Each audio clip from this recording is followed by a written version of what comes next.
Hey, cool cats. Okay, the game sounds really quiet. Alright, sorry I'm late. I woke up like an hour and 45 minutes late. Shh. We don't need to worry about it. I swear to God, it's Dear so much Dad, quieter in the greetings from menu. the new deputy. Alright, we're just gonna pretend that everything's fine. Well, hello there. Hi. Hi, Kira. So, hey for thanks, Lurk.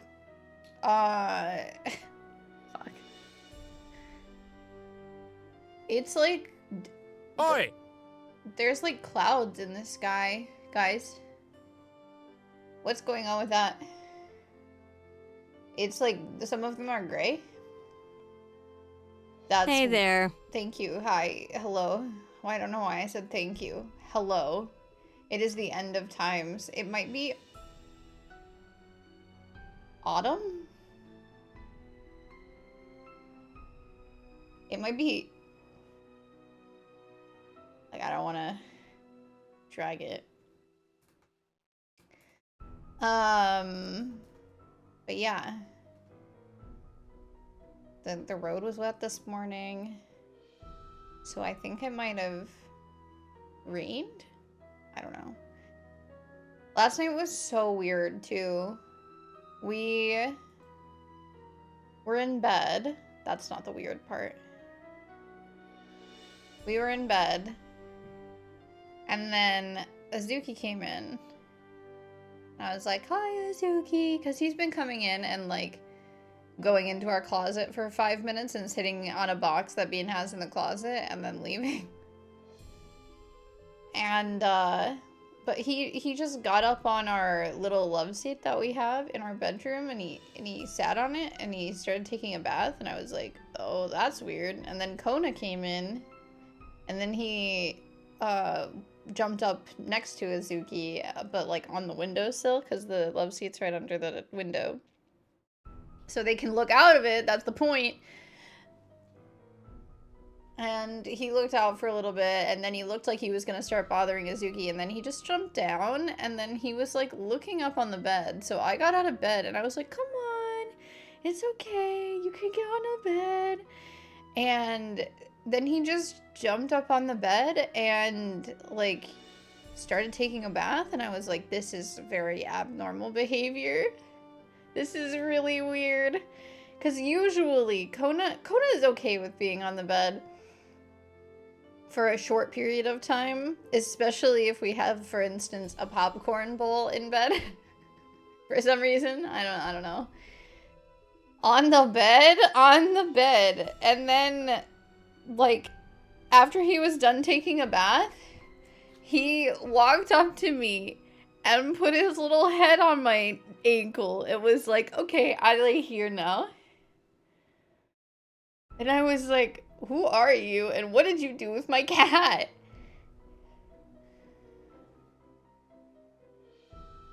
What the heck?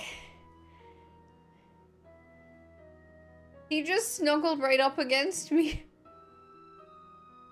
And he stayed there. He stayed on our bed for like over an hour.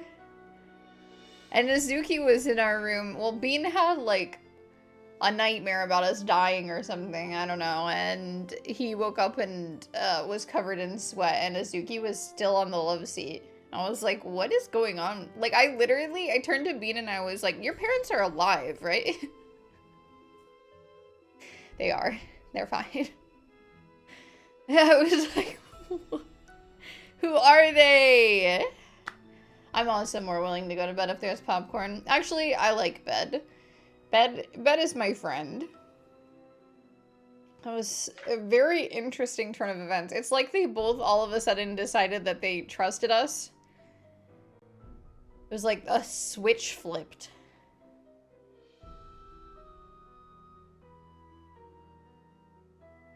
Bed with popcorn is more friend. And like, it's not that the cats don't like us, you know? They just don't like being upstairs. And there were definitely a couple of times where Kona like heard something and he was like, but I was like, oh, it's okay. It's okay. You can keep laying down. There's nothing scary. They're finally done being bratty teenagers. Oh, I wouldn't bet on that. Kona still talks back to me like nobody's business. It's so funny. Wanting to teach them to upstairs. Yeah. Oh, Azuki also threw up on the stairs last night, which was cute. We got off stream and I was like working on prepping stuff for today. And Bean was like, Azuki threw up on the stairs. And I was like, huh, cute. Great.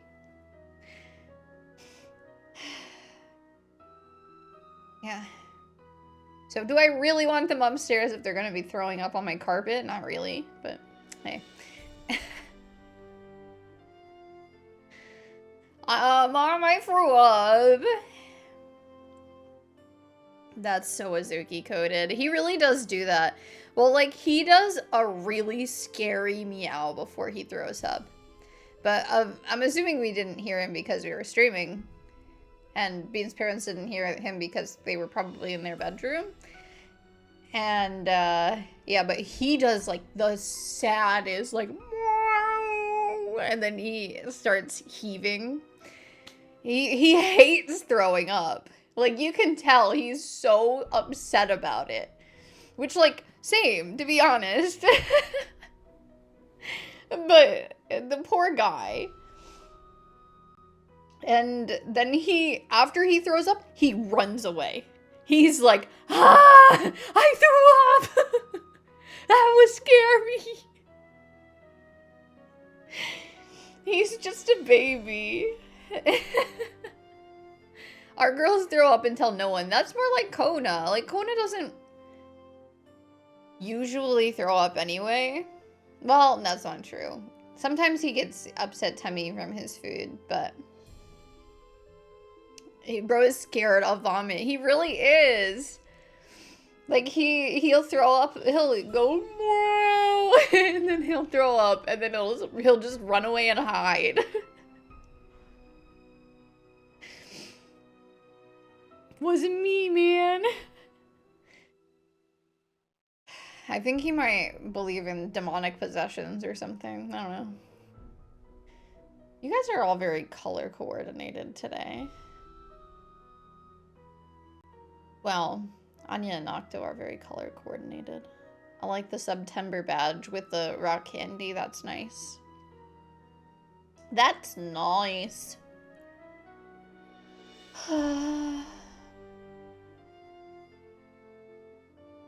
So that was our major life event. I had leftover Thai food, and it was delicious. It was spicier today.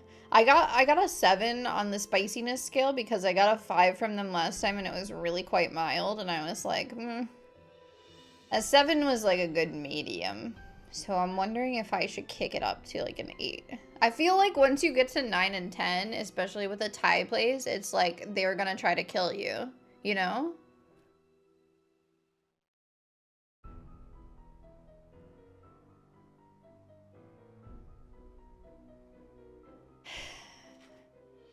But I don't know. I don't know.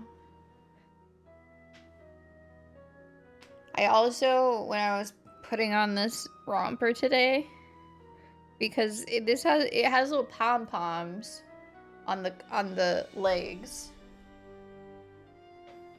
Pom-poms. I discovered that I had a whole hairball from my laundry, just like dangling in my pom-poms. Cute! You spoke too soon. Hairball! Which, a hairball in my laundry is a not infrequent thing on account of the...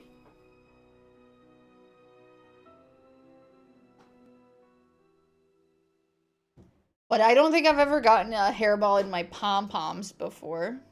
That was kind of gross. Usually they're on my socks.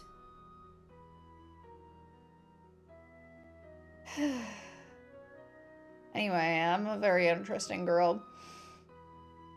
We're gonna play Nancy Drew today. I have a strong feeling that we're not going to finish it today. Because I don't think I'm smart enough. And this one is a little bit longer, according to how long to beat, than the last ones that we've played. So I'm assuming we'll end up playing this again on Saturday.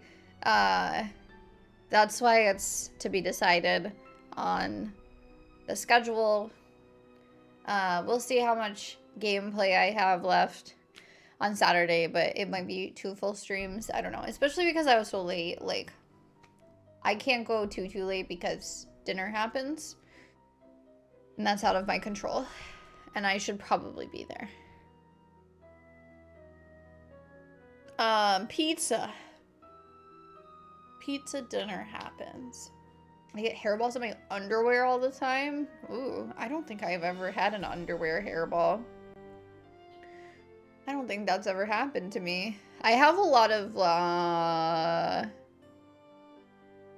like, seamless underwear. So there's not a lot to catch on. And I don't get lace anymore because lace underwear is a fucking scam. But I would get hairballs on those. Because the lace gets all torn up.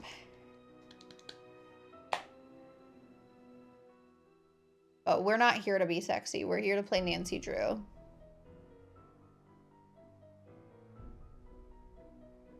Okay. This is the Nancy.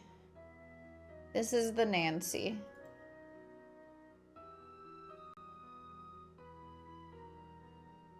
So this is what it actually sounds Dear like, Dad, allegedly. Greetings from the new deputy curator at Beecham Museum in Washington, D.C. I can turn her up a little bit because I feel like she's... I sure hope this letter reaches you in Ouagadougou before you move on to Nairobi. Ouagadougou! So I got the internship.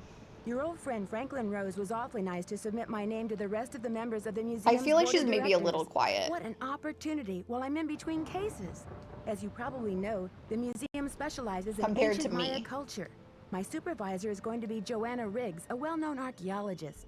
Maybe you've seen her name in the news recently, in conjunction with the discovery of a strange Maya monolith. Apparently, it's created quite a buzz among experts in the field. Well, Beach Hill plans to feature the monolith in an upcoming exhibition. Just imagine, this artifact has been buried for hundreds of years, and now it's going to be unveiled to the public for the first time. The museum is short-staffed at the moment, and they're expecting such a huge turnout that they've closed their doors to prepare. I can hardly wait to dig into this exciting project and learn how archaeologists and historians solve the mysteries of ancient cultures. I'll keep you posted. Love, Nancy, dear Dad. Greetings from the new deputy curator at Beecham Museum in Washington, D.C. I miss you, by the way. How's Africa? I sure hope this letter reaches you in Ouagadougou before you move on to Nairobi. So I got the internship. Your old friend Franklin Rose was awfully nice to submit my name to the rest of the members of the museum's board of directors. What an opportunity while I'm in between cases. As you probably know, the museum specializes in ancient Maya culture. My supervisor is going to be Joanna Riggs, a well-known archaeologist. Maybe this thing is so hard to use recently, in conjunction with the discovery of a strange Maya monolith. Apparently, it's created quite a buzz among experts in the We'll do field. that. Well, We'll Beach see Hill how it is plans when we to get in feature the there. monolith in an upcoming exhibition. Auto move. Just imagine, What does this auto artifact has move been buried for mean? hundreds of years, and now it's going to be unveiled to the public for the first time. What The does that museum mean? is short-staffed at the Now we get to listen to the same monologue again, guys. Ready? Welcome to my latest case, Secret of the Junior Scarlet detective, Hand. To because start I'm playing, not very choose good either at this. Junior or Dear Dad, greetings from the new deputy curator at Beach Hill Museum in Washington, D.C. I miss you, by the way. How's Africa? I sure hope this letter reaches you in Ouagadougou before you move on to Nairobi. So I got the internship. Your old friend Franklin Rose was awfully nice to submit my name to the rest of the members of the museum's board of directors. What an opportunity while I'm in between cases. In between As cases. you probably know, the museum specializes in Nancy. ancient Maya culture. My supervisor is going to be Joanna Riggs, a well-known archaeologist. Maybe you've seen her name in the news recently, in conjunction with the discovery of a strange Maya monolith. Apparently, it's created quite a buzz among experts in the field. There's bees. Beach Hill plans to feature the monolith in an upcoming exhibition. Just imagine, this artifact has been buried for hundreds of years, and now it's going to be unveiled to the public for the first time. The museum is short-staffed at the moment, and they're expecting such a huge turnout that they've closed their doors to Joanna prepare. Riggs. I can hardly wait to dig into this exciting project and learn how archaeologists and historians solve the mysteries of ancient cultures. I'll keep you posted. Love, Nancy. Nancy Drew, Oh my I God. presume. Woo. I'm Joanna Riggs. Welcome to Beach Hill. Hi. I was just checking the lock on this display case. Oh, This that's is one sus. of the museum's most treasured pieces, Starting a off carving sus. of King Pakal. I was Who just is King checking the Pakal? lock. Whoa! Pakal assumed the throne at age 12. I have a body? Can you imagine? That was 615 AD. He ruled for 68 years at the height of the Maya civilization. Is that Jade? Yes, the Maya loved jade and used it for many of their carvings. That looks like a rock, I'm not gonna lie. There isn't another piece like this in the world, and it's priceless, which means I practically had to sell my does own look more like grandmother to jade get now. it. How did the museum acquire it? Leave it to Taylor Sinclair. He's a wizard when it comes to these deals. You'll meet him later. Why was that so scary? Now then, Nancy, you're coming on board at a critical time for Beach Hill. An exhibit of this caliber is not kid stuff. Franklin Rose assures me you're a real trooper, and I hope he's right because I'm not here to babysit. I don't care who your father is. Babysit? I'm an adult. Rare Nancy body. Is that Jade? Yes, she's my assistant, but that's not important right now. Okay.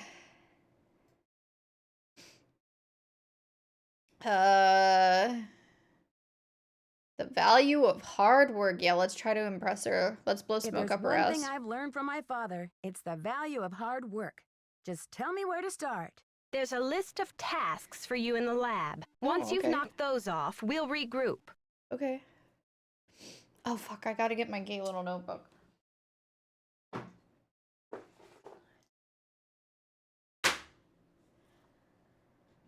I put it away. Because it was taking up space on my desk. We're going purple today because my socks are purple. No, they're not. My socks are seafoam green. But there's porcupines holding purple teacups on them. Anyway. Where's the rest of the staff? Yeah, tell me about the exhibit. Before I dig in, can you tell me about the exhibit we're gearing up for? In addition to our permanent collection, we're borrowing rare pieces from museums and private collectors around the world. Soon we'll be sitting on the most fabulous collection of Maya artifacts ever assembled in one place. Oops. And now that we've scored the monolith too, Beach Hill será numero uno. Baby girl, your Spanish accent is really bad. Será numero uno.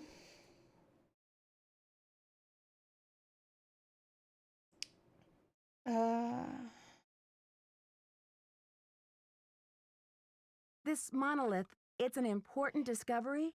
Yes, a hot young team of archaeologists, I don't care how Americans attractive and they were. Mexicans both, dug it out of a cave near Palenque. Every curator from here to Siberia was trying to get a hold of it, but I'm the one who closed the deal. Okay. So Mexicans worked on it and you stole it from them. Why do you mention the nationalities of the archaeologists? Where can I get your turtleneck?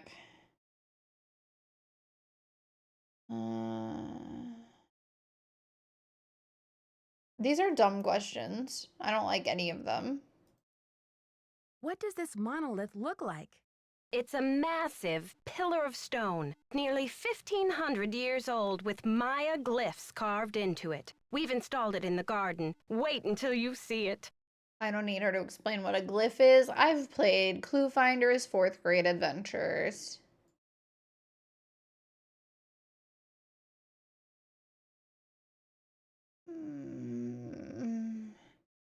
These are dumb questions. What purpose did the monolith serve? According to Henrik, the monolith was made at the special request of King Pakal himself, but we don't know what its purpose was. Who's Henrik? Who's Henrik? Henrik Vanderheun, world-renowned expert in Maya hieroglyphics. He's the latest addition to the Beach Hill Brain Trust. I told him I don't even want to see his pointy Vander head till he's got a translation on that monolith. Girl, what the fuck is wrong with you? Relax. Pointy Vanderhead?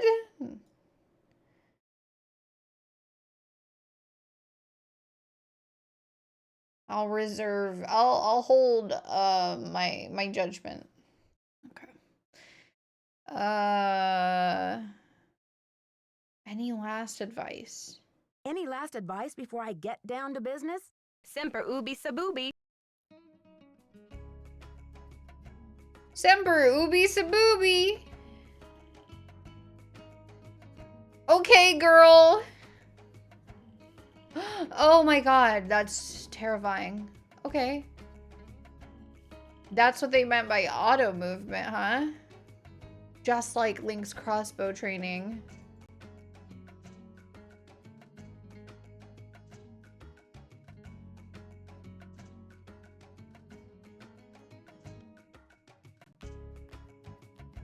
Semper ubi sabooby. Always wear underwear. Can I add to that? Always change your underwear once a day, everybody. Once a day. There's this fucking Tumblr poll going around asking if you change your underwear every day, and a disturbing amount of people said no. And please change your underwear.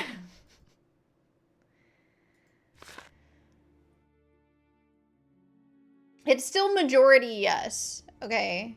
But, like, the reason that we have underwear is so we don't have to wash our pants, you know, as much. Because they're not getting, like,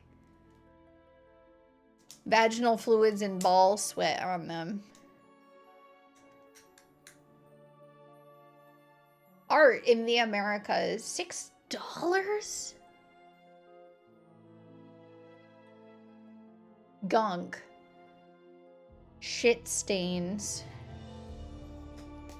Hidden Guatemala, an interview with Prudence Rutherford. Frida Kahlo revisited the U.S. folk art craze, the artifact smuggling industry.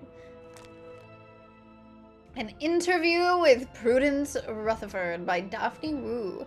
I do really appreciate that they really try in this series to, like, make sure everything that is inclusive. Woo. How did a New York society woman like yourself end up in Topeka, Kansas? Rutherford. My husband, Herbert Laszlo, was a hydro engineer. When he got appointed to head up the Kansas River Flood Control Project, naturally we came to Topeka.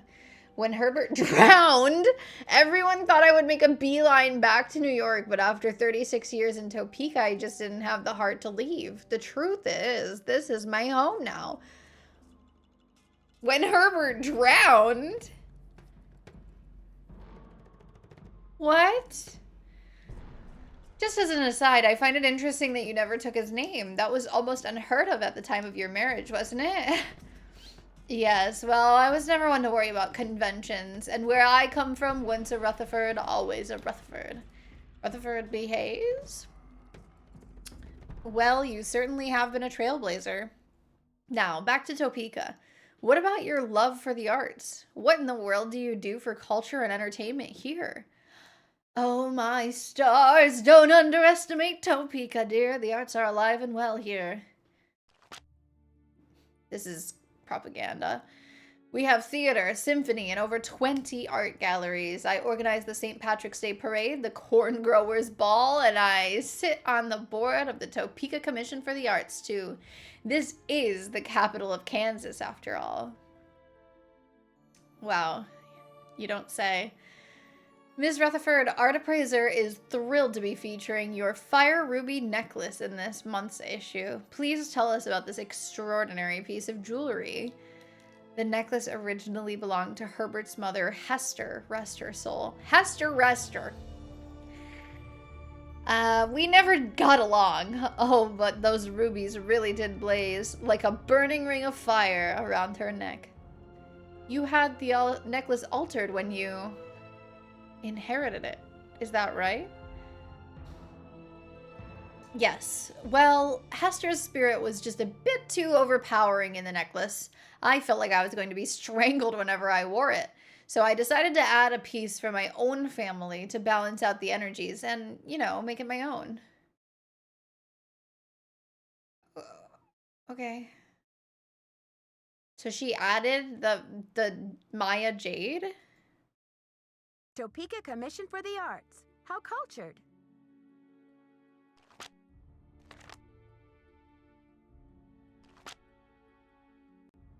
Thanks for your input, Nance.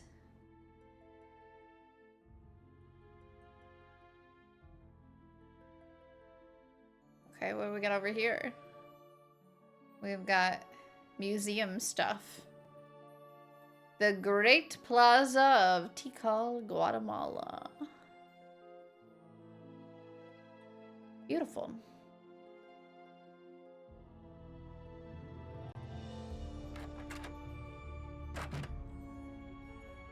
Oh boy.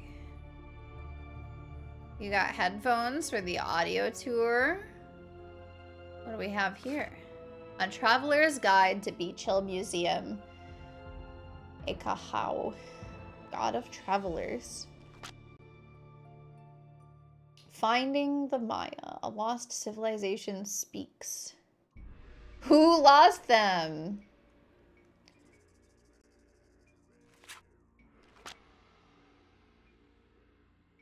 Temple Garden.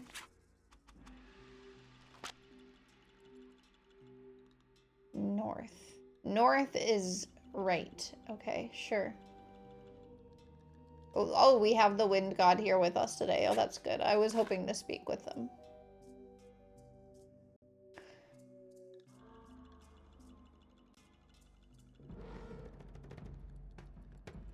Where am I meant to be going? It feels real quiet. Dear Dad, greetings from the new deputy curator at Beach Hill Museum in Washington, D.C. I miss you, by the way. How's Africa? I sure hope this letter reaches you in Ouagadougou before you move on to Nairobi. Okay. We decided they were lost. Yeah. What's that? Okay. Addenda to the Palenque Monolith loan contract between the Republic of Mexico and Beach Hill Museum, Washington, D.C., USA. Paragraph 7, Section 8A. Beach Hill shall make 2 payments of $250,000, the first being paid upon execution of this contract, the second being paid 30 days after the delivery of property. Paragraph 7, Section 10A. This is interesting. Not upon delivery. Not upon delivery. It's important to note. The duration of the loan shall be 90 days from the opening of the exhibit and no more than 120 days. 200 days total.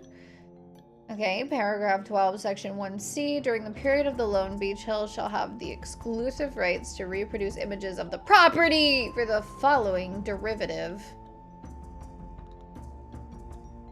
works.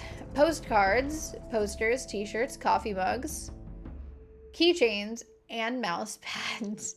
Oh, fuck yeah. We had to get the mouse pads on this contract. Thank God they were thinking with their noodles. Paragraph 20, section 22D. Beach Hills shall assume full liability in the amount of, wow, okay, 1 million simoleons for the property for the duration of the agreement, excepted this blank day of the blank month of the year blank. Signed by Joanna Riggs, curator of Beach Hill Museum. Unsigned by Alejandro Del Rio of the Mexican Embassy. Only 1 million in insurance. That's crazy pants. That's crazy pants. Joanna Riggs is trying to scam a Mexican. And perhaps by that I mean Mexico. All of Mexico. Alejandro.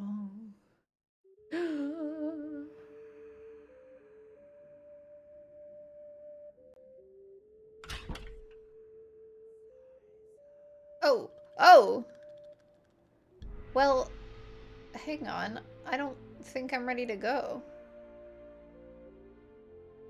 I can go back to my hotel? No, I would like to not do that. Oh my. Good thing Franklin gave me the museum key. It is a good thing. Oh my god, she can automatically use a key now. What a good girl she is. Okay, so that's the front door. That's how we leave. I'm learning. Is this where we came out of? Can I go through the trash? There could be bottles and cans that need to be recycled in there. Oh, actually, no. This is where Joanna is. It says Joanna on the top.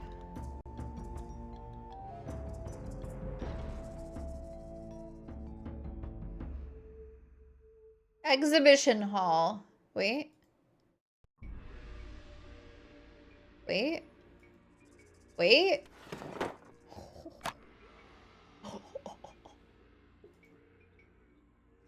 Temple key card. Finding the Maya. Okay.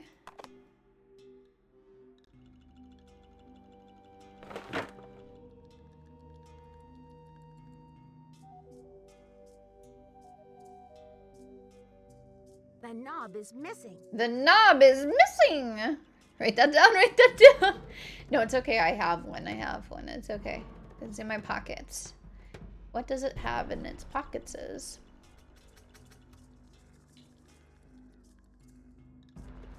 All right, let's save. We found 2 things that are probably important because everything in these games is important.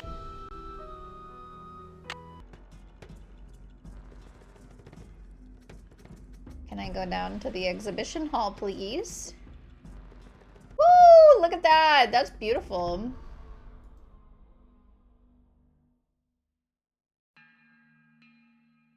Offering bowl, ceramic muyil. I would like to apologize in advance if I pronounce any Maya words incorrectly. I'm doing my best, but I am not Googling anything. Post-classic period, circa 850, common era. Oh, we were already in our common era. Okay. Offering bowl to the war god, Balak. The logograph for black is represented on the base of the bowl. Ek. Ek, ek, ek, ek, ek, ek. Now this, I do feel like I need to write down.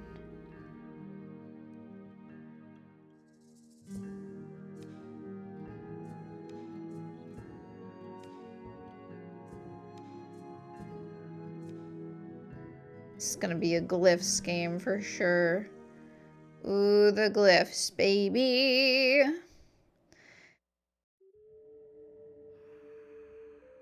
This is like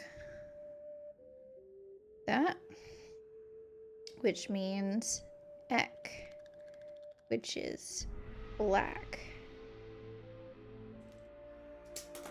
Okay, next.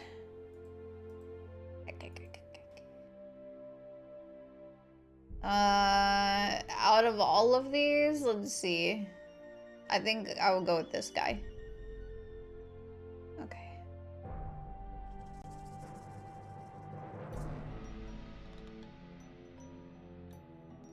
Alright, we're already in the dark.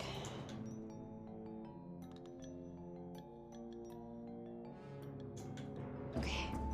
Ooh, I can see so much better now.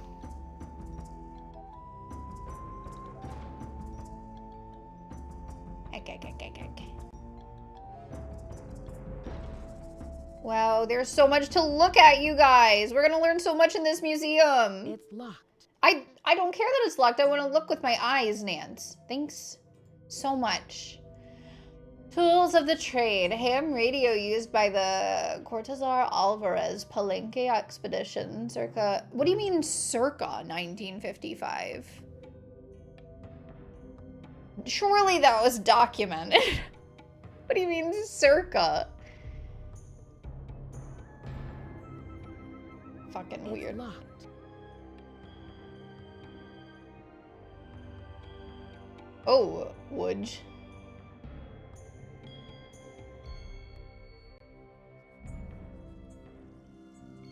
Range of the Maya. Maya ruins, like the one featured in this photo, can be found throughout southern Mexico, Guatemala, and western Honduras. Even today, new cities are being discovered by archaeologists. Even today.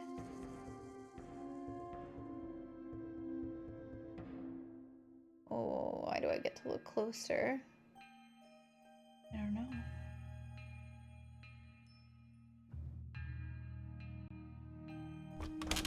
Whoa! Okay, Nancy.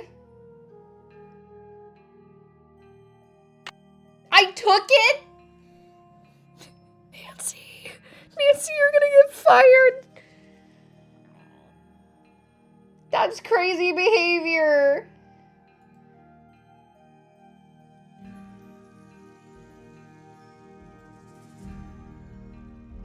How... Ah, okay. I'm keeping it. I'm keeping it. It's mine now.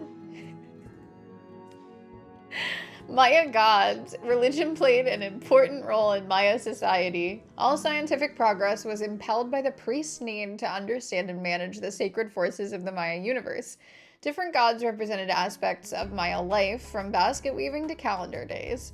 Even today, little is known about the role or names of the gods represented in Maya artifacts.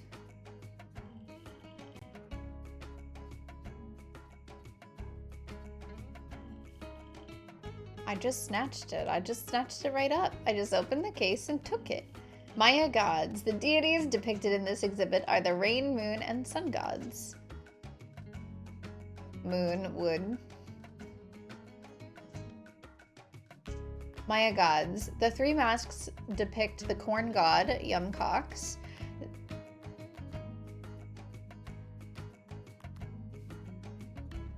Why would they do that to me?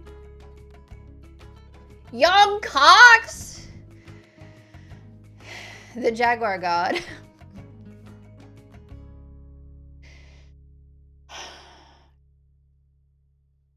Spelunke. And the sun god, Ahaukin.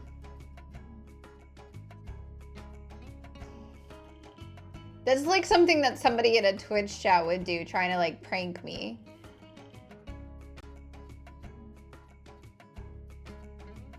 Calendar stones, limestone Palenque, classic period circa 635 CE. Yumka might be a better transliteration. I would believe that. Beach Hill permanent collection. Tzolk'in calendar stones used to compute the 260-day ceremonial year. I just got Wikipedia up on my other screen. Heyo, there you go. I've got my fact checker. Can I open this one? No, this one's locked. Nancy is 20 years out of date. Yeah, this game was from 2002, I believe. Maya kings. Maya kings. Well, the interesting thing actually, because I did do a project on the Maya in 4th or 5th grade in school. It's interesting to me that they're actually using Maya correctly instead of Mayan, because I definitely did not do that when I was researching. Like, and I had looked everything up in books and on the internet and everything. So, hey, I mean, like, there are some things. Maya kings not only ruled their people's political and military affairs, but their religious practices as well. Kings were considered to be divinely appointed by the supreme god Itzamna. While the majority of kings were male, there were several notable exceptions, including Lady Kanal Ikal, who ruled for over 20 years.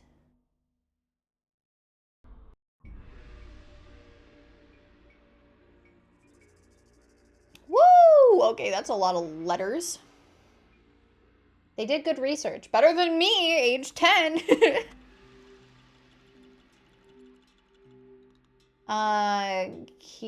Kinich? Hanam Pakal? I don't know. Also known as Hanam Pakal, Pakal II, Pakal the Great, or Lord Shield Pakal. Pakal, whose name translates to shield, was born in 603 CE and ascended the throne in 615 CE at the age of 12. Considered both a priest king and a military ruler, Pakal claimed divine descent and ruled the great Maya city-state of Palenque for 68 years until his death in 683 CE. The 11th ruler of Palenque, Pakal was responsible for the majority of the city's construction. His ancestry and accomplishments are immortalized in Palenque's temples and palaces, especially the Temple of the Inscriptions, which was the primary sacred site in Palenque, and later the shrine for Pakal's tomb. Pakal was buried wearing the jade death mask you see here. Right. The mask was meant to distinguish Pakal as royalty, even in the afterlife. Much of what we know about King Pakal and the Maya civilization over which he presided has been pieced together by translating the glyphic inscriptions on his tomb. Okay, cute. Hi, Shaggy! How's it going? They took his death mask? Listen, I'm not here to endorse the behaviors of these fake museum staff members. Pakal's Ascension, carved panel, Palenque, late classic period, circa 650 CE, Beach Hill permanent collection. How's your weekend going, Shaggy? In this relief, Pakal's mother offers her son the divine crown for his ascension to the throne. Lady Zakuk was a powerful figure in Maya history and established the Pakal dynasty. Okay. There's no lock on this one. What's this? Oh, I remember. Do I remember? No.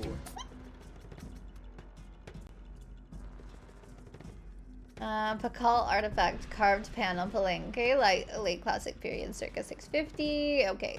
This unusual jade relief features an intricate representation of Lord Pakal, one of the greatest rulers of the Maya classical period. Both the origin and function of this highly stylized piece are unknown. Can I have it? Can I have it? Oh, this is the one she was checking the lock on. Okay. Or something. I don't know. All right. Heck.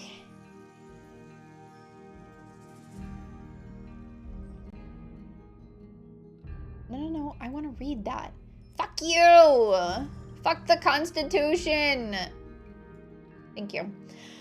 Maya language. The Maya writing system is the most advanced ever developed in the New World. As with Egyptian hieroglyphics, symbols represent either sounds or concepts. Mayan is considered a distinct linguistic group, and several modern variants exist today, including Quiche, Caxiquel, and Ixil? Ixil? No, it should be Ixil, I think.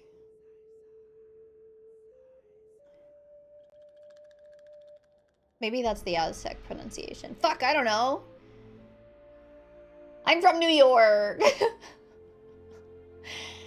Maya scribes, chronicler of the age. Scribes played an important role in Maya culture, and some were elevated to prominent social positions. The Mayan writing system used logographs to represent either sounds or ideas.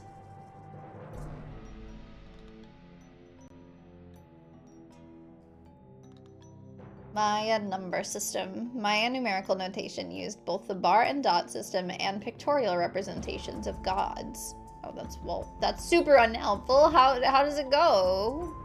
How do you? Is it locked? Oh, Nancy. Just one more tile. Oh, Nancy. That's naughty. Nancy. Okay.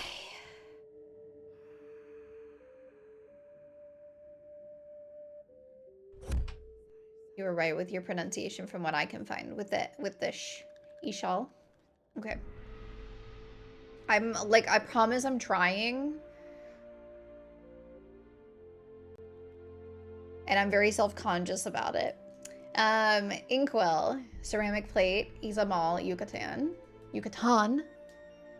Ixil, okay. I think it's the Aztec pronunciation that has because they're the ones that have we borrowed axolotl from, and it's supposed to be pronounced axolot, I think.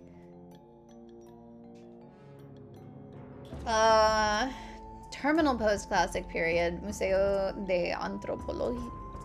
Yeah, Antropología, Chiapas. Maya scribes used a variety of writing tools, inks, and inkwells. Note the logograph for ink inscribed on the plate. Okay. How am I supposed to draw this, huh? What do you think I am, an artist? I am not an artist.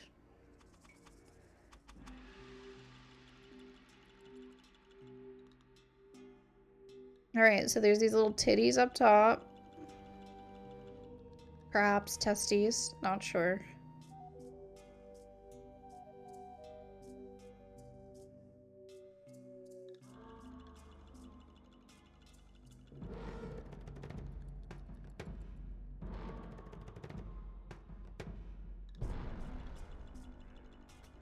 I tried. There was an effort was made, okay? Ink.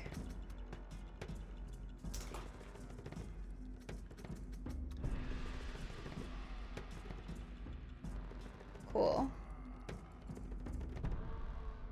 That's a toilet paper roll. I don't know what you're talking about.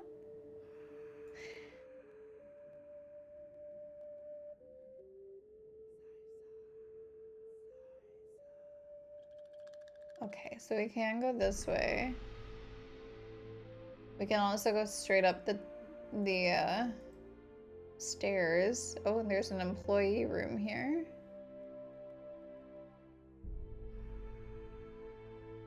Wow, pretty. Oh my god, a pewter! Welcome to the Beach Hill Maya Mystery Temple. With the help of a museum guide, you will learn about the Maya culture and maybe even discover the hidden tomb of King Pakal. Use your temple key card to play the different games on each temple level. Once you've finished every activity for a level, your temple key card will unlock the entrance to the next level. Good luck! Be sure to place your temple key card into the card slots to receive credit. Oh boy. Oh, this is intense. Activity instruction. Bull puzzle. The ancient Maya enjoyed board games just as we do today. One of the games that they played was called Bull. In this game, players throw 4 dried corn kernels to move their piece along a continuous game board. The kernels are burned on one side, and each kernel that lands burned side up is counted as one space. If none of the corn kernels show a burn mark on a roll, then the player's piece is moved 5 spaces. The goal of the game is to land on a space occupied by your opponent's piece and eventually capture all of their pieces. Try to beat the computer for this activity or play against a friend. Logograph matchup. Okay, should I just read one at a time? I feel like I should just do one at a time.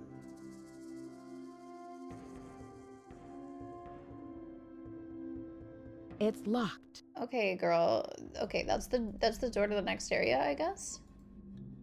Where's the corn game? I want to play the corn game.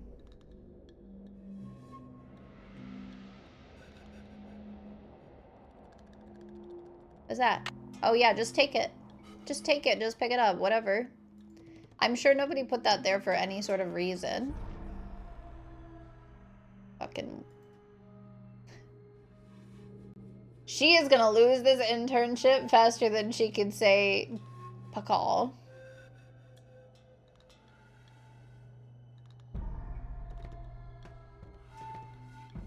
You have to put your card into the slot in front of the computer? I don't know.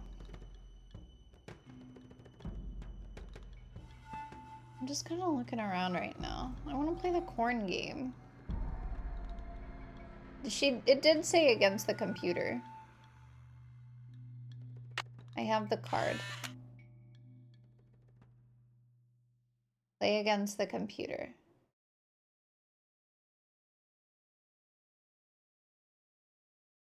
Okay, try your hand at this ancient Maya war game. The object is to capture all of your opponent's warriors by bumping off all of his or her pieces by landing on a square occupied by them. Each player has 2 turns. You must roll the corn dice on your first turn, but can pass on your second turn. If a warrior runs off the playing field, he will return from the opposite direction. Okay, you will play the orange warriors on the left side. The computer will play the blue warriors on the right side. You must roll for the computer. Good luck. Roll. Hi.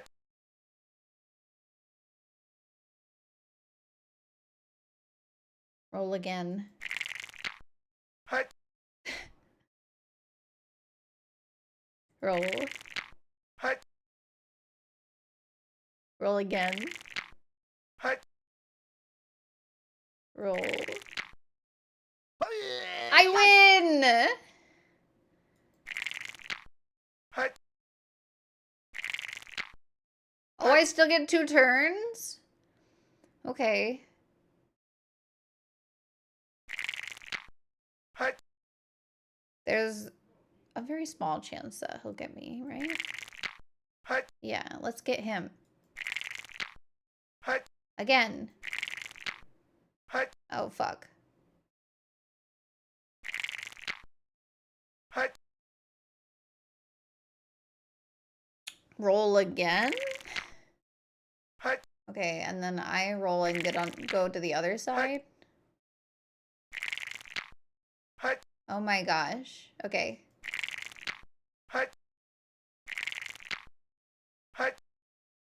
I like the noise they make. Hi. Hi. Hi. Hi.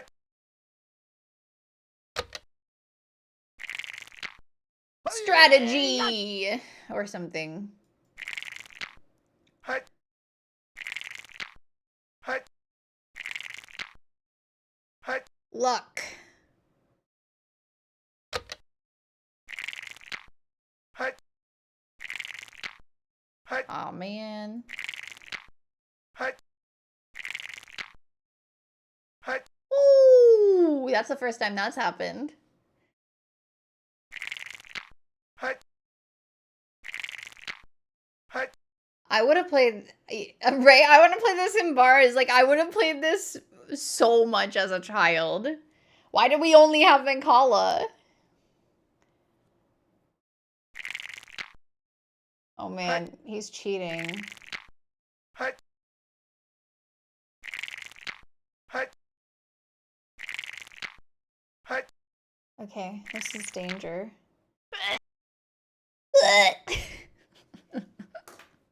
I lost my fella. Hut. Hut. Hut. Hut. Hut. Nice. I did it. Oh, he has my orange one now. Fuck. Hut. So I have to get that back too? Hut. Damn. Hut. Oh, I got 5. Hut. Welp. He got 5. Hut. Oh no, chat. Oh, we're gonna be here forever.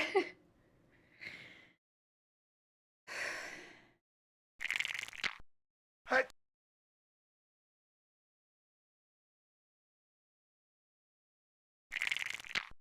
Hut. Hut. Oh, yuck. Hut. Hut.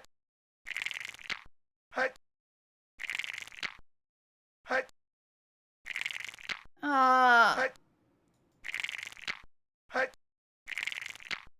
Hut. Hut.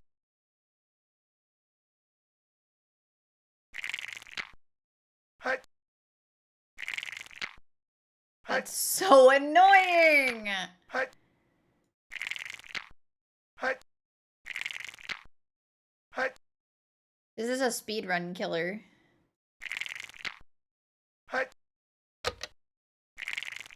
Fuck. Hut. Hut. Hut.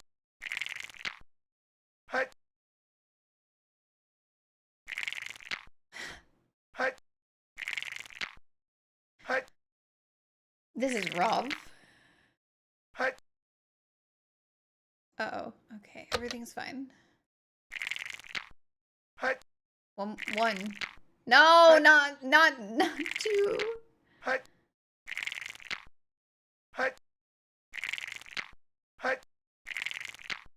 Hut. I remember when I played this, I just clicked roll until I won. That's very fair. That's very fair. Hut. Hut. Okay, we got him. We got him. Hooray.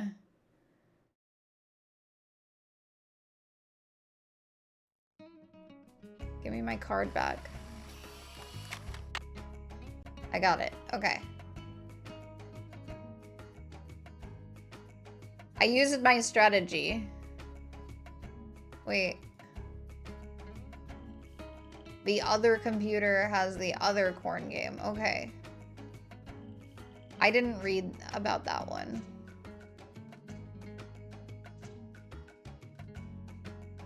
I want to read it. Welcome to the Beach Hill Maya Mystery Temple, blah, blah, blah, activity instruction. Okay. Logograph matchup. The Maya were the only pre-Columbian culture to have... Pre-Columbian is a fucking hell of an expression, okay? To have a comprehensive writing system. Like the Egyptians, they used symbols called logographs to represent either things or sounds. For instance, the word for shield, pakal, would be written as either a picture of a shield or the symbol for the sound pa and then the symbol for the sound call. See if you can tell what each symbol or logograph means by matching it up with its correct definition. Information on these symbols can be found throughout the museum. If you've made a correct match, the button lights will stay on. When all buttons are lit, you've correctly matched all of the logographs. Level 1 quiz. On each level, okay, we'll do that next. We'll do that next. Put our card in. I don't want to read too much at once. you know. I put my key card in. I put my key card in. I want to play. I want to play the logograph game.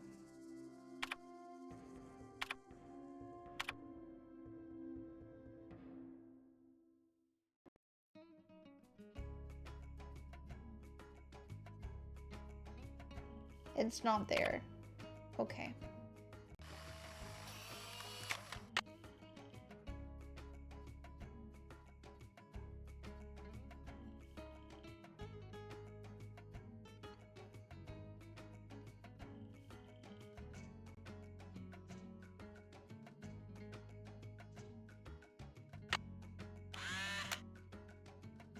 Ah.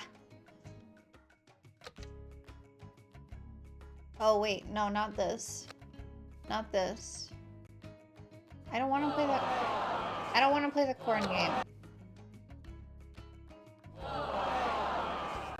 Wait. What? Do I have to do the quiz?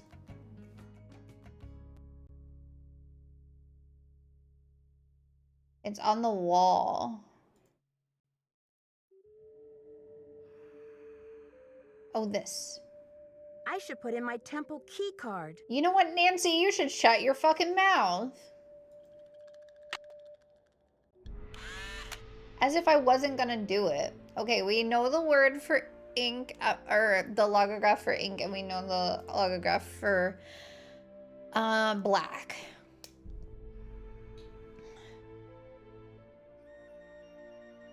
So ink is this one. And black is this one. But we need to learn more before we do that. So let's keep looking around the other exhibits. I liked the corn game. I was a little nervous the corn game was going to take me 800 years, but it only took me 700, so that's good. Can I turn around, please? Okay.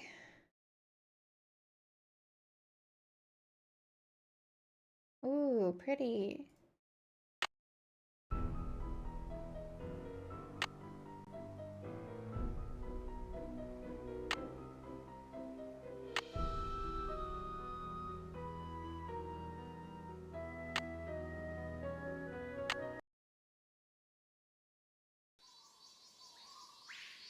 Oh, I love when museums have soundscapes.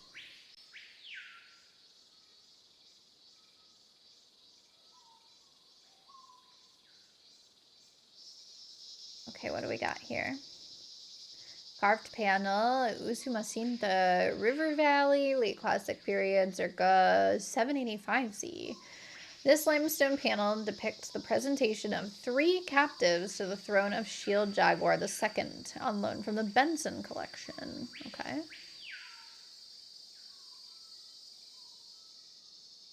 Cool.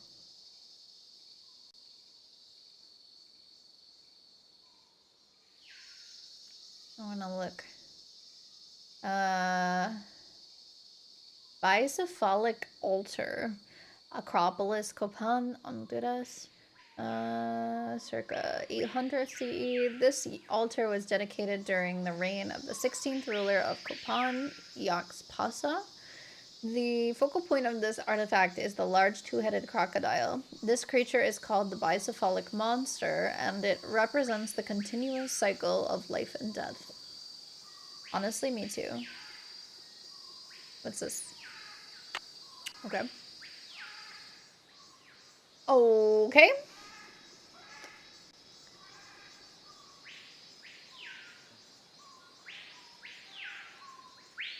I'm doing... Oh, that was a peahaw!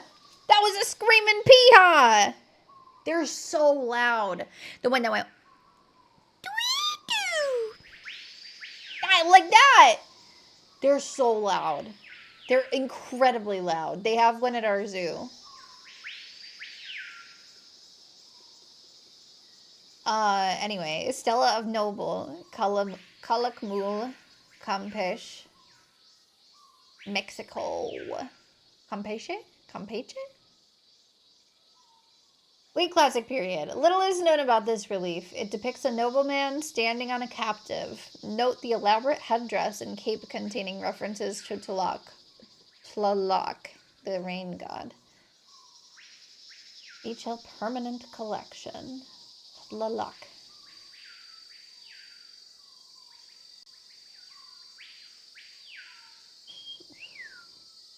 It's so loud. It's like ear-piercingly loud. What's on the ground there? Please stay on the path. Don't tell me what to do. There's a freaking hang on.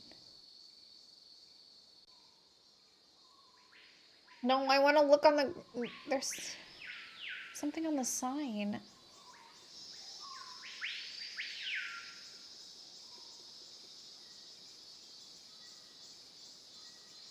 Like, I'm telling you, if you were in an aviary with a peaha in it, you would know what it was too. Because as soon as we walked in there, we were like, what is that? It hurts.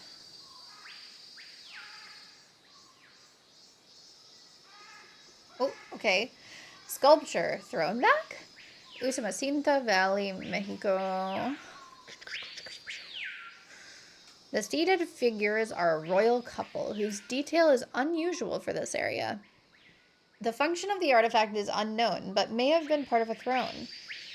Inscriptions reveal that the piece was dedicated to the goddess of the moon, Ishel. Tzam equals throne. The bird is catcalling me, yes. But it is not a cat bird. You see why this is also confusing? How do birders do it? Okay, so it's divided like that, and then the one almost goes to the top, but it does not. And then there's lines in here, there's dots, there's lines, and there's dots.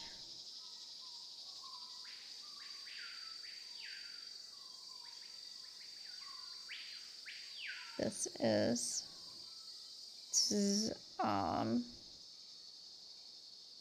throne. On loan from the Arcari Foundation. Okay.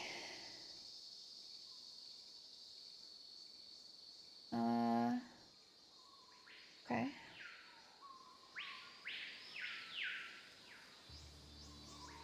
Scream and Peaha. This side looks damaged. Hello? Nancy Drew, or should I say, Detective Drew. I'm Sinclair. Oh. Hey. God, you snuck up on me.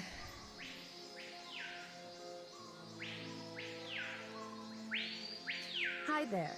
I guess you've done your homework. I was at a meeting with the BOD recently, and I caught wind of your appointment and your credentials. Very impressive, if I do say so myself.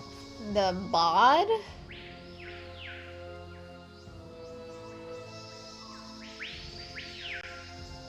Well, I'm not on a case right now. Play-Doh that's man. for sure. I call him new Play-Doh man deputy because he looks curator, like a lump of remember? Play-Doh. So, how's this for a specimen? Ever seen $1 million worth of rock before? I've seen a replica of the Hope Diamond.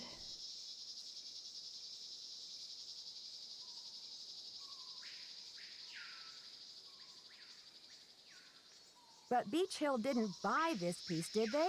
My understanding was that it's on loan from Mexico. Ouch. Well, they did say you were sharp. Seriously, though, Ouch. thank goodness you're here. I'm afraid the museum may be in terrible jeopardy. Oh, is that like the terrible version of Jeopardy that they put on evil nighttime TV?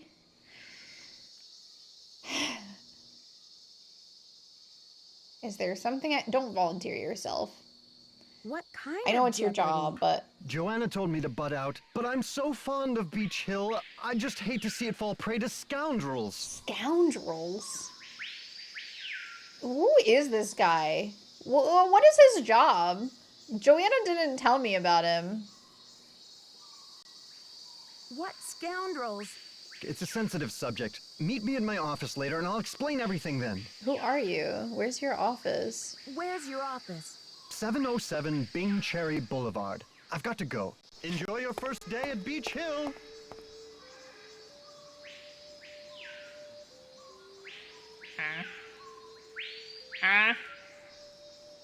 Okay. What was his name again? Sinclair?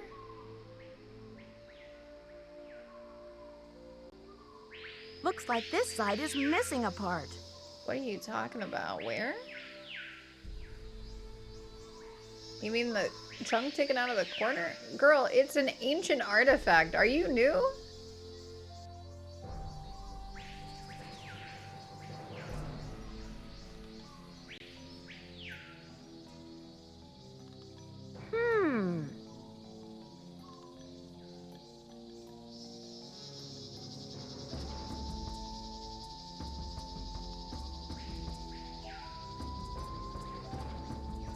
This is almost Ferore's insignia.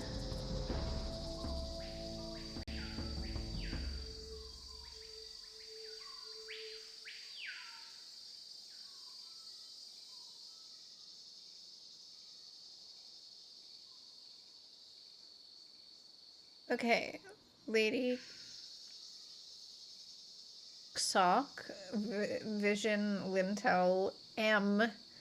God, they're giving me hard things to say. Hiaxchilan, Chiapas, Mexico.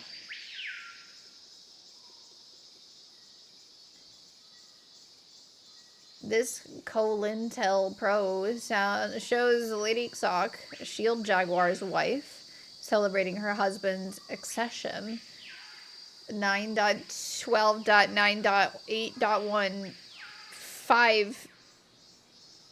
I'm not reading that. October 23rd, 681 CE. Lady Sock kneels with her repeal tied around her knees.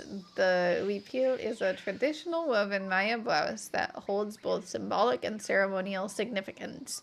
The Maya believed that repeals had magical powers on loan from the Wickford estate. I have magical powers. Okay, what do we have here? Bird, jaguar, and captive. Okay, this panel is one of several commissioned by Bird Jaguar and details his capture of a Kahal, or prominent local nobleman.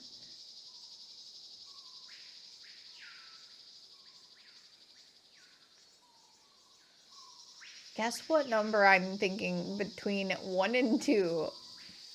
I hate guessing. You can't make me. What's this in the middle? We couldn't go there. Bakhtul Stela. An early Maya ruler, Bakhtul is represented in the stela performing a vision quest ceremony. The vision serpent looms over the king, revealing the ancient spirit that is being contacted. 4 miniature gods hang on to the body of the vision serpent. Okay. This is also in our permanent collection.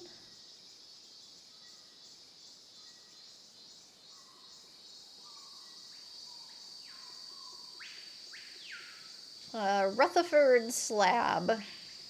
The famous British explorer Archibald Rutherford discovered this piece in 1884 within the Palenque Temple. The text on the slab commemorates Pakal's ascension Tzolk'in date of 6 Lamont. So true.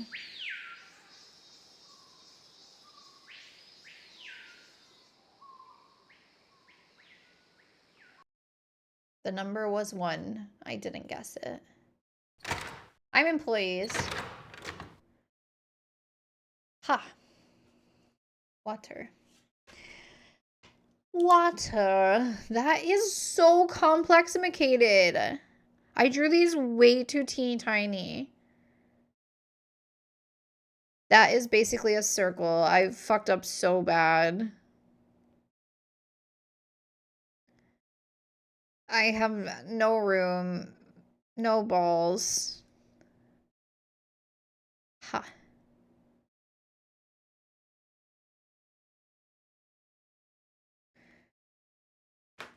Okay, we have 4 symbols. Interesting that they have educational content in the employees only area. Shipping and receiving. Okay, let's go. Let's go to shipping and receiving. I could get behind that. What? What? H. The Maya kings were often in a protracted state of war with local Kahals. Here, Bird Jaguar stands to the right as a captured lord kneels at his feet. The Kahal holds a broken umbrella, a gesture typical of a supplicating captive. Supplicating captive. Oh, there's a lot. Strange supernatural creatures, sometimes called monsters, played an important role in Maya mythology. Oops. I didn't... Okay. There's a lot of narration here. And I don't think I'm ready to go through all that. BH 1403. Sure is.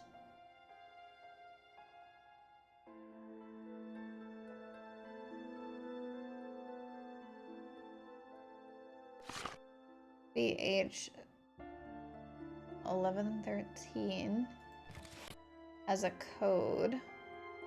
We haven't found a code. I can't look to the left at all? Okay.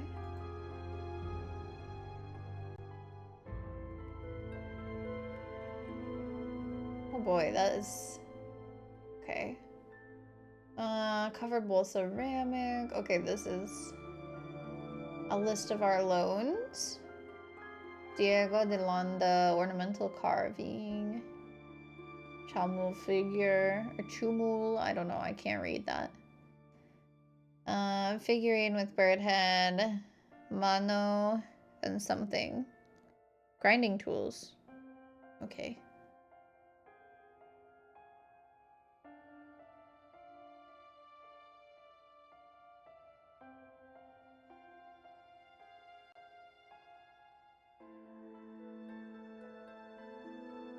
Bubble wrap. I think. Okay.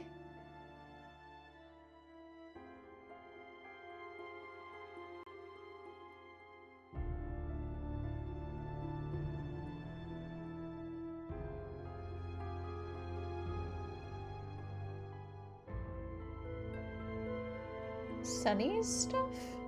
Is that what that says? What's this? 11704, I think. Sunny's stuff in quotation marks. It is a little ominous, isn't it? There's a floppy in here. Miss Frog detective voice. Need to redeem where you greet people with it? Oh boy. I'd have to get it back. I have to pull it back out of the recesses of my mind. Sunny's stuff. Yeah, why not? Just fucking take it. Who cares? I forgot Sunny's in this. Oh.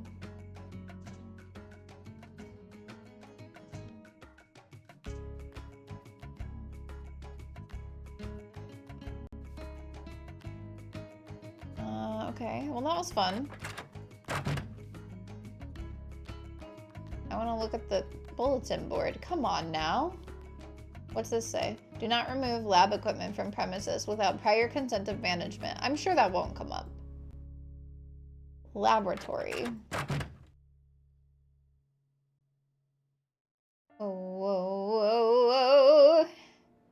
This auto thing is kind of crazy. Oh my goodness. Okay. What do we have here? It's locked. It's locked. It's locked. It's locked. Can we go through their trash?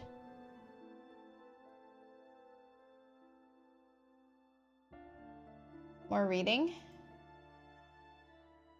Oh, okay. I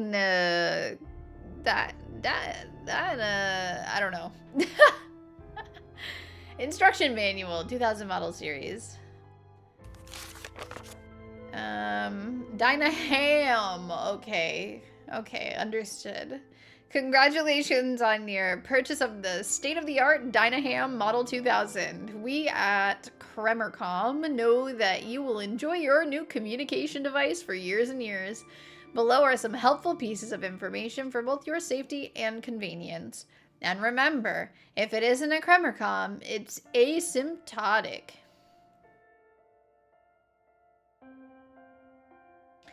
The wonderful world of ham radio. Your new Dynaham Model 2000 lets you listen in on parts of the world you never knew existed and interact with friends from faraway lands. The space-age digital keypad allows you to enter a 4-digit frequency or channel. You can then either listen to the activity on the channel or use the Dynaham Morse code keyboard to transmit a message. Please consult local, state, federal, and international laws on appropriate and legal usage. Receiving. To enter in a frequency or channel number, simply enter a 4-digit number on the numeric keypad and press the connect button. Transmitting. All messages are sent using Morse code. See appendix, 1 letter at a time. Compose each letter by pressing either a dot or a dash button on the Morse code keyboard. When you have finished composing a letter, press send. The bracket button, or the left bracket, erases the series of dots and dashes that have been entered prior to hitting the send button. If you realize you have made a mistake after hitting the send button 1 or more times, pushing the to left bracket button will send an ignore previous message signal. If you have transmitted an unrecognizable letter, a transmission error sound will play. Maintenance. Good maintenance techniques will extend the life of your Dynaham 2000 model. Avoid exposure to liquids, solvents, bodily fluids, and caustic chemicals. If the main radio tube has expired, it can be replaced with any standard radio tube. Caution, avoid placing fingers or foreign objects into the main radio tube holding socket. Electrical shock can result. Danger. Morse code alphabet. In Morse code, letters are composed of a combination of dots and dashes. For example, to send out the word cat, one would enter in dash dot for C, dot dash for A, and dash for T. Okay. I will look at this again later, I'm sure. I'm not writing all that down. We could use the internet.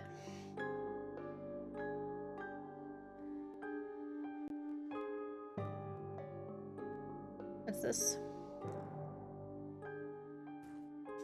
Chaco Canyon Cultural Center. Sheila Schultz, director. 1613 Gamehead Way, Yatahai, New Mexico. New Mexico. Okay, Sheila Schultz. I love writing down phone numbers that are completely useless in this game. But we'll see. This one could be useful.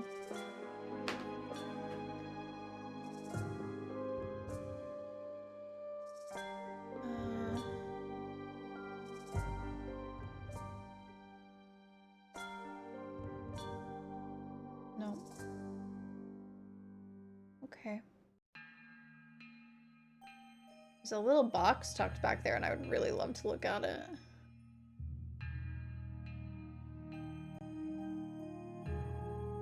We don't have a frequency to tune to. Buy milk. Okay.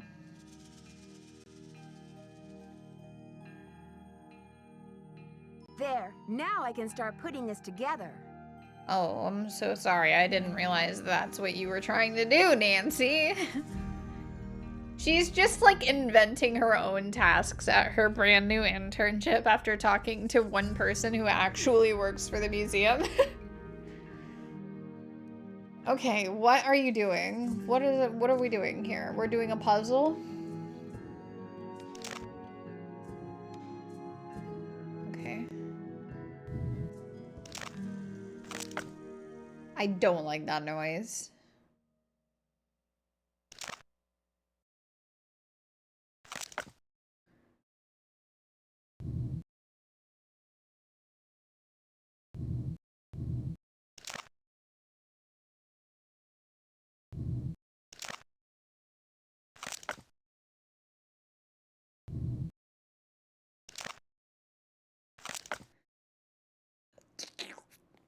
You know? It's very wet for pottery noises.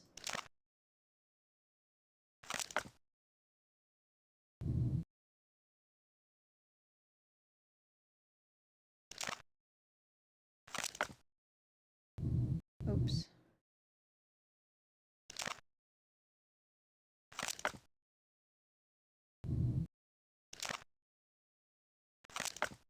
That's done. Who asked?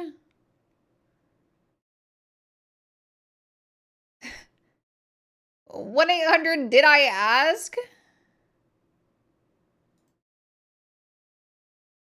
Okay, good job, Nancy.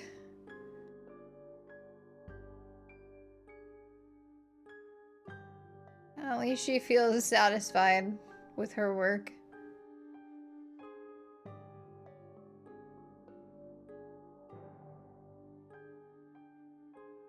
I want to see this.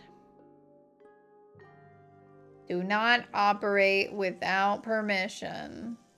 Okay. I'm just looking with my eyes.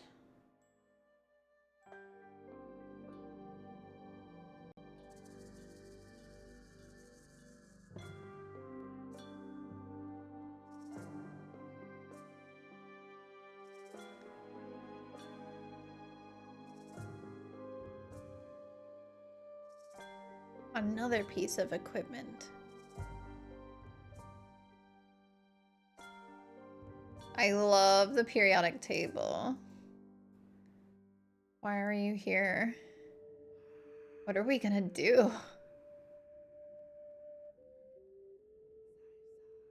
Okay, the phone is in here. Oh my god, I thought that was alive. Oh, this is the knob for the headphones. Property of Sunny June.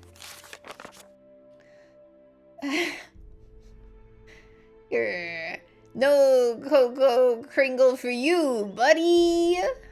Okay, notes. I hate that bull game. It's all random. Okay, or is it? Choosing when I pass, choosing when the computer passes. 4 pieces of corn, different than dice. Try Pascal's triangle.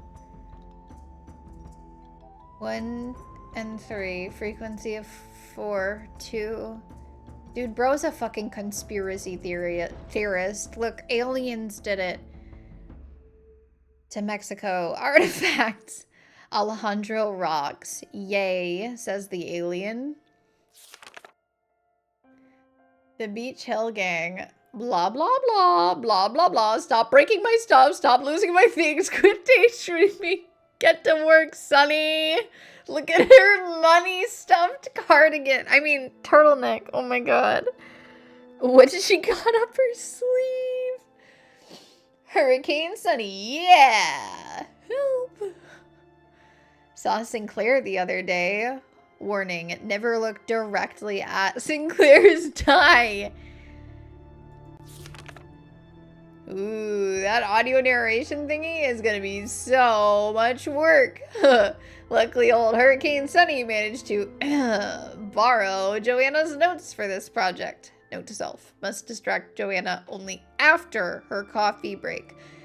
Okay, let's see. Garden.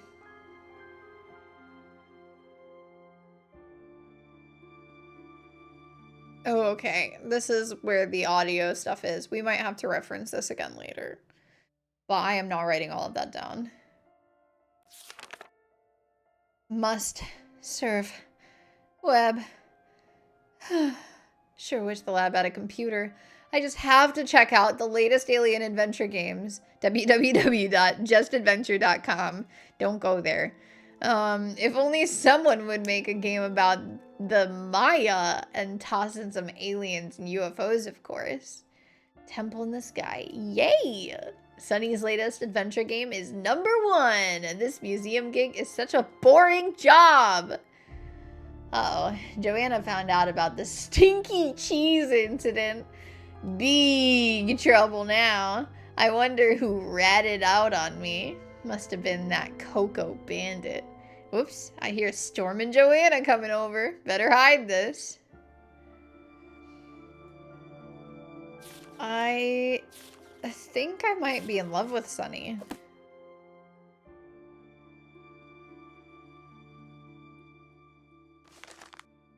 Kringle, Cocoa Kringle, milk chocolate crunchies. Now is 79.5% less fat. Lavash, it's very cow. Yummy crunchy Cocoa Lottie. I was making a joke about my table. I showed you guys my table yesterday. You wanted? It looks just like the cover of the game. It's a sign from my mom.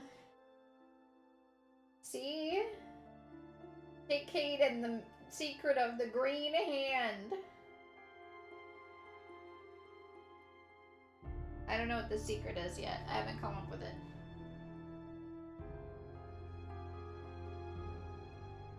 The deep lore.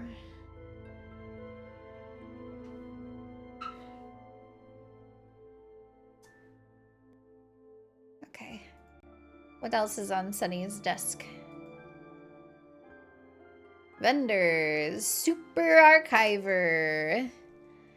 Framing tools and supplies. Brushes. Oh, wow. Okay. Account number is kind of huge. Okay, we got 202 555 1411. Account number BH is not a number. 65D2 7Z. Yep. Okay. Silvio's Curatorial Bonanza. Sale on bubble wrap and other packaging supplies. Order ASAP. Okay. Silvio. 202 555. I think we might be in the 202 area code. 9963.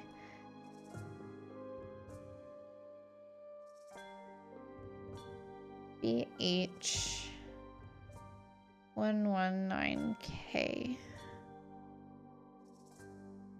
Preservation first. I'm writing down every phone number. You guys already know. When has a phone number ever been useful to me? Almost never. I will be writing them down. What if I need gloves, smocks, acid-free tissue, or cotton balls? We are in Washington, D.C.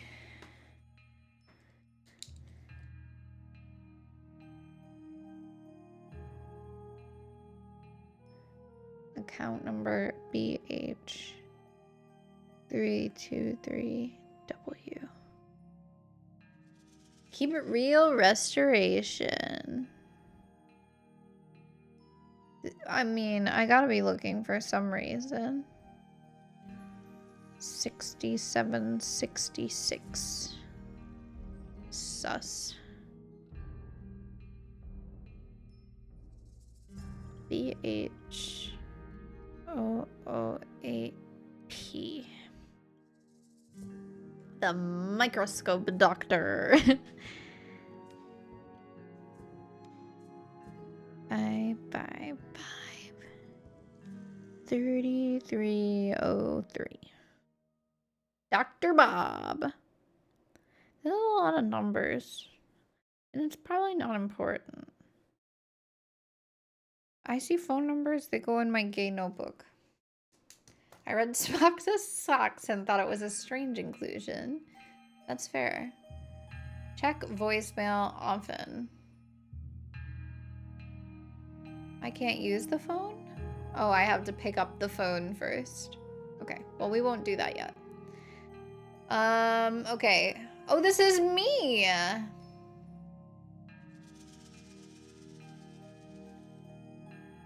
Assistant curator tasks. Sort out shards of pottery and reassemble pot at lab workstation. I did that. Don't switch out plain knobs on display cases with Maya theme knobs. Priority. Bring addenda to Monolith Loan Agreement to Alejandro del Rio at the Mexican consulate for signature. Okay. Order bubble wrap, packing tape, and sticky labels. Match recorded narrations to appropriate displays in the main exhibition hall. You'll need headphones for this. Reorder Maya numbering exhibit in the main exhibition hall. Restock laboratory supplies. Clean exhibition display cases. Okay. Sunny was here. Yummy chocolates. Okay.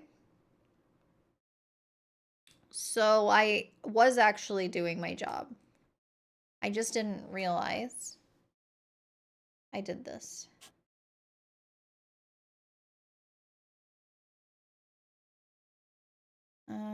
Okay, order bubble wrap, packing tape, sticky labels.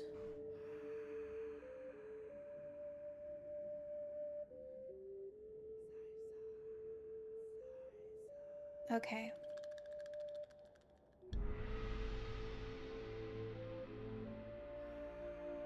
Silvio Jr.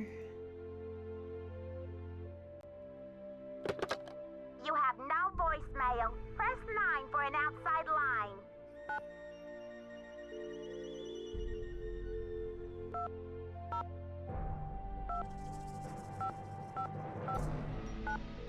Nope.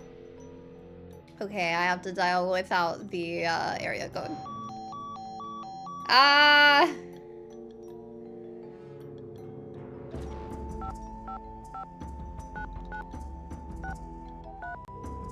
Silvio Jr. Silvio's Curatorial Bonanza is open from 9 to 5 Monday through Friday. Please call back during regular business hours. Oh. Is time currently passing? That's really unfortunate. That is unfortunate. Oh, okay. Yeah. That wasn't happening in the last game.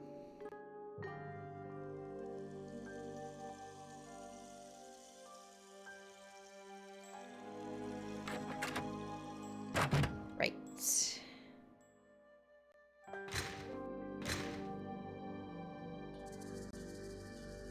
I guess it's 2 in the morning.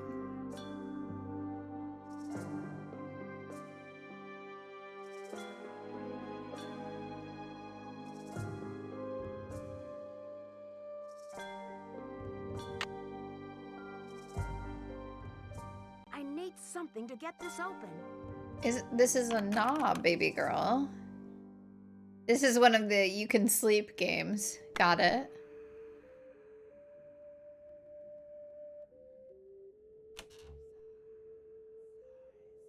Okay, which pair of headphones is for Nancy? This pair of headphones is for Nancy.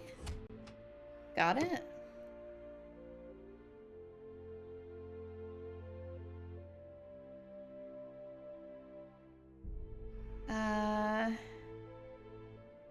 Oh wait, yeah, this one has a thing on it.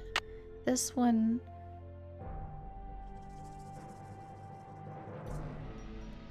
So we do have 5.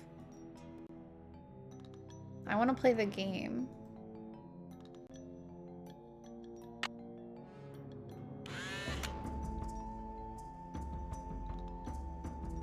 Okay. So this is black. Ink is this one. Throne looks like this. No. Yes. Throne. Water. Water is not on here. Crab! Okay. Oh. North we saw on something. North we saw on something. It was by the front desk.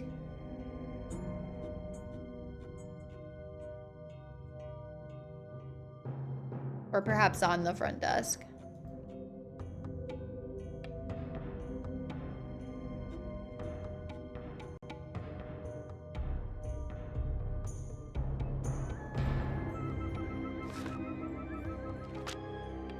Yeah.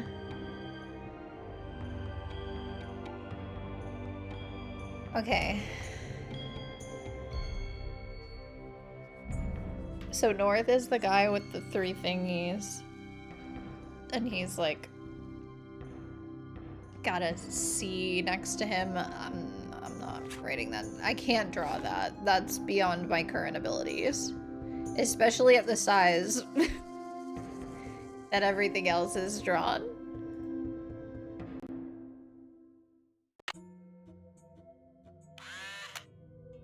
Okay. This is North. This is black. This is ink, right? This is Throne.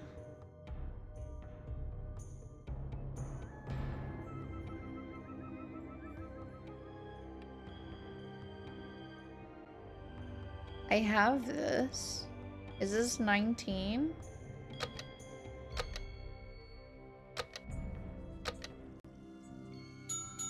Ding ding! Is that a happy ding ding? I'm so genius, so smart. Okay.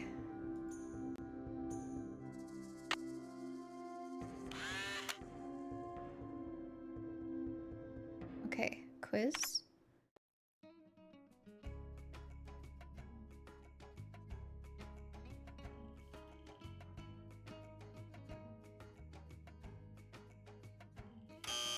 I spelled it wrong. What's the name of Pakal's mother? Lady something. I don't know. I don't know the answer to that. It was on one of the things. I don't remember. I knew there was going to be a quiz, but I didn't know it was going to be hard. All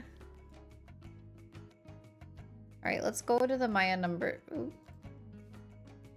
Isn't this the thing that I'm supposed to be fixing? Yeah. Okay. How am I supposed to be fixing this, though?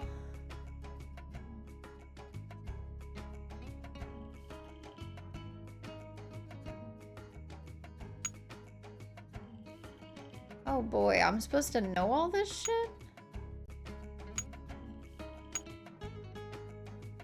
Oh my god.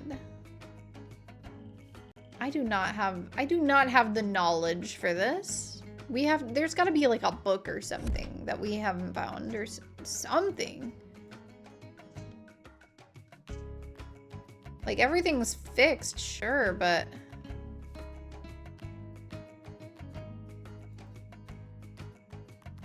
somewhere is the information about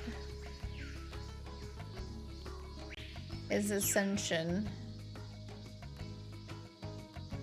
and his mom. Oh god, I don't know where though.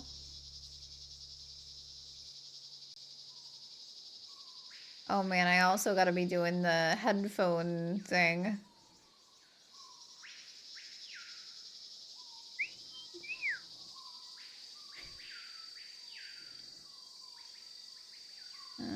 Royal royal couple. No, that is not a motherly action.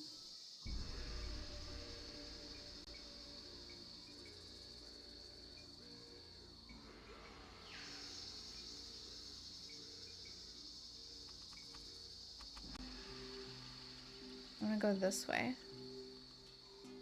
It's locked. That's what I thought you'd say. We have to have our key card. It needs a card. It needs a card. Shut up. Oh, these mean road. Okay, that's what was on the... Okay. It needs a card.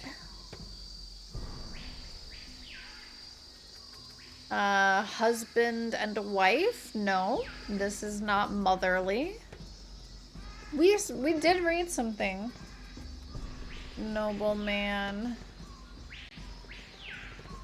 Oh. What's this say? Vision serpent. Do I have to pass the quiz before I can go through? I just want to pass the quiz. I don't even know what the point of going through is. Okay, so I guess the information about his mother was out here. Kings. Rituals. Let's go to Kings. For 1,000? That's about his death mask, right? This isn't about his mother.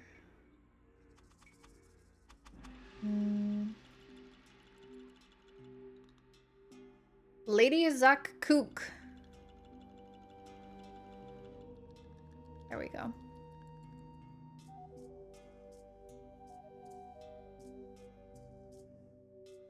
Let me in. I'm a genius. Let me on the pewter.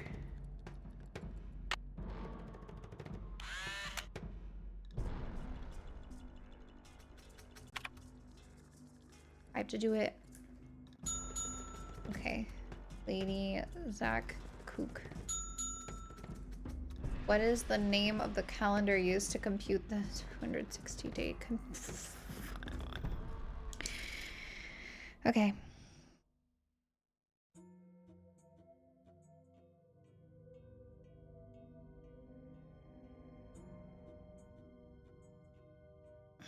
I don't know the answer, okay? I don't know. I don't know.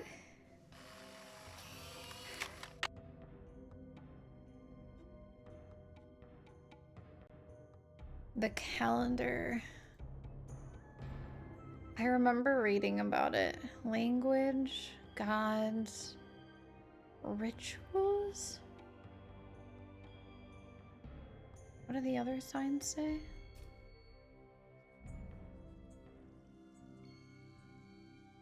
What does that say? Who were the Maya? Arts and crafts. I don't think it's going to be under arts and crafts, but a calendar. Maybe it's in ritual. This is very realistic for museum quizzes. Feels just like RuneScape. I feel like I should be reading this. Nope. Nope. I remember reading it. It's just I don't remember what it's fucking called. Replicas of body shaping devices. I didn't look at this. The Maya used these devices to change their appearance.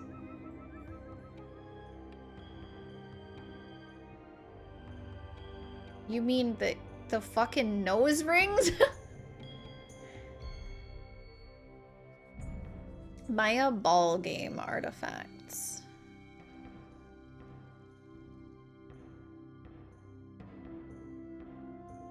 Dude, I just feel like I saw a glimpse of my own future as a civilization represented by a museum collection. You mean the fucking nose rings? It's been 2 hours already. This game is flying by.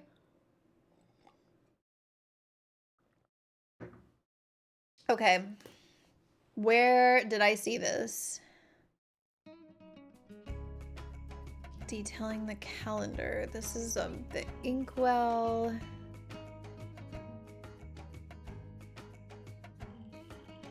Nope. Man, I wish I remembered more of my project on the frickin' Maya.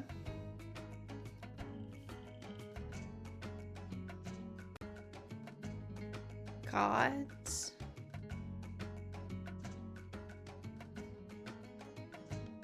These are just depictions of gods. This is the calendar. Soul King.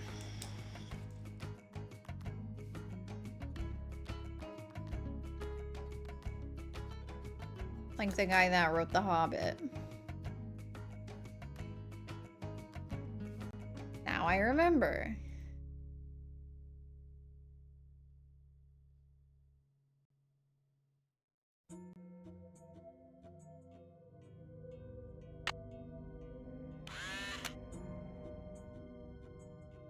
Quiz.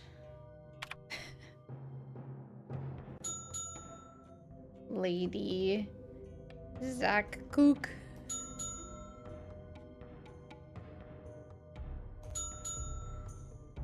What is the name of the supreme god in Maya mythology?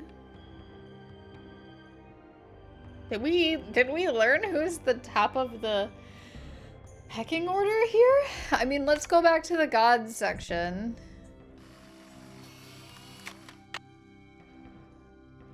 The computer's mad at me for doing bad.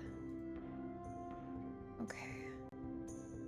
Gods is the next one. We were just there. I should probably have read the first one. Rain, moon, sun. Corn, jaguar, sun.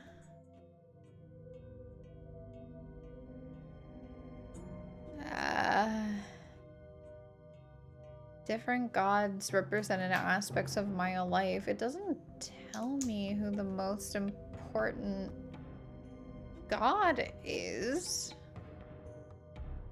Seems like an oversimplification. Please. I would like to read this. I don't think I read this. Most customs and rituals were based on religious practices and played an important part in Maya daily life. Some, such as the wearing of earrings, are considered by our culture as ordinary, while others, such as bloodletting and human sacrifice, are seen as barbaric. Many ancient Maya customs are practiced today by the indigenous peoples of northern Central America and southern Mexico. That's nice to know. That is nice to know.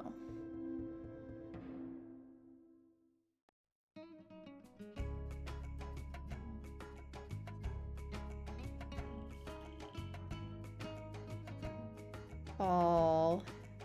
Did we read anything about that? Guys, I don't remember seeing anything like that. Who are the Maya? God.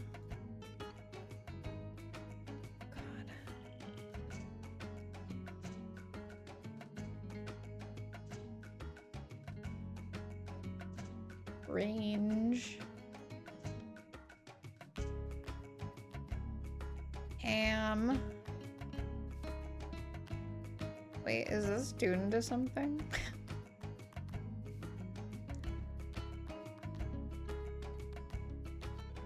There was like maybe the thing about this serpent vision thing? I don't think that's important right now.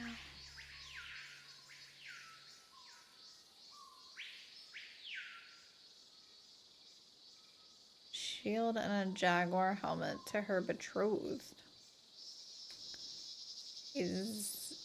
Would it be the god of the jaguar?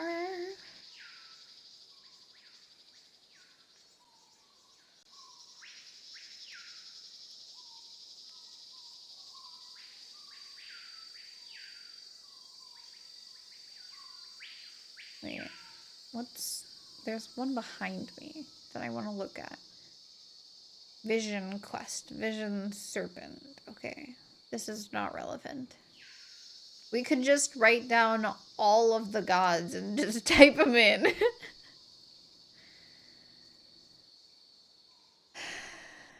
All of the gods they name, anyway. What do you guys think is the most important? There was one god who was pictured twice. I think it was the sun god. Rain, moon, and sun. But they don't name them. Oh, Ahau Keen. Okay, let's try this. Yum cocks.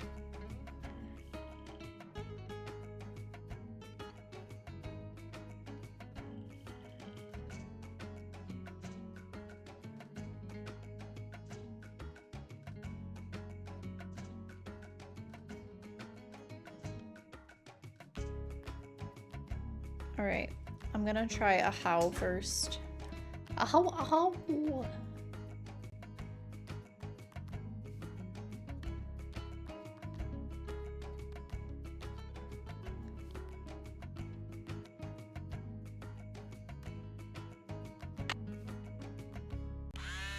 Woo! Quiz.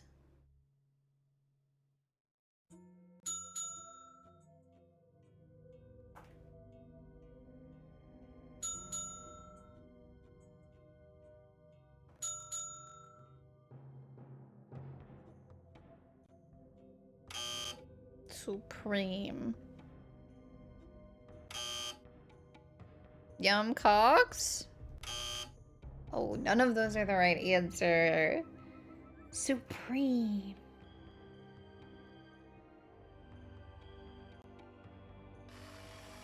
We didn't do it.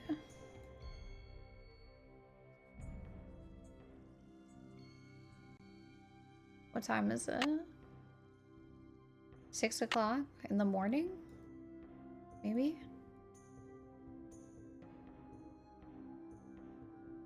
Okay, where else was there information on gods? Supreme gods.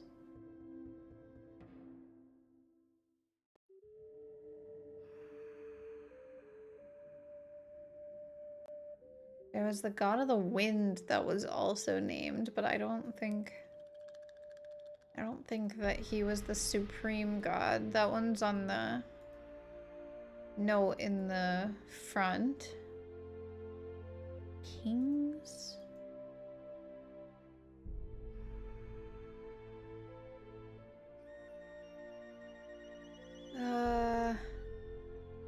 Supreme god.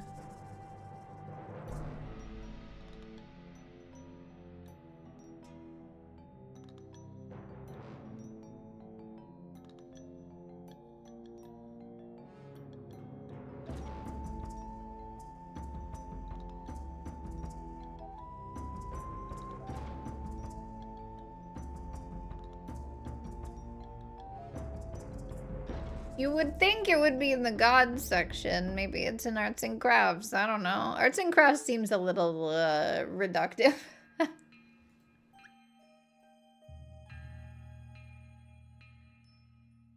Black. Okay, Balak is another god that they've named. But I don't know if I've seen anywhere. We might need to do something else for a second.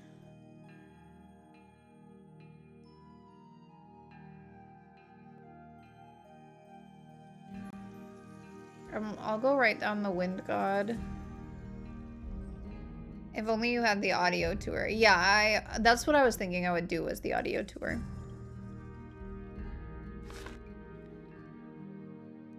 Okay.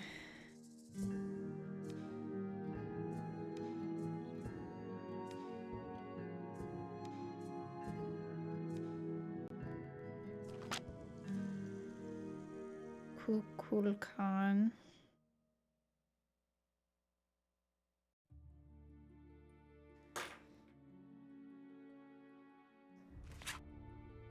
Oh. Okay. Only $6 for the museum entry for adults? That's crazy. That's crazy. They're crazy for that. All right, I want to go back to the lab and take a picture of how we're supposed to do everything.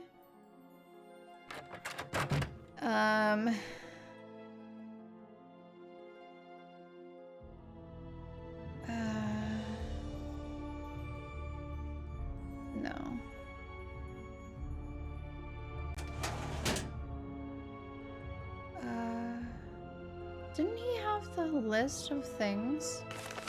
This was on here. Yeah, I'm just gonna take a picture of it because I am not dealing with that.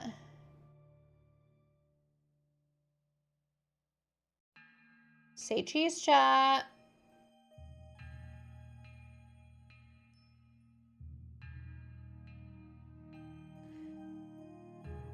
Okay.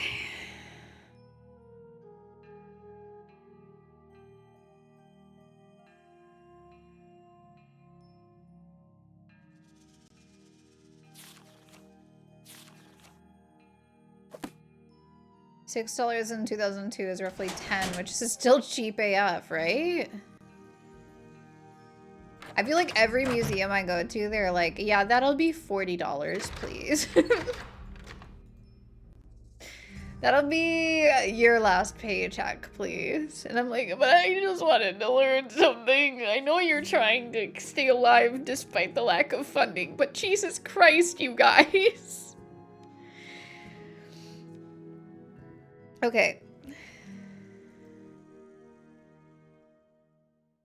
So, starting with A. A is our ham radio. Oh my god, this is gonna be crazy. This is gonna go nuts.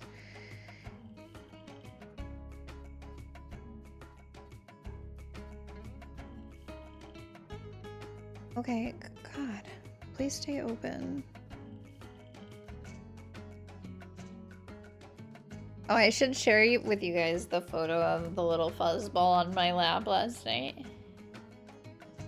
He was so cute.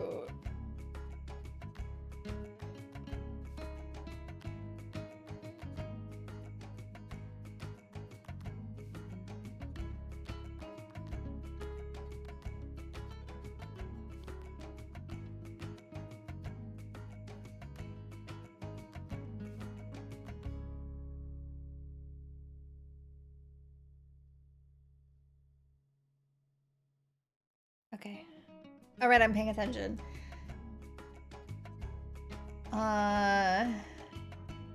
Yeah, Kona. Went to a local museum by my university, bought like 5 postcards, and it ended up costing like $23. Real. Very real.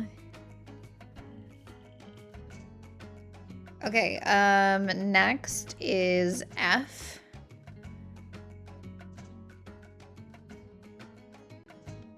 F is the range of the Maya. Range.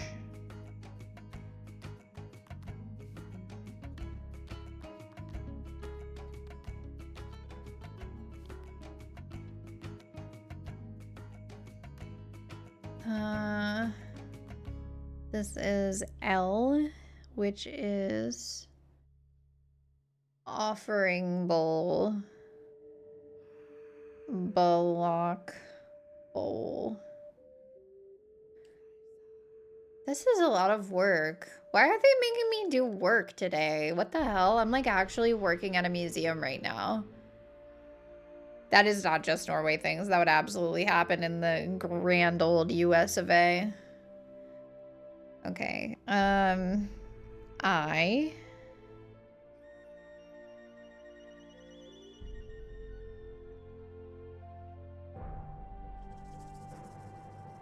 Rain, moon, sun, gods.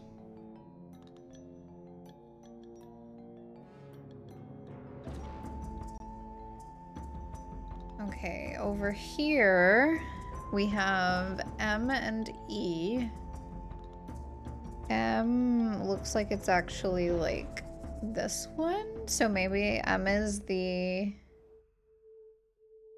death mask.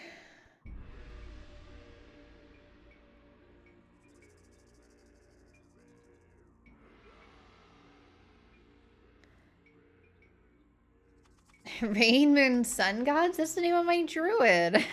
Wow, how creative. E is Jade Pakal.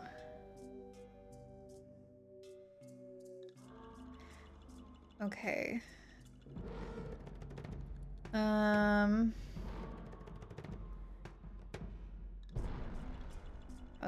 That concludes the Mass Effect wing of the museum.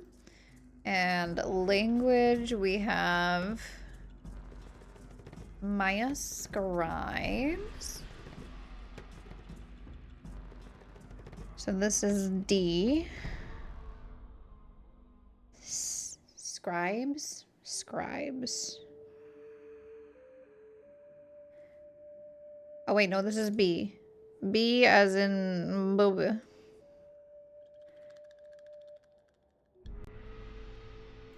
Oops. And then, okay, D is numbers. So that'll probably help us. Okay. Other side, we have rituals. First is G. Why the fuck did they order it like this? Body shaping. It's like body doubling, but I don't know. I don't know. Okay. And then N is balls. Ball games. Okay, we're done with this area. Well, done writing down what I'm supposed to do for this area, but there's still the whole garden.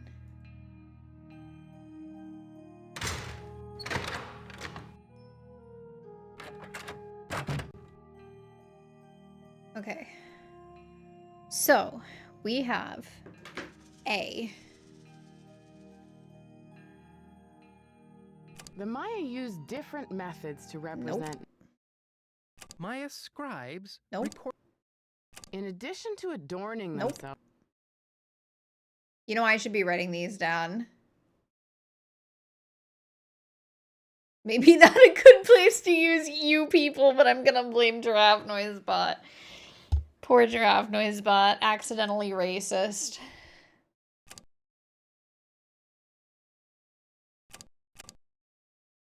What did we start on? Maya scribes. 7. Okay. The Maya used different methods to represent numbers. Okay, so Here is numbers. An example of the numbers from 0 to 19, from top left to bottom right. Notice how some numbers are represented with bars and dots, and some are represented This with is pictures. 7. 0, 7. Maya scribes, Maya recorded scribes the official history is of 0, the kings 8. and queens, but very little is known about daily life in the Maya world. Although there are thousands of inscriptions found on artifacts and architecture, there are only a handful of Maya books in existence today. In addition to adorning themselves with jewelry and Body costumes, shaping is the 0, Maya 9. shaped their bodies to heighten their beauty. Beads were dangled in front of infants' faces to encourage crossed eyes, a trait considered attractive to the Maya. Okay. 70. The Maya ball game was a religious activity as well as a spectator sport. Players would propel a rubber ball through a small stone hoop using their thighs, hips, and forearms. Wink. It is believed that the players were often sacrificed after a game. 77. Ritualized bloodletting was a common practice among the Maya. In this panel, 3 captives wear garments associated with bloodletting. Okay, this A is for variety the of other instruments, area. including Okay. stingray spines, thorns, and bone awls were employed for this activity. Okay, I'm gonna actually go back and finish it. We're gonna continue doing what we Jesus Christ, it's so hard to get around in this game.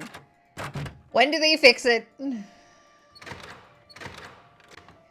Okay. Let's take another look at the garden. Okay. Garden. This one over here isn't labeled. This one is labeled as O. Wait, maybe I should read that one. Did I read that one? This is captives.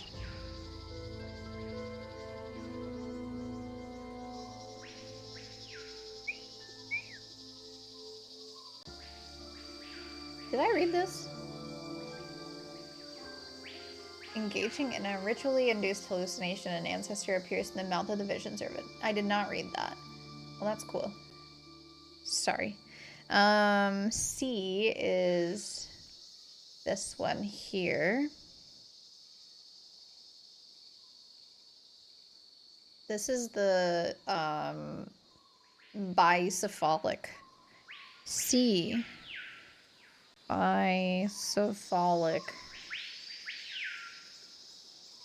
Bicephalic? I don't know. I don't know if I'm pronouncing that correctly, actually. Please don't make fun of me.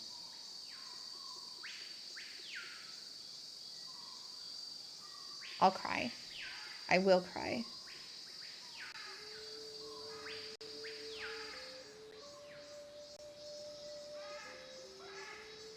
Okay, this one over here is not marked, but the next one is. This one is H, which is Kahal.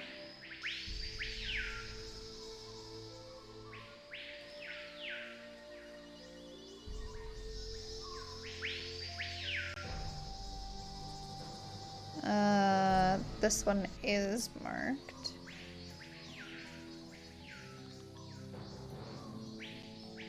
Okay. Vision serpent.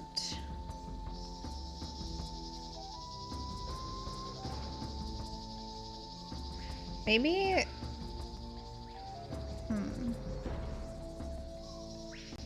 They talked about bloodletting in the same one as the piercings, right? This one is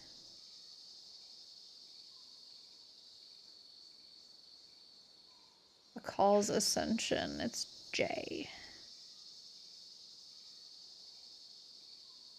Oh, yeah, Ascension. Because I know they also use the word accession. I wanted to make sure I wrote it right. I'm trying my best to work at this museum right now.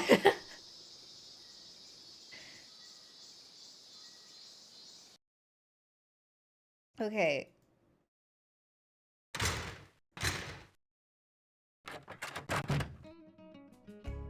Alright. Going in.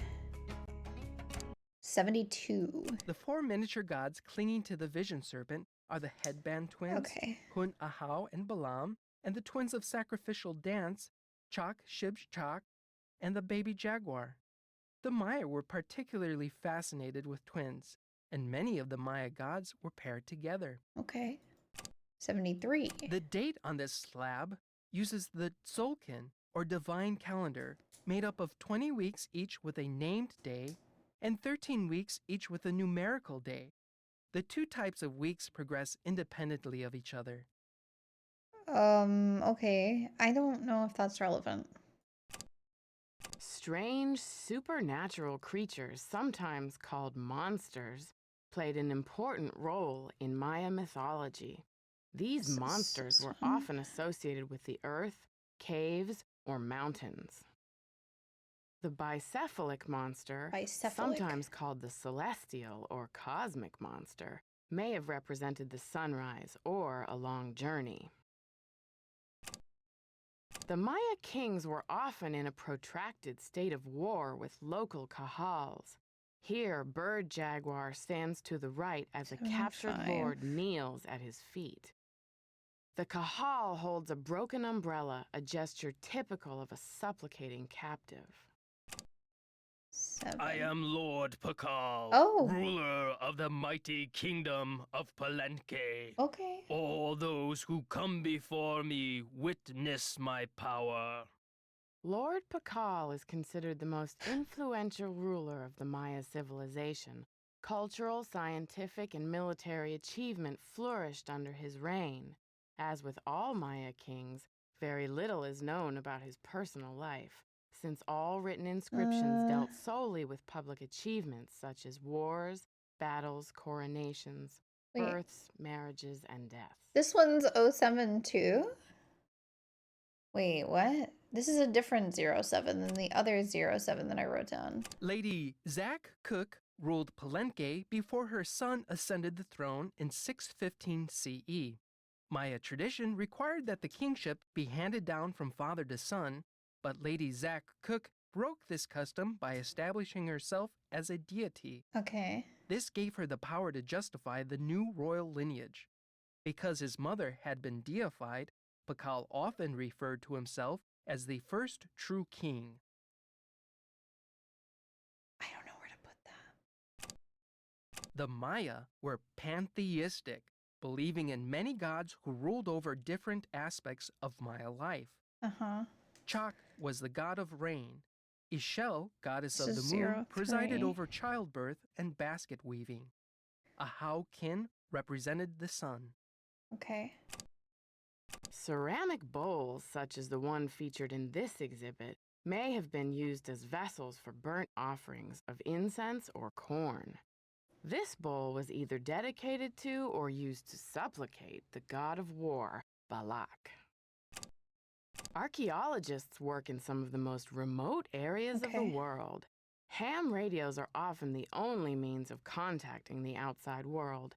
HAM is an acronym for Handheld Amateur Radio. Although the geographic range of Maya cities is well known, it is difficult to determine the range of Maya influence. Some experts believe the Maya may have traveled as far south as the Amazon and as far north as North America. The Maya used different methods to represent numbers. Okay. Here is an example of the numbers.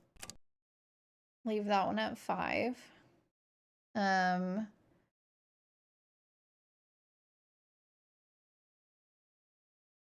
Oh, okay. Why the fuck is it like that? So this is F. This is F. Although the geographic range of Maya cities is well... Cool. L.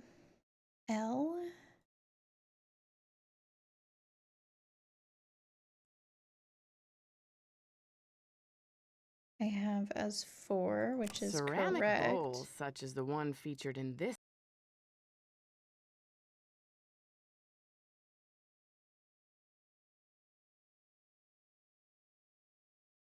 In a ham radio when I was a kid, where the tuning knob looked like a pig snout. That is very cute.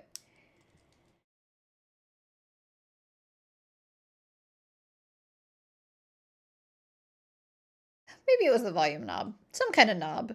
I'm not going to clock you for getting something wrong. Pantheistic, okay. Believing in many gods. Yeah. So that's just, none of this is helping me though. Okay. We didn't really figure out, but maybe okay. So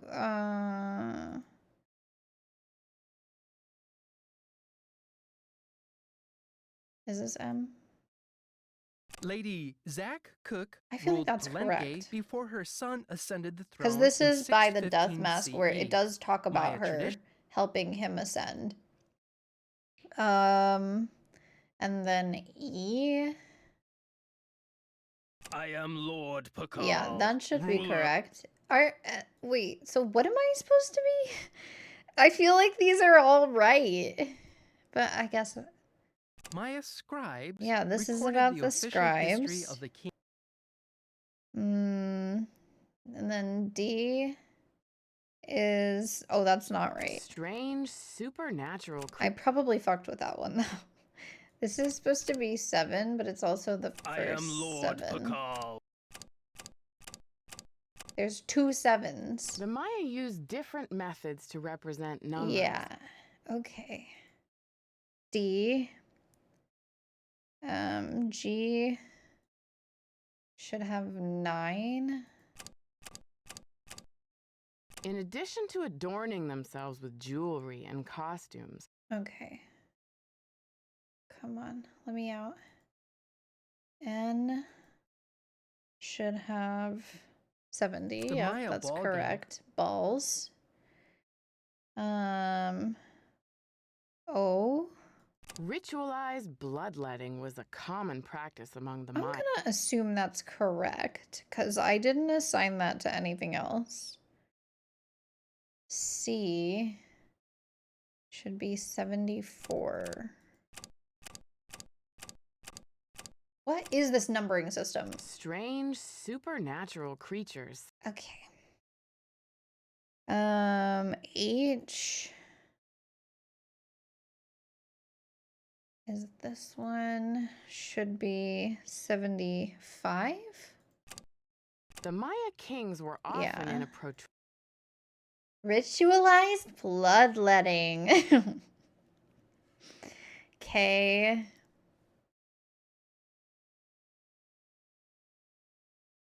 should be 72. The 4 miniature gods clinging to the vision serpent. Okay, and then J. In addition to adorning themselves with jewelry and costumes, the Maya shaped their bodies to heighten their beauty. Beads were dangled in front of infants' faces to encourage crossed eyes. Not right. A trait considered what have I not attractive used? to the Maya. Ah, fuck. The Maya ball game was balls. Ritualized blood. No ritualized bloodletting. Not that. The serpent are the headband twins, looks like it's in order. Hun Ahau and Balam, and the twins of sacrificial dance, Chok, Shib, Chok, and the baby jaguar. I did Maya it. were particularly fascinated with twins, and many of the Maya gods were paired together. I did it. Okay.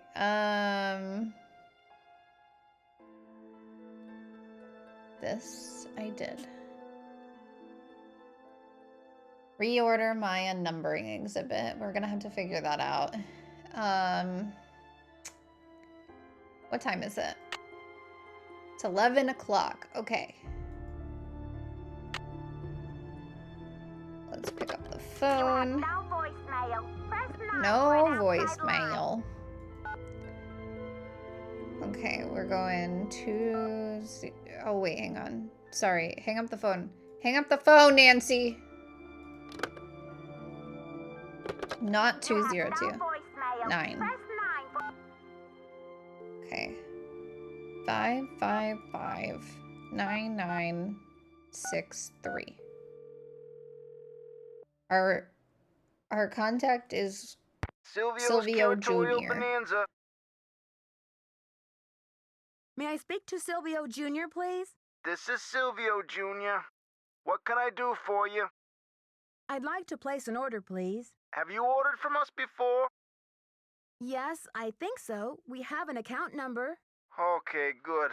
That saves me a lot of paperwork. What's the account number? BH119K. BH119... BH119K? Beach Hill? Are you serious? You sound surprised. I guess you were expecting Sunny June? I was expecting Beach Hill to settle its accounts with me about 6 months ago. I've sent all 6 of the outstanding invoices to a collection agency. And you jokers won't get another packing peanut out of Silvio Jr. ever. Do not call here again. Uh-oh. That is not my problem. I'm marking that off on my list.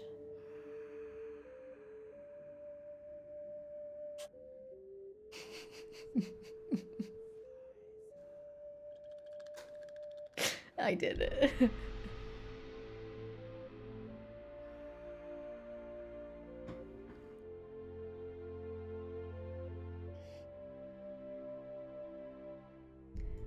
I don't know where the Mexican consulate is. How am I supposed to know? They're coming for my thumbs. No, not my thumbs. Okay, I need to save.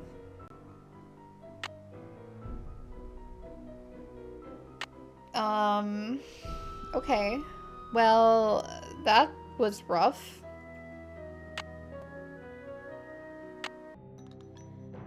I can't believe they put me through that. There can only be one Mexican consulate in DC, right? God.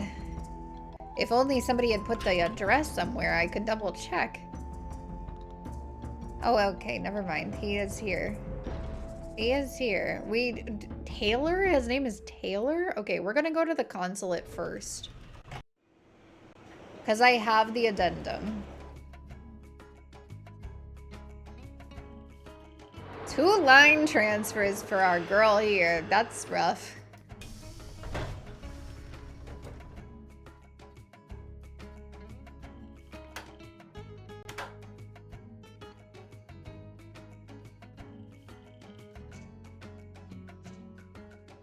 Information for art collectors, dealers, and curators. Establishing legal provenance. It's your duty. Oh. Art Collectors Guild of Mexico. Provenance. The history of ownership. A work of art may travel great distances and change hands many times during the course of its lifetime. Typically, legal transfer of ownership happens either as a sale, an inheritance, or a gift. Provenance documents are an important means of establishing an artwork's authenticity as well as confirming the legality of its ownership. They show the geographic, personal, and commercial root of a work of art. That is, they identify the date of each exchange, the names of the people involved, the circumstances of the transfer, and the location where the transaction has taken place. Ideally, an unbroken chain of ownership can be traced all the way from the artist's workshop to the present day. Frequently, though, some documents are missing. The art dealer or museum curator has no way of knowing how the artwork has been exchanged during these gaps in the record. When this is the case, the legality of present-day ownership becomes suspect. When researching an artwork's provenance, the following documents may provide clues: exhibition catalogs, sales catalogs, collection catalogs, papers and business records of collectors, papers and business records of dealers, wills, and insurance inventories. Okay, we'll be on the lookout.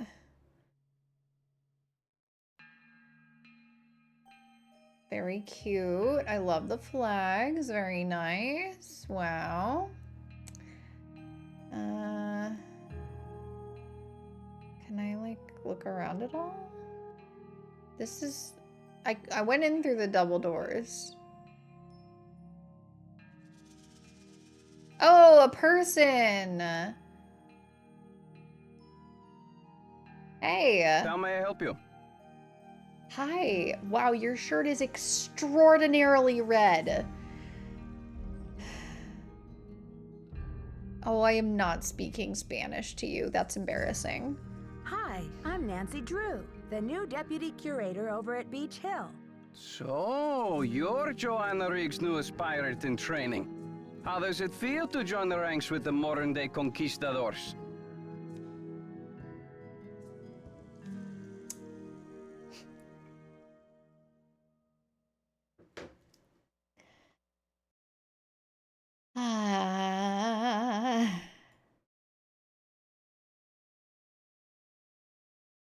Good. We're talking about it. Conquistadors? You had better brush up on your history, young lady. When the Spanish explorers invaded Mexico, they became known as the conquistadors, or conquerors. They robbed the indigenous peoples of their wealth, not just their gold, but their artwork, their sacred objects. Anything they did not steal, they burned to the ground. Uh-huh.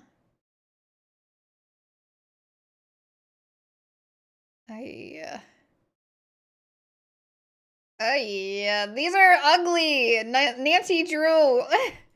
Say something normal. Alejandro, I understand that many crimes were committed in the name of exploration, but that was hundreds of years ago. What does this have to do with Beach Hill? There is more. In the 19th century, archaeologists discovered the ruins of ancient civilizations predating even the Aztecs. Many of the dig sites were robbed, and the stolen artifacts were sold off to art museums and collectors around the world. Today, finally, it is illegal among most civilized nations to remove an artifact from its native country. But sadly, there are thousands of precious antiquities with highly questionable provenance floating around the Western world. I would rob the British Museum for Alejandro.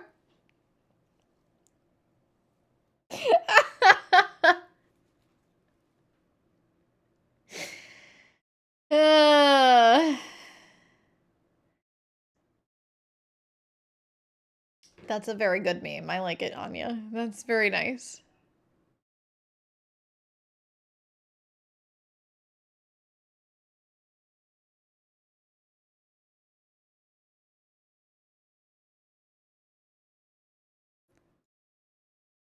Oh my god, Nancy Drew.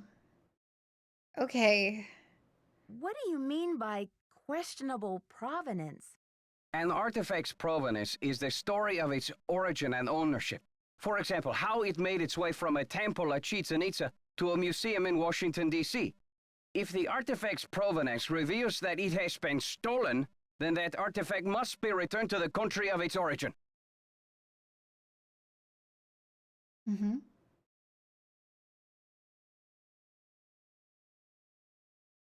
Oh, Nancy. So the problem has been remedied, hasn't it? No, not at all. Provenance documents are often tampered with or forged to cover up the theft. Because of this, thefts continue and a great deal of art is moved on the black market, even today. Unethical art dealers and greedy museum curators do nothing to stop this.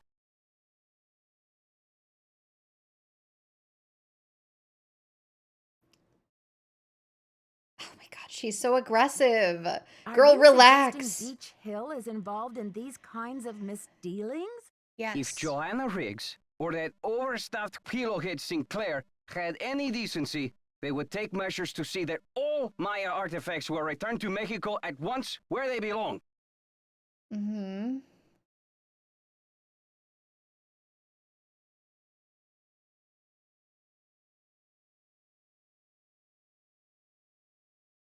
And what if these measures are not taken? My country will have its due, Nancy, even if I have to begin reclaiming its artifacts with my own 2 hands. Hell yeah, brother, when we start.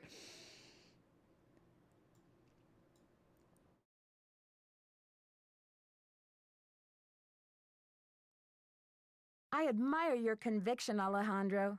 Lucky for me, the Palenque monolith is only here on loan from Mexico. I am still not happy that such a rare find will have its debut exhibition on American soil. But in my country, too, there are people for whom money talks. I will take those documents now. Uh-huh.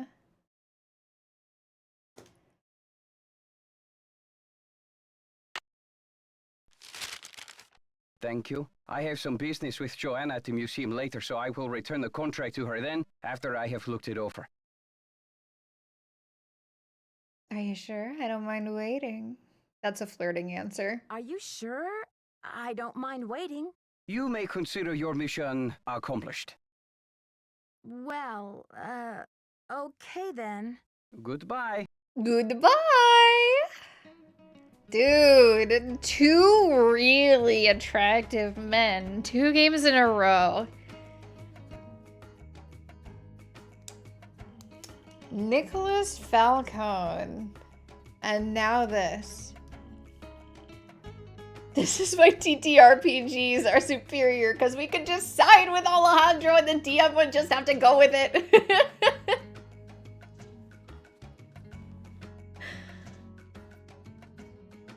It should be debuted at the Mexican embassy. Sure.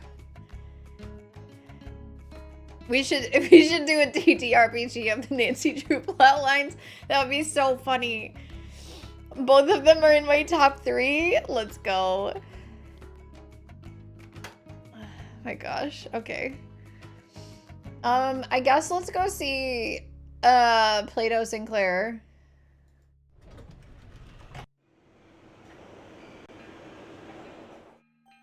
So many fucking line transfers. This is a fucking nightmare city to commute in.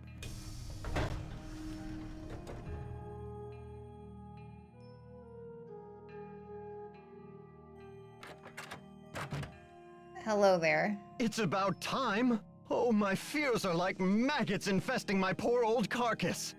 Want a cookie? They're from Oaxaca. Oaxaca. Thanks, but I'm trying to cut back. Who the fuck are you? Eat the cookie.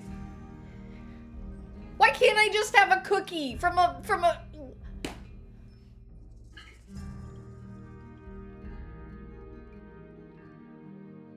DC is the worst city transit for a city with transit. I want cookie. No, thank you. You said Beach Hill is in jeopardy. I need to know why. Fucking the art world is being koala last ransacked, night was Nancy. like, I want a chocolate Prudence chip cookie, Rutherford, and I was like, a major patron of the arts, had her fire ruby necklace stolen from her villa in Topeka. I don't care. 2 weeks later, a whole display case full of rare Maya artifacts was heisted from a museum in New Mexico. I, once again, don't care.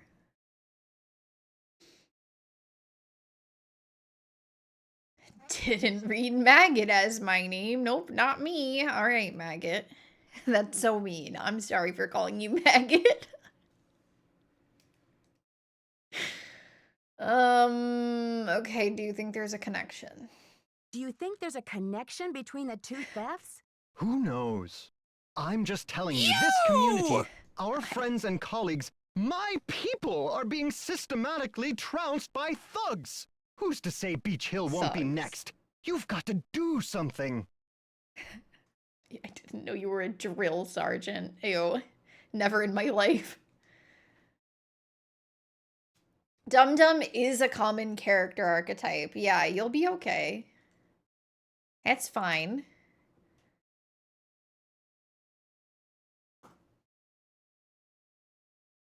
Okay. Okay. Does Joanna share your concerns? I've urged Joanna to approach the board about making some security upgrades, but she just keeps saying that the timing isn't right to ask for money. We have no money.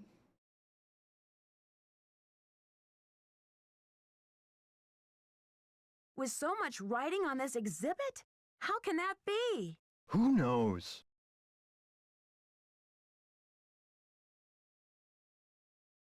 I don't like it when Nancy plays dumb. So, you're looking for a state-of-the-art detective? We need your eagle eyes. We need your bat ears. We need you to sniff out the stink of trouble. I am not going to be streaming the day before my wedding.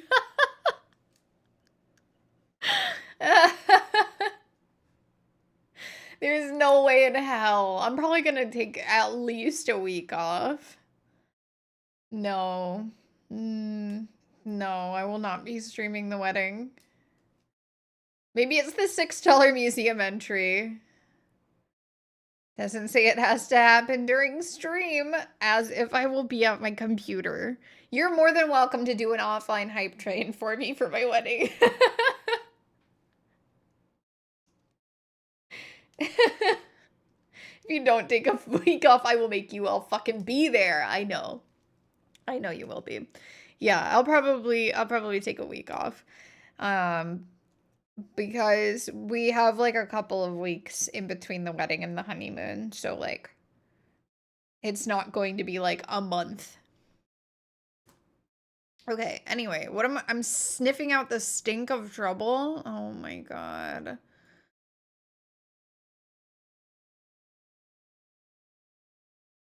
Click on that.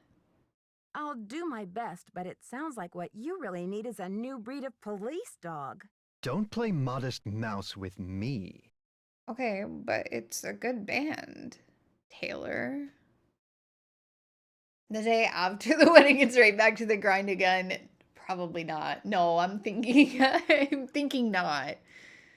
Modest Mouse? It's a good band.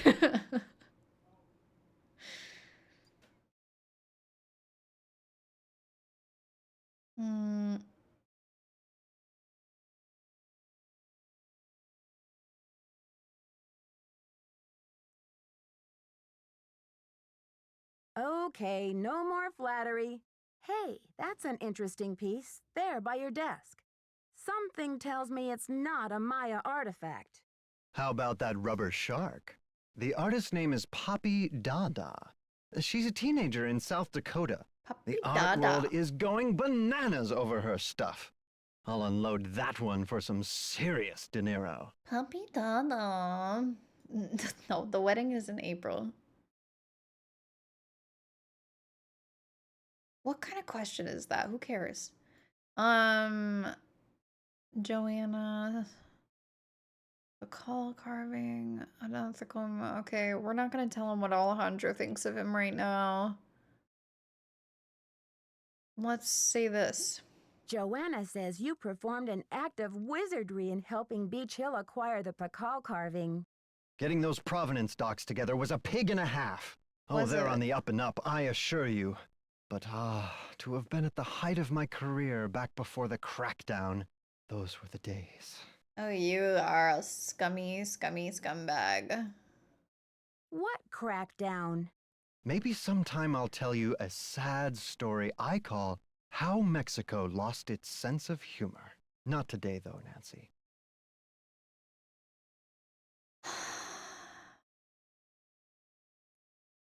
When you sell a piece of art, what kind of commission do you get?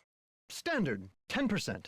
It's no king's ransom, unless of course you sell something for $1 million. Too bad I'm not allowed to put that monolith on the market, huh?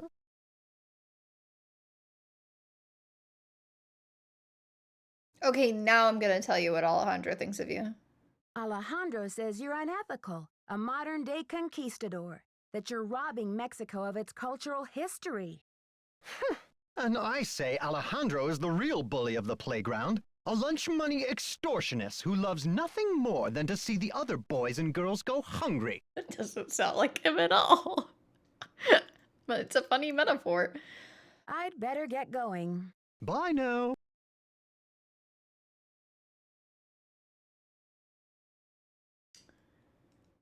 Poppy Dada. That tie is so bad. But to be fair, it was 2002.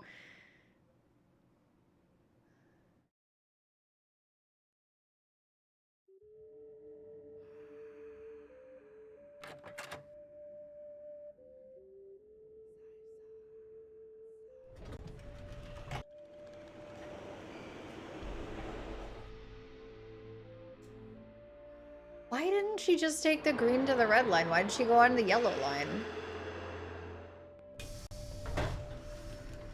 I think she's crazy. Cuckoo banana.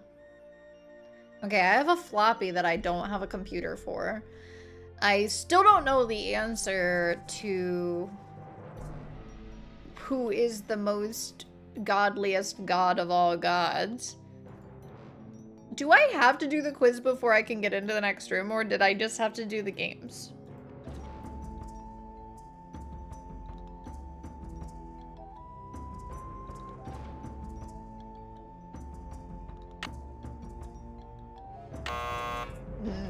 I have to do the quiz, huh? Okay.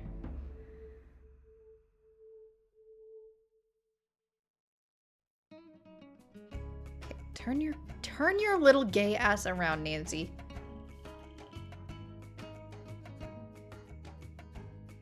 Never underestimate how fucked up transit schedules can make themselves. Fair. You know, I can't say after living in New York for 3 years that I ever did 2 transfers to get between 2 places. Like, never 3 trains. That's so many trains. Okay.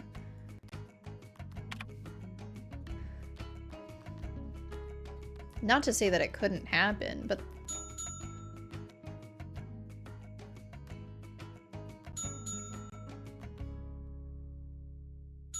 Okay. We've got Balak. We've got Ekahau. We've got Kukulkan. Oh my god! Okay, fine. My progress.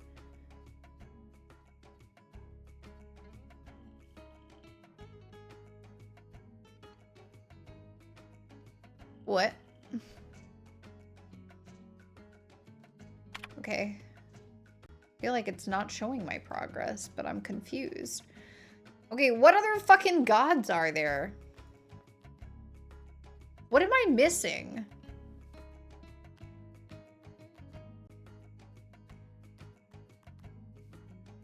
There were a couple of gods that they talked about in the audio thing.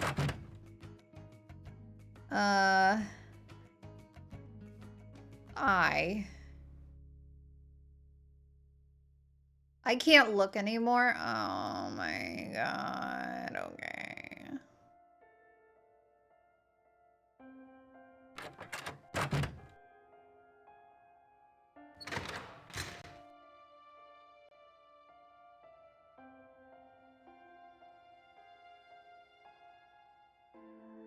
So can I, like, listen to this now? The Maya were pantheistic, Yes. believing in many gods who ruled over different aspects of Maya life. Chak was the god of rain. Ishel, goddess of the moon, presided over childbirth and basket weaving. A Haukin represented the We already sun. tried a Haukin. Yeah. The Maya were pantheistic. Shut up.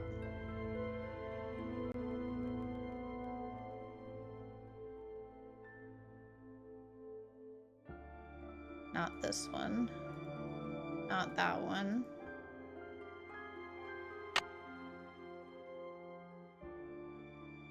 Okay. Maybe that's helpful? What other gods have we even learned about?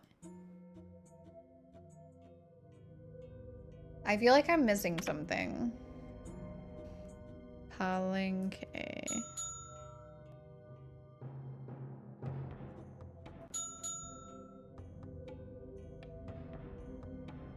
I started typing too fast. Chuck.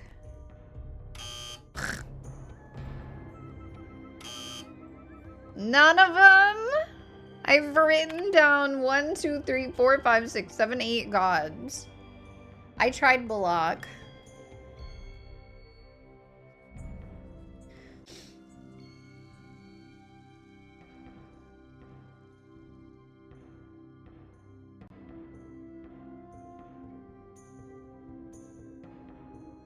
I tried Balak. I don't know what I'm missing. Range of the Maya.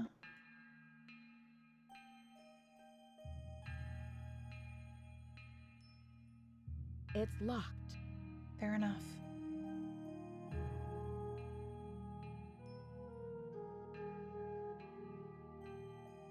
Insomnia? Did we read about that somewhere?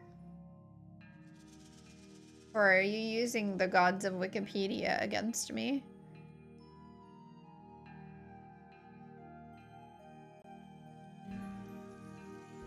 The Supreme God! Oh, there we go. Okay. You're correct. Fuck. That's on such a weird placard. Okay. That's the wrong direction. I don't know what I'm doing. Go into the temple.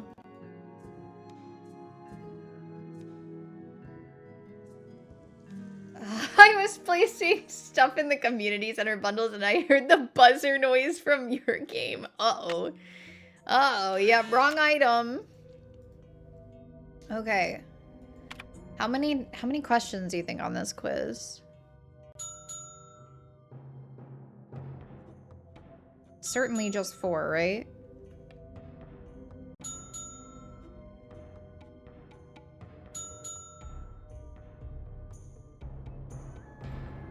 A modern Mayan language. Okay, at least I know where to find this, though. Okay. Turn around. 2012 questions. Okay. I'll just write the first one. Kike?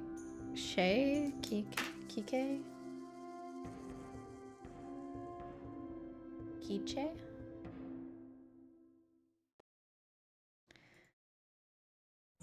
Not me pulling out my game notes.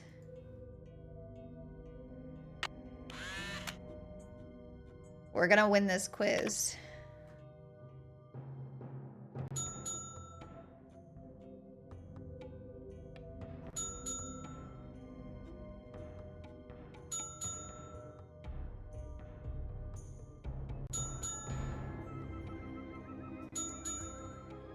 Congratulations! You have successfully completed the Temple Level 1 quiz. If you have already solved the other activities, you may now use your Temple keycard to descend to the next level. Bah, bah, bah, bah. Okay. I did it. I did it.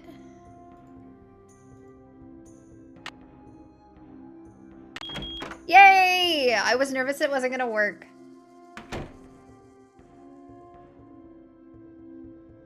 Okay. Next. Hello, computer terminal. Maze game. Offline. Enter system login and then password. Oh, yikes. We have not seen that. Are you offline? Congratulations! You've reached level 2 of the Maya Mystery Temple. Remember to use your temple key card when you solve the activities on this level. Solving all of them will allow you to access level 3. Who knows what awaits you in the bottom level? Me remembering stuff from looking up pronunciations. Yeah, the problem with me reading things out loud is one of the worst ways to remember something. Like my brain, it says the words, they're gone. So yeah. I did hear a Concerned Ape announced 1.7. Yeah, that's exciting. It's exciting. I'm curious to see what else he could possibly add to the game. Okay, ball court puzzle. Many Maya ruins contain a ball court that was about the size of a modern-day football field. Without using either hands or feet, players had to propel a small rubber ball through a concrete hoop 30 feet off the ground. It is believed that the winners of the contest were then sacrificed, as this was a great honor among the Maya. Try to shoot the ball through the hoop by changing the power and angle of the Maya warrior's arms. After you've succeeded for one level, the Maya warrior will move to another position. Once you've put the ball through the hoop for each position, you win. But don't worry, you won't be sacrificed to the gods if you do. It's the game from El Dorado! Yeah. Cool. Very cool. The world needs more concerned apes. Is a funny sentence. But I agree.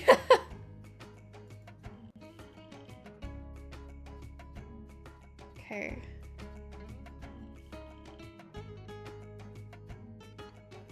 I just get to appreciate the art, I guess. Is this the hip bump game?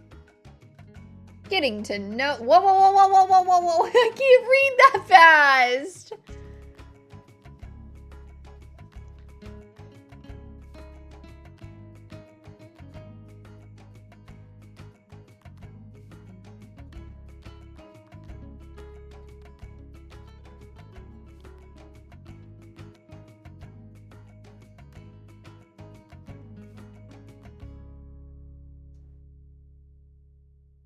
Flesh. Oh my god, that's terrifying.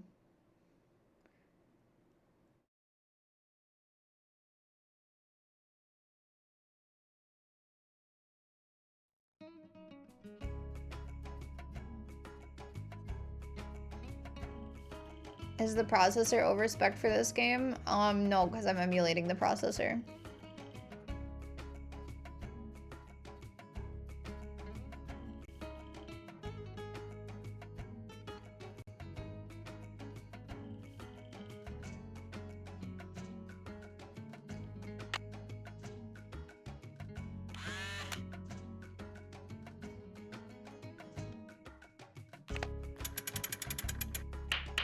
He did not throw that very far.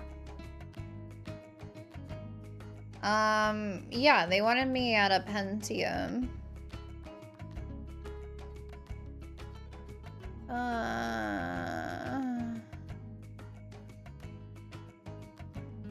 I'm pretty sure I had it just set at a regular Pentium. Okay,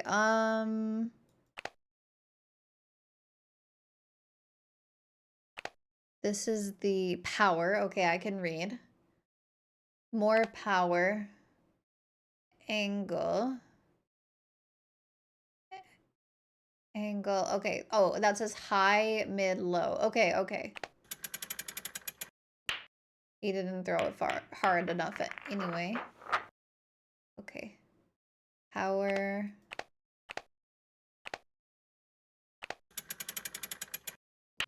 Okay, sorry, I overdid it.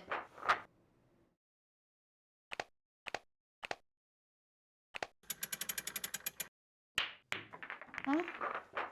Yeah, it's Carolyn versus Massachusetts. It's up here.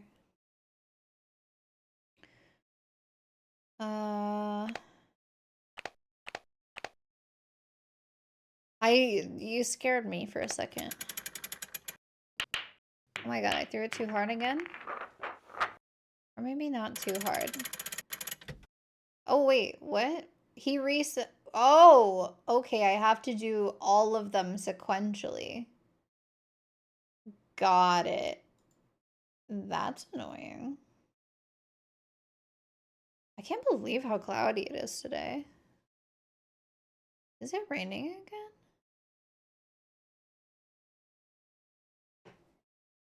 No, but I think it did a little bit. Pavement is speckled.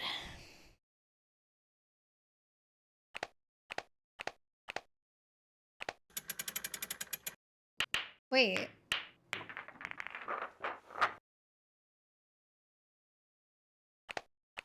Was it? Wait. Okay, it's 4, and then I back up.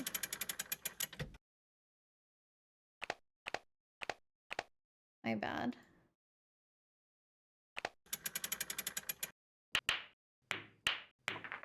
Okay.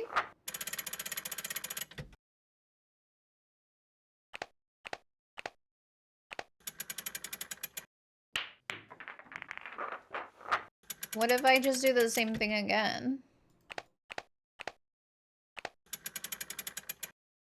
That's too hard. Or too high.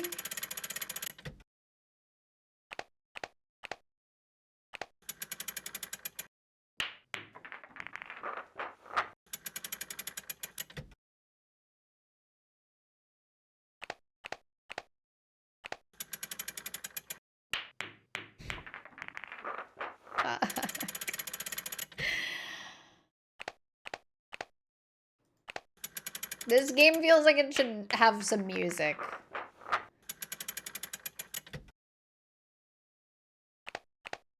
There's a game like this in Clue Finders, 4th grade adventures, and it is also too hard for me.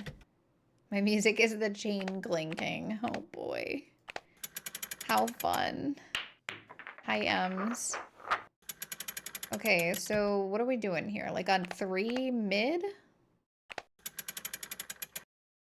3 mid. 4 high, 3 mid. How does that even make sense?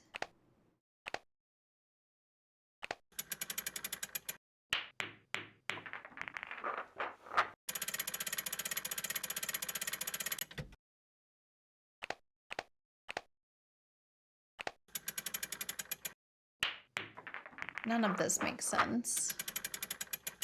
4 high, 3 mid.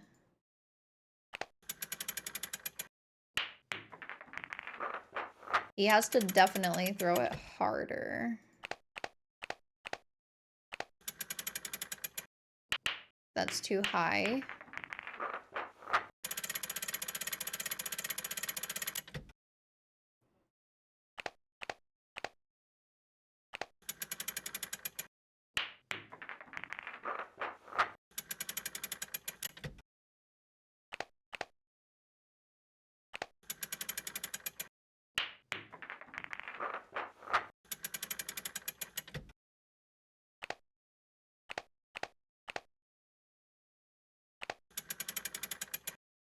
Hive mid.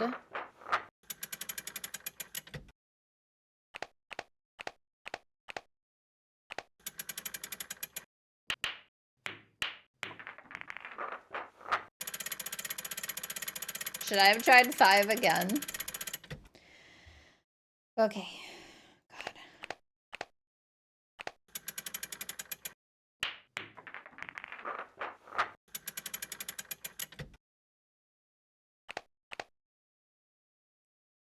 Oh, it did go. Okay. Just didn't make a noise. 6 low. 6 low, 5 me.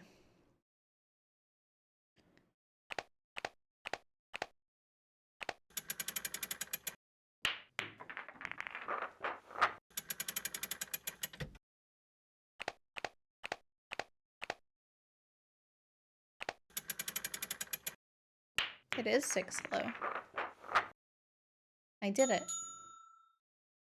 My card was in there, right? Right? Yes. Good. We have to figure out the login for the maze game. So maybe we should go talk to Joanna.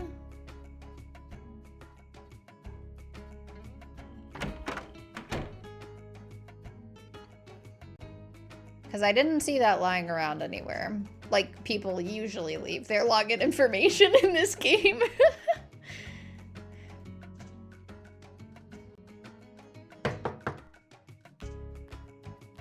Uh-oh. Is it 7 o'clock in the morning or at night? What time is it? What time is it, Mr. Fox?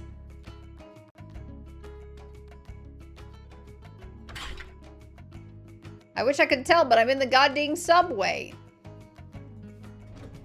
Let's go to our hotel.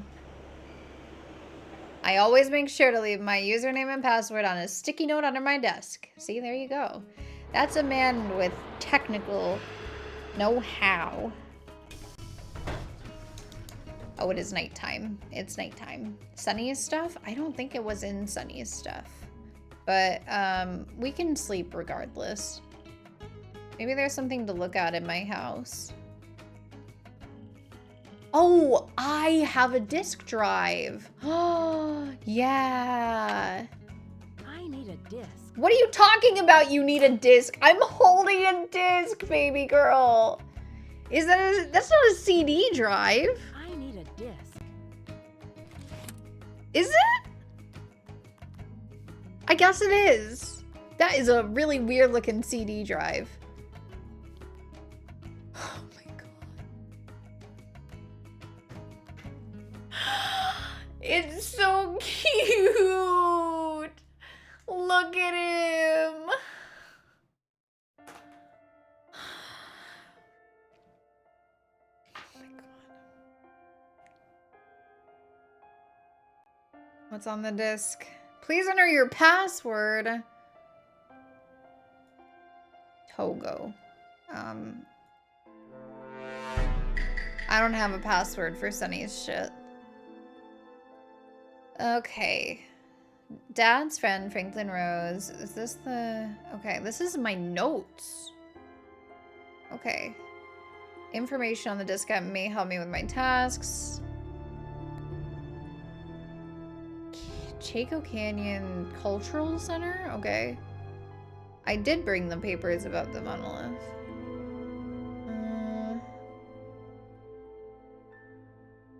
I bet Sonny's login will work here. Look around his desk for clues. I think it might be related to his superhero thing. Be sure to check in with Bess and George. Okay, we'll call Bess and George, I guess. Logograph number exhibit. We have to figure it out.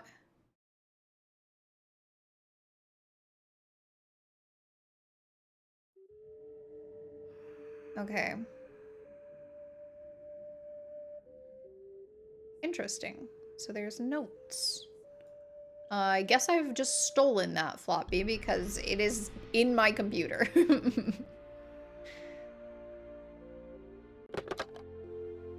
Let's call Bess.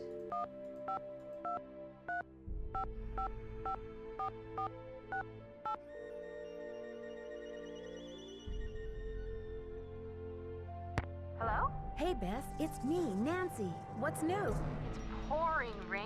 It's pouring George and I are in the rain. middle of a heated game of Go Fish, and I'm winning. Don't believe a word she says, Nancy. Last hand, I made mincemeat out of her. Anyway, we don't want to make you homesick. How's the internship going? So far, so good. There's a lot of excitement about the upcoming exhibit, especially since we have the Palenque monolith. The who? The monolith. It's a giant block she just of got closer to the stone receiver. recently excavated from a cave near Palenque in Mexico. Apparently, it's a very big deal. They think it's 1,500 years old. So, have you seen it? This, monolith? Yeah, it's humongous. Must weigh a ton. Like how big? As big as a refrigerator? Maybe Bigfoot's refrigerator. Sorry, Nancy, but how would a person tell this monolith apart from, say, some other big rock? Well, for one thing, it has Maya glyphs carved into it. Glyphs? Pictures that represent words or ideas, also known as logographs. Joanna says the glyphs might be a message from King Pakal. What kind of message? We don't know yet. Henrik Vanderheun, Beach Hill's epigrapher, is working on a translation. Who was King Pakal? He's considered one of the great Maya rulers. He reigned at the height of the Maya civilization. Well, Nancy, you're sounding very curatorial. Very curatorial indeed. We've been worried that you would be a little bored without a mystery to solve, but it sounds like your brain will have plenty to chew on. The whole Maya culture is a mystery to me at the moment. The last thing I'm going to be is bored. I'm sure of that. Speaking of kings, this card game's not over yet, Beth.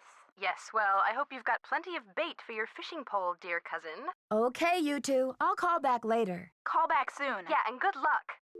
Okay. We just basically told them what we were doing.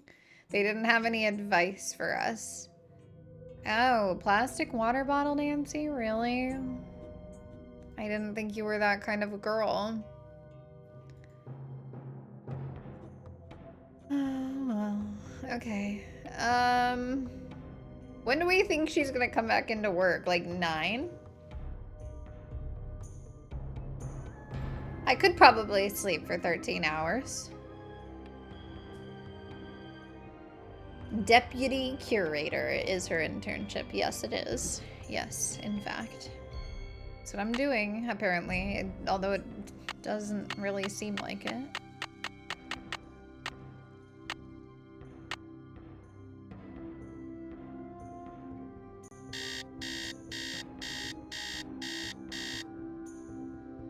Okay.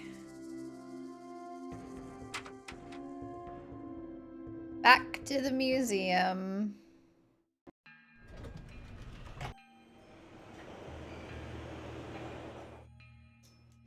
I should probably maybe talk to, what's her name? Jay something, about the fact that that guy says that we're in debt. The guy that I tried to call for my job. Come in. Come in. Open the door, Nancy. How are the tasks coming along?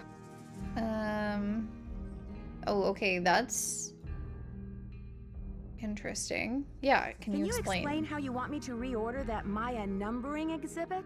Check with Henrik on that. Where the fuck is Henrik? I've never seen him in my life. Why did you become a museum curator? I became a curator because I want to help make artifacts available to as many people as possible. That's all that matters, isn't it? Unless you're Alejandro Del Rio. All right, well, let's ask. Do you think Alejandro would go to extreme measures, like stealing, to reclaim Mexico's artifacts? Who knows? Who knows? I've got work to do. Carpe diem. Oh, thanks, babe. All right, I guess we have to look more thoroughly on Sunny's desk.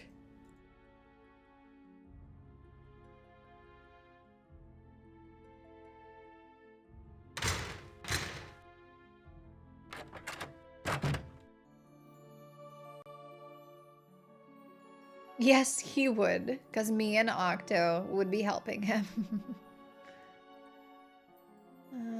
Okay. Talk to Henrik about that.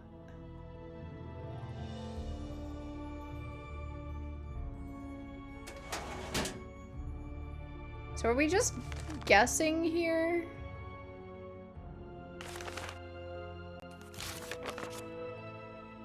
Coco Kringle is my guess.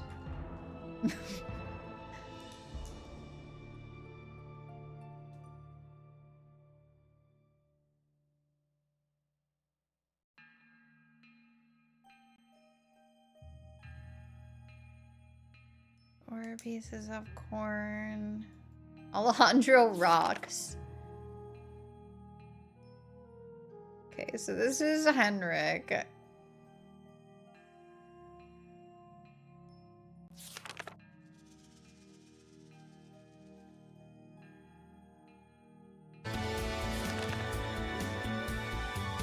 Do I remember? No. No.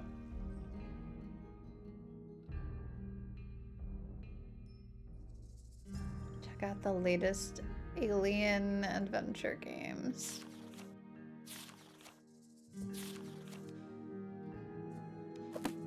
Coco Kringle. I can't believe I'm writing this down.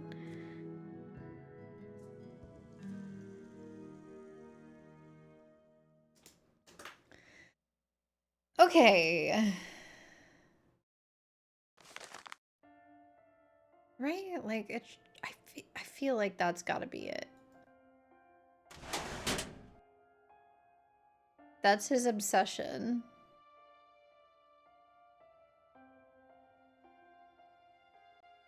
I don't see anything else. Oh, he is here.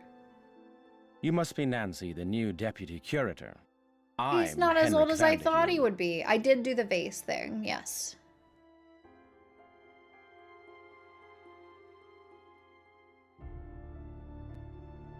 That's right, I'm Nancy. Joanna tells me you're translating the glyphs on the Palenque monolith. Yes, it's quite a project. The opportunity of a lifetime for me. Why are you wearing the mask? How's the translation coming along? Fabulous, just fabulous. Anyway, what can I do for you?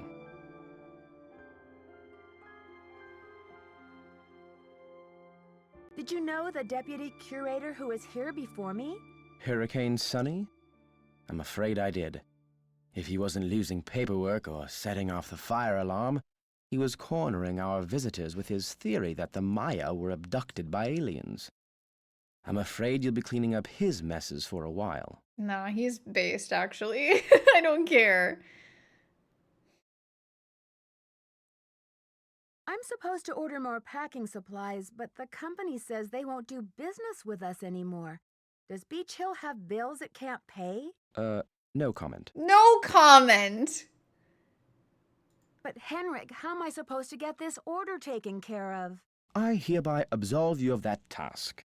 Well, I crossed it off If Joanna wants anyway. things shipped, she can stuff them into garbage bags for all I care. Okay.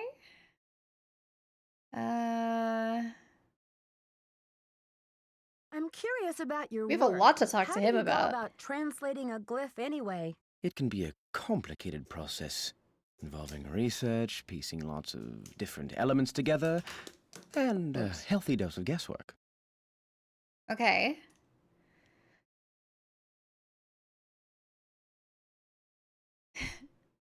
This is a dumb question. So there isn't a definitive dictionary of Maya glyphs where you can look things up? Oh, I'm afraid not. You see, glyphs are so intricate and full of subtleties that multiple meanings may be embedded in a single glyph.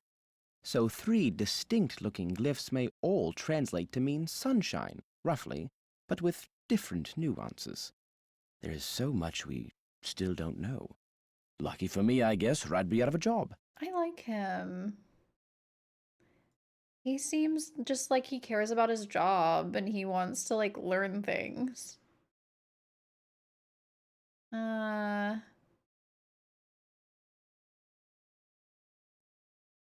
Joanna turned me loose without too many instructions. Do you have any advice for me? Well, as you've probably heard, the museum is closed in preparation for the exhibit, so you'll have free run of the place. Please explore. The sooner you get to know your way around, the better. Mm-hmm. Think of the lab as your home base, your center of communications. Anyone who wants to get in touch with you will leave a note or a voicemail here, so check in often. Oh, I should check my I'm voicemail. very busy with my work, so you're going to have to be pretty independent, but I suspect you wouldn't have it any other way. Correct. Can I give that ham radio a try? Absolutely not. The radio is a tool, not a toy. One has to be extremely careful about the kind of information one sends out over the airwaves.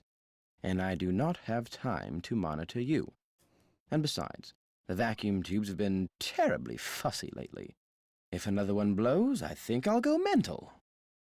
Okay. What is the SpectroX Archeo analyzer for? It's used for identifying chemical compounds that are found on artifacts, traces of ink, blood, charcoal, and other substances.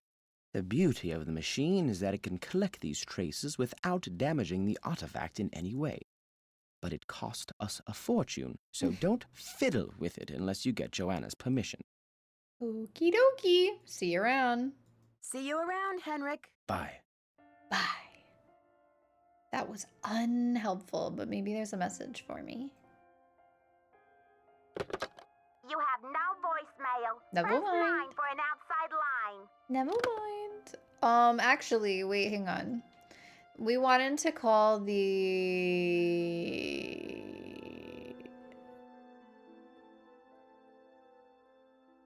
Was it the first number I found? Get out of there. This number? Chaco Canyon Cultural Center. Yeah, that's the first number that I found. So, let's try calling them. Because that was in our notes. You have no voicemail. Press 9 for an outside line. Okay. This is 15055551222.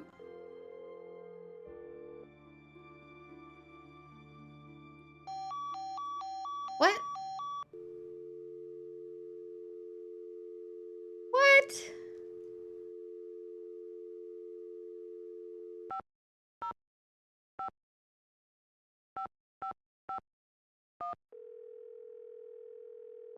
It said I could try calling it.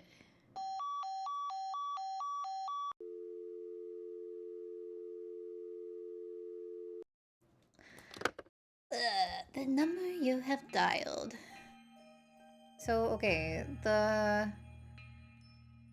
we did that. Reorder Maya numbering exhibit in the main exhibition hall is our only thing left.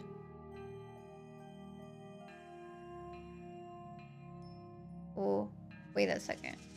Did we do that? Oh, I think that was already done. We did that.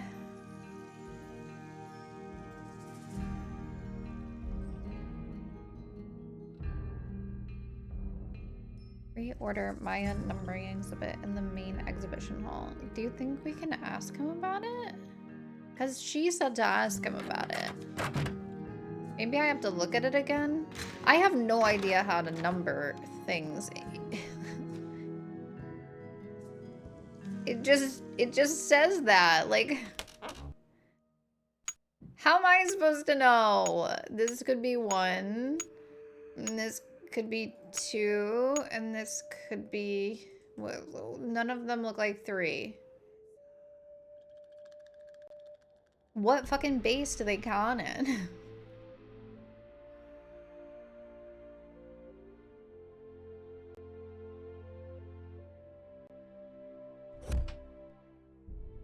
Thunk. Maybe if I looked at it again, he'll talk to me about it now. I don't know. I'm gonna try talking to him again, and then we'll go back and see if that password works for Sunny. Hey man, I see you succeeded in reconstructing that Maya pot. I did. Do you know what the glyph on it means? No, I was hoping you could tell me. Place name glyphs are some of the rarest and most difficult to translate. Even most of my colleagues wouldn't have a clue about this one. But I'm a rare breed myself, Nancy, and this is one of my areas of expertise. In the words of Nicholas Falcone. In the words of Nicholas Falcone, come on, spill it. Nicholas The glyph Falcone on that pot reference. signifies the great ancient Maya city of Copan in Honduras. There happens to be a very important dig going on there right now. Why is it so important? When you've been researching a civilization for over half your life, you get very excited about any new evidence that is found. I'm keeping up with the action by ham radio. See you around, Henrik. I suspect you will. Okay. So he's using the ham radio to keep on top of the archaeological findings in Honduras.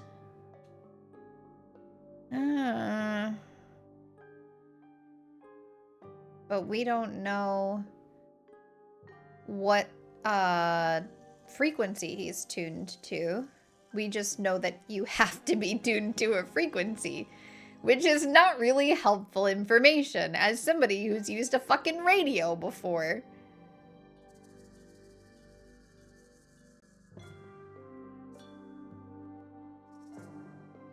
It's just one of them. How many could there be? How many indeed?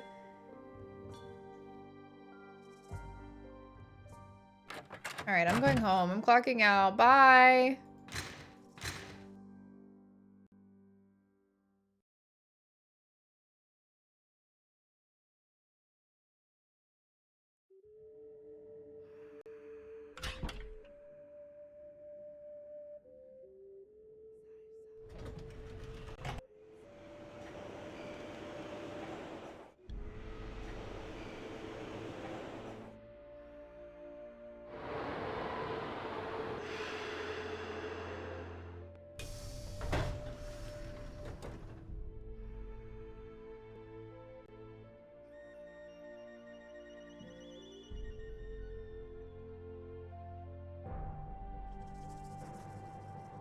Why can't I type?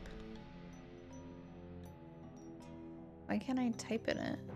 Is it because I haven't found it yet?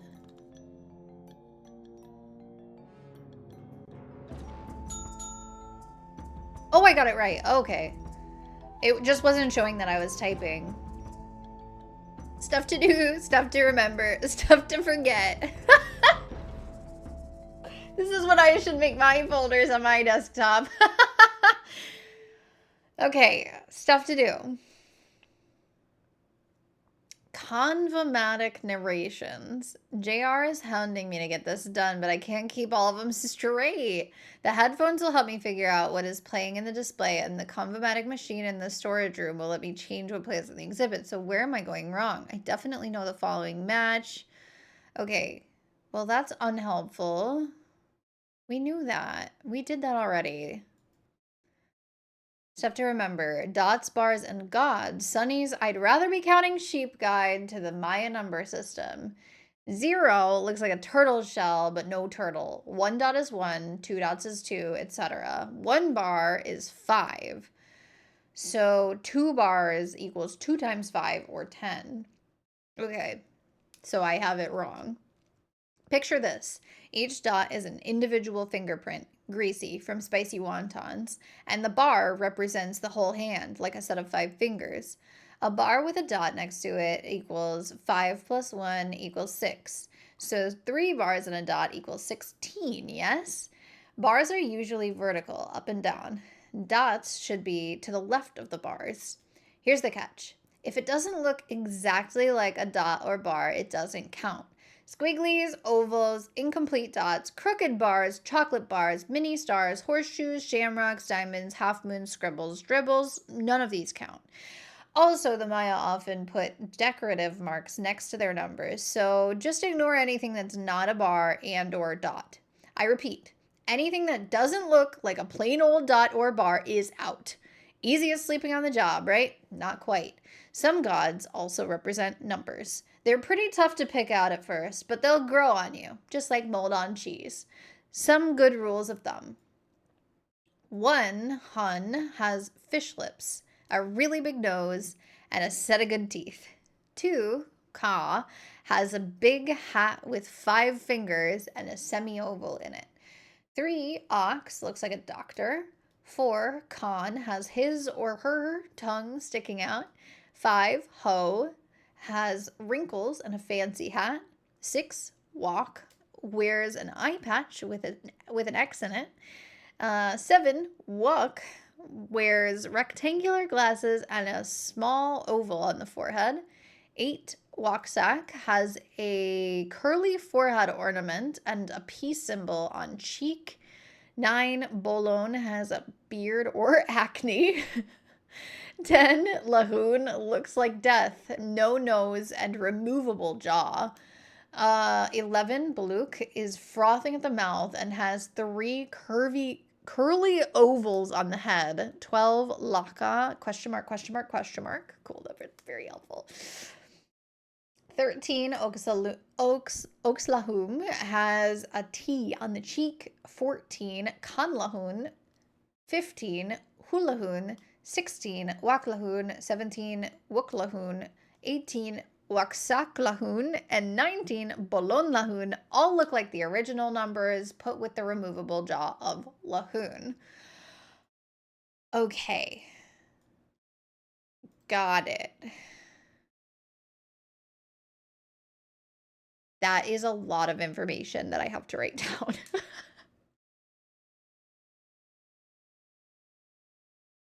I also need a stuff to forget list. Just use chat. Okay. I don't even, like, what am I supposed to write down here? Sunny! Okay. 1. Singular fish lip. Fish lips. Big nose.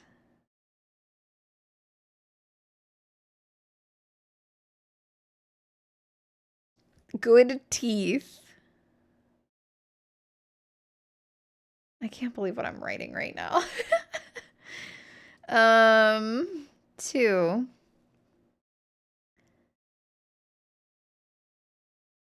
Big hat. 5 fingers. Oval. 3. Doctor. 4. Tongue sticking out like me.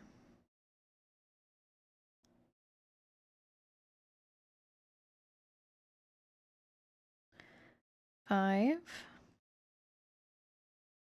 Wrinkles. Fancy hat.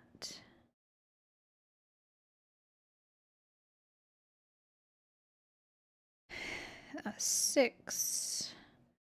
Eye patch. X. 7.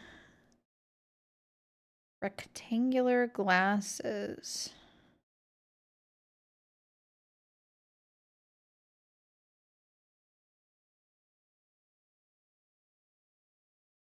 'Small oval. 8.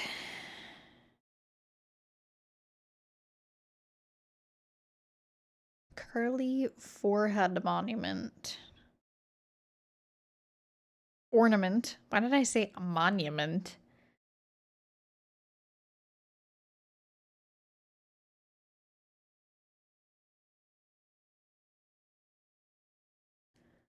Peace. 9. Beard.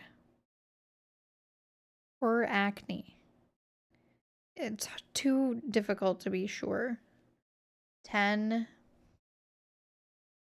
No nose. Removable jaw.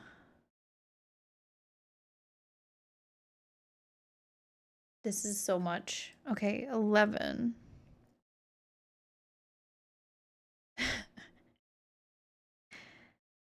Frothing mouth.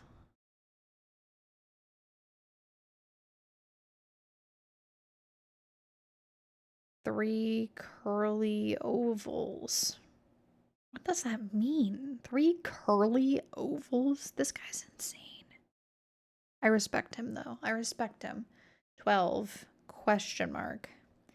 We'll use process of elimination. 13.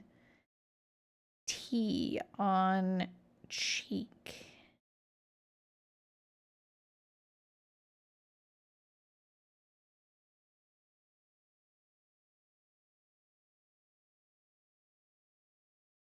(14 through 19). OG plus removable jaw. Okay. I don't know how I'm supposed to tell if the jaw is removable, but hey, stuff to forget. System login. How come I don't have a login? Ask June. Space Baby is his password.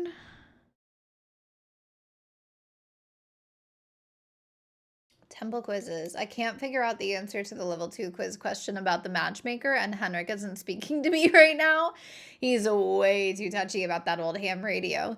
So either I'm blind as a bat and can't find the exhibit that has the answer, or we just never put it in. Details. Joanna is no help on this, so I'll just have to wait for a horde of visitors getting very frustrated with this question once we open the museum. I'll let Henrik deal with the trauma. Came up with a great question for level 3, but Henrik hates it. Once I get some time, I'll make an exhibit for this. Just don't know where I can get my hands on one. I wonder if Joanna will spring a trip for me to go down to Guatemala. Stuff to work on.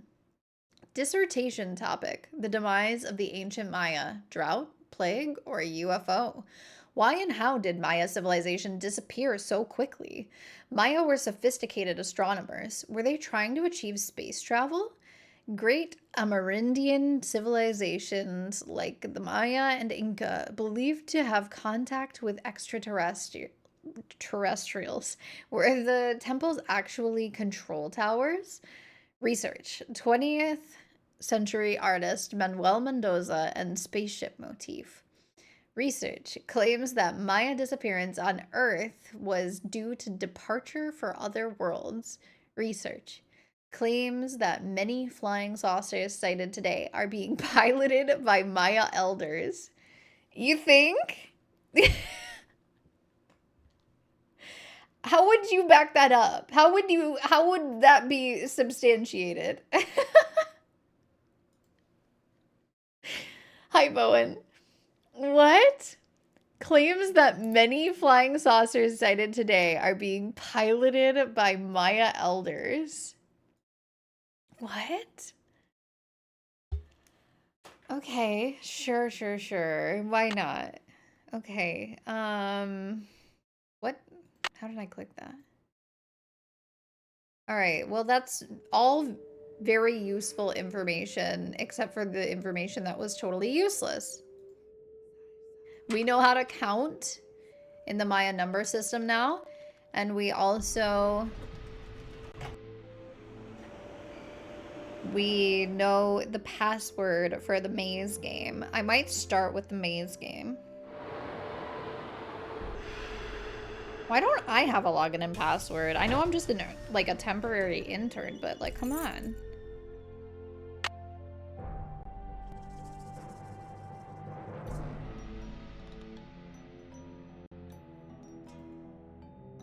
Okay.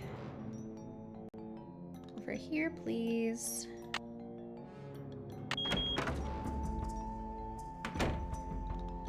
This one feels so educational compared to some of the previous ones.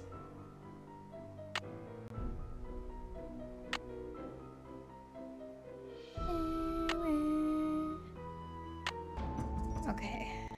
Maze game offline. Login. It's June. Space baby. Oh god. Okay. We've done this before, right? Like this sort of thing.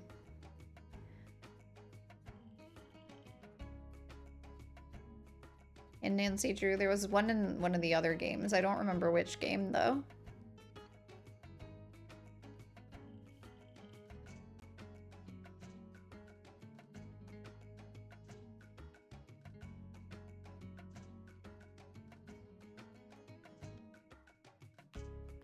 Message in the Haunted Mansion. Yeah.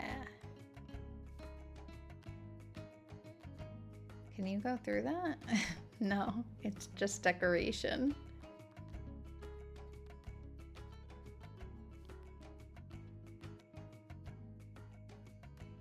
I wonder if the map hack works in this one. What's map hack? PS1 type beat, yeah. Absolutely. It really reminds me of something I played as a kid and I don't know what it was. Come on, kid.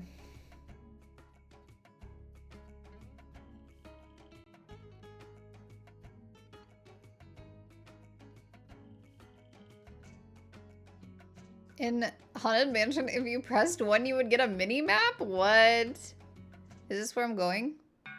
I did it. Well, I didn't have my card inserted, though. I didn't realize I would go straight into it. Oh, I can speed up by holding control. Zoom in! Did I go this way? Is it different this time?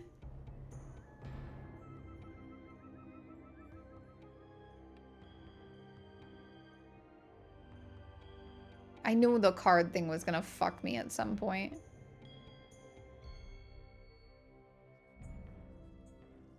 I didn't get to read all the controls before it took it from me.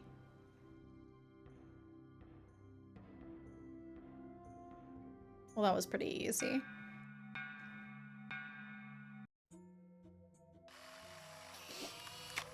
We've done it. We just have to do the quiz. Which I'm a little nervous about.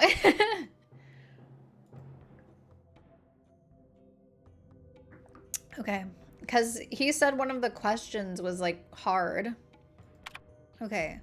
What is the name of one of Shield Jaguar's wives?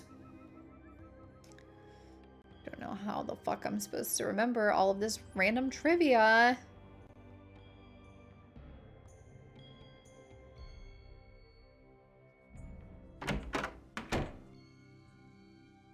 That's gotta be in the garden.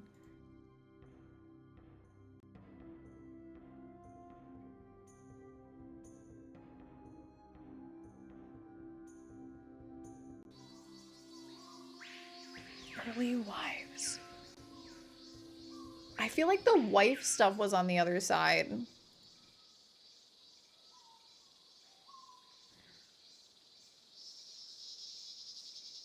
Okay.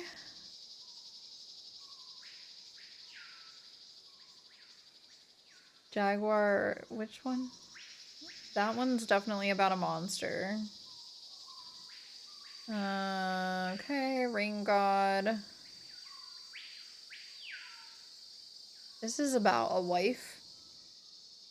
So many early 90s PC software was like extremely liminal. Yes, definitely. Oh, okay. This is not of anybody specifically.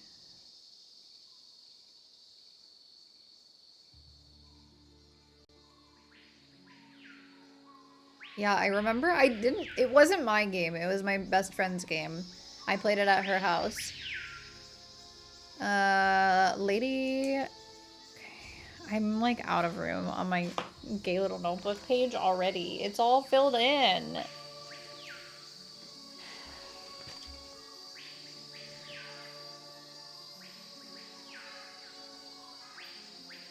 Lady sock.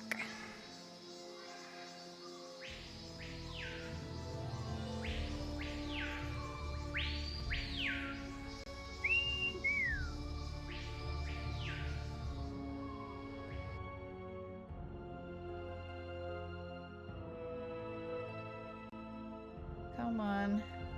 We have to find out what the next thing is so that I can go find that. We're gonna do a lot of walking back and forth today, chat. Oh my god, I thought that was a fucking alarm for some reason, and I panicked. It sounds like the alarm from the one where we had to break into the library.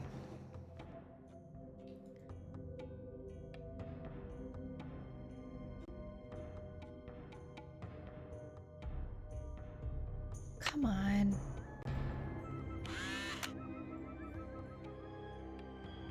Quiz. Lady. Sock. Which Maya monster represents the continuous cycle of life and death? I wrote this down earlier. I mean, this isn't right. This isn't just, this is, oh, okay. Okay. What did the Maya call a decorative woven blouse? What?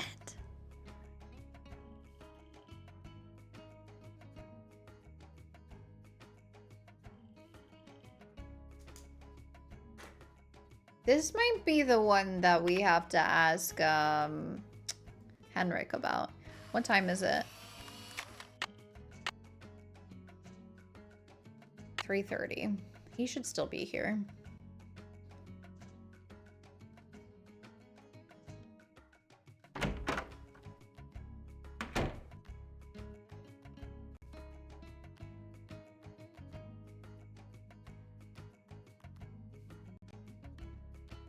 It was one of the exhibits?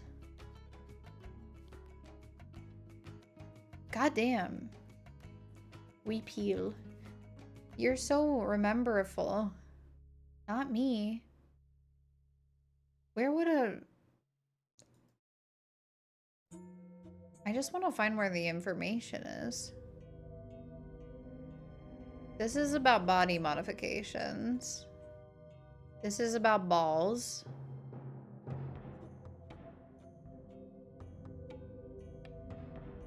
Oh, we can do the numbers. I feel like the numbers is gonna advance me through the plot, and I don't want to do it yet, though. Like, I wanna keep doing the game. Kings. Could it be in this? No. It could be in arts and crafts.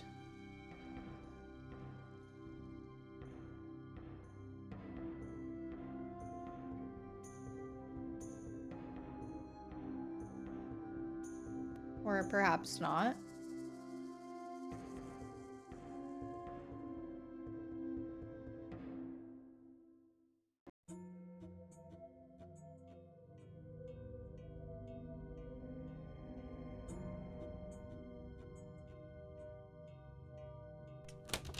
Yep, close that, Drew.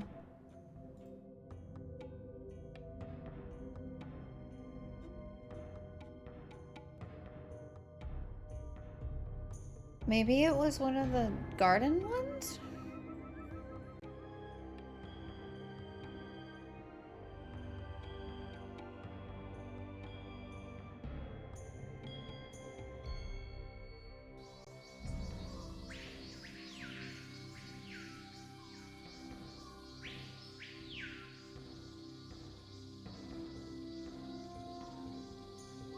It was with Guatemala type info.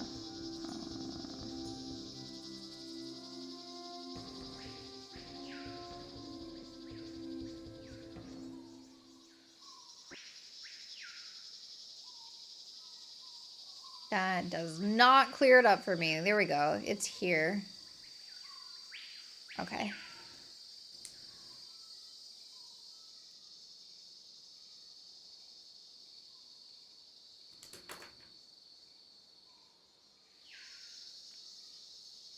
Okay, go back up the path, please.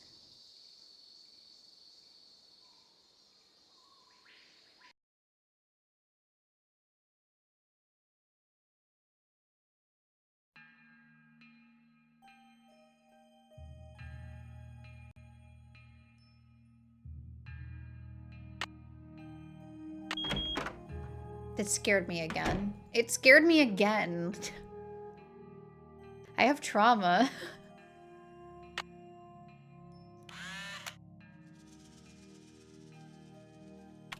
Okay. Lady sock.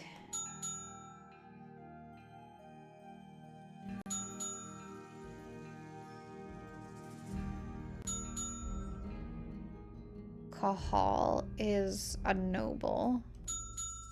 Nice. Oh, this is the one that Sunny couldn't find. What is the name of a Maya matchmaker? Okay, so maybe we can ask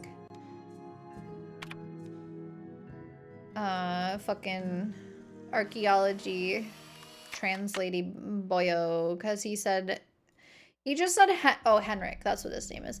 He said Henrik wasn't talking to him, so I feel like Henrik might have the answer.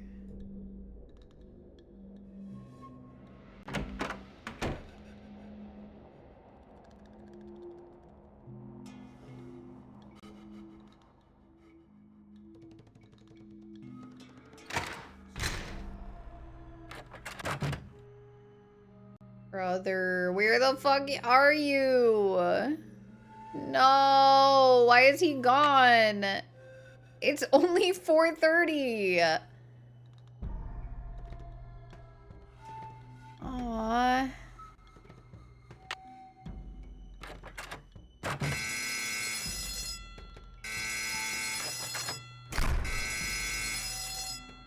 Beach Hill's been hit. Sit tight, Nancy. The police are on their way.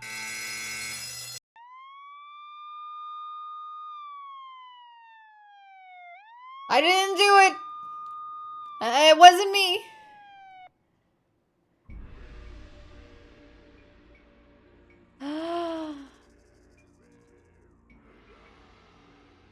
This was the one, the lock that she was checking. I should talk to Joanna before I touch anything. Oh.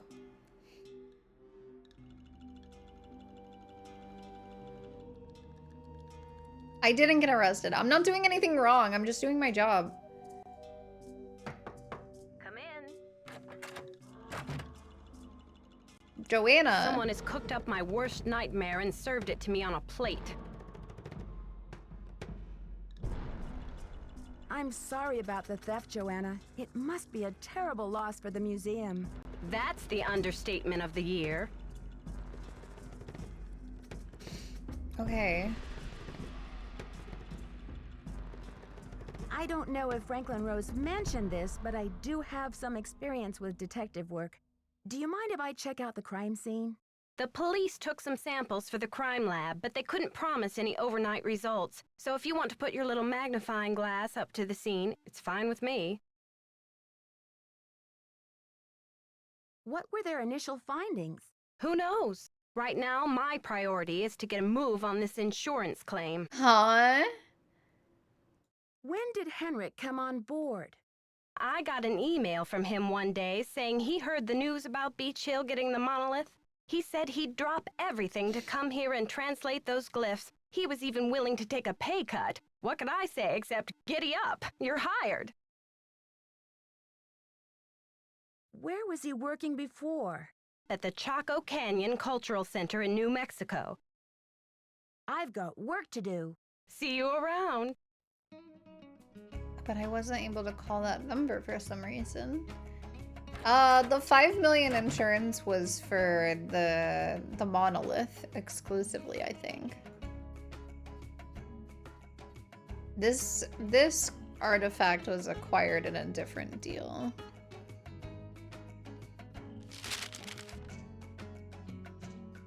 boy. I'm taking that. Unusual jade relief features an intricate representation of Lord Pakal, one of the greatest rulers of the Maya classical period. Both the origin and function of this highly stylized piece are unknown.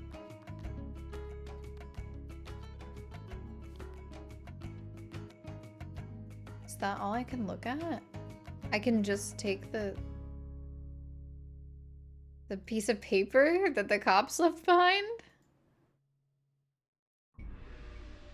Okay.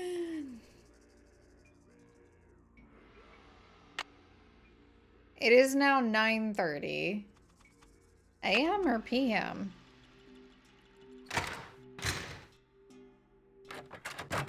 Is Zenrik here? No. Should we try calling this number now?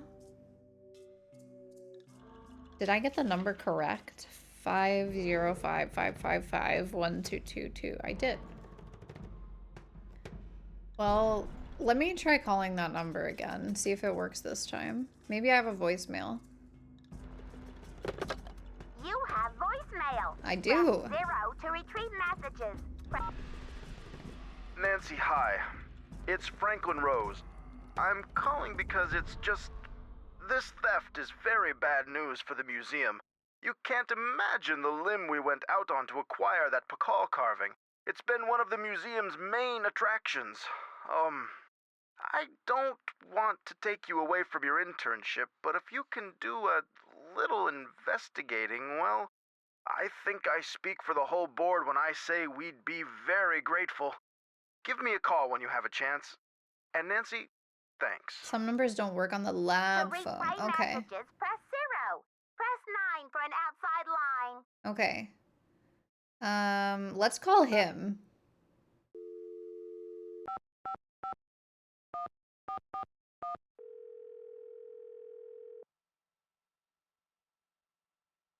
Boswell, Jackson, and Rose, how may I direct your call? This is Nancy Drew, calling for Franklin Rose, please. Just a minute, please.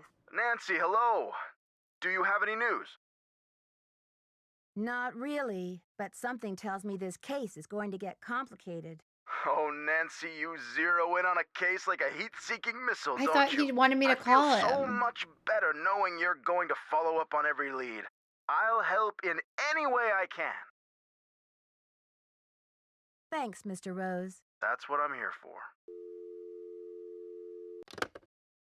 Okay. Sure. What's this say? Nancy, something's come up and I'll be gone for a bit. Your mission in the meantime, run through the temple activities to verify that all questions can be answered based on info available elsewhere in the museum. We don't want a little rascal rebellion on our hands when the exhibit opens now, do we? Be back ASAP, thanks, Henrik.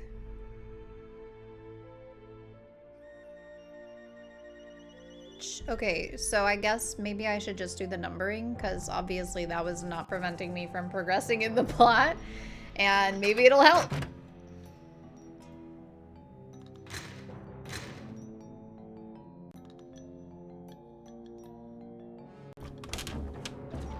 Okay. So, number 1 has fish lips, a big nose, and good teeth.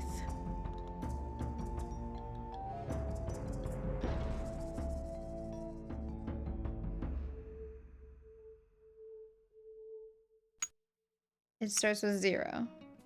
What the fuck is 0? Is this 0? I'm gonna say that's 0.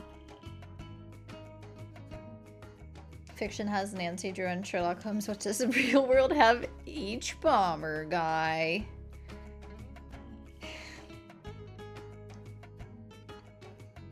Okay, let's see if I can... Okay, so this one is 12. That's 11, right? Sorry. I can count. This guy has a detachable jaw. What does the eye mean? It's just decoration, right? The eye is decoration. So this is 17? Oops.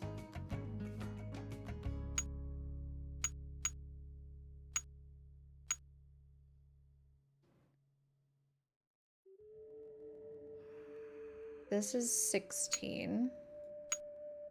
Which means this is 1. If there's any other decorations, you ignore it. So this is 5. So this is in the right place. This is 8. This is 14. Which means this is 4. This is 11, so that's in the right spot. This is 10. This is 3. No, what am I talking about? Yeah, no, that's in the right place. That's 15. 16, 17, 18. This is 7.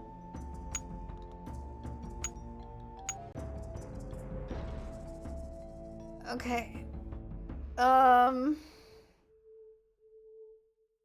I like this game. This game is fun.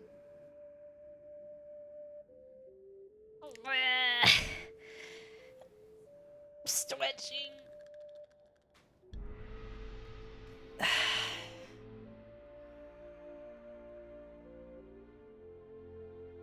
Okay, so this guy, let's see. So we know that the ones from 14 to 19 have a removable jaw.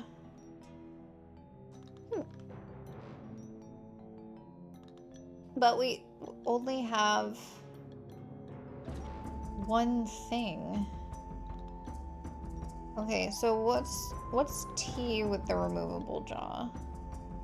T on... I know that somewhere. 13 is T on cheek. Okay. So he goes there. This guy must be 9. Beard / acne. And that's this guy as well. So he goes here. Is this one? That looks right. Oh. I did the rest of it accidentally. Okay. Well, there we go. I did all my work. As a curator. Now I have to do my work as a detective.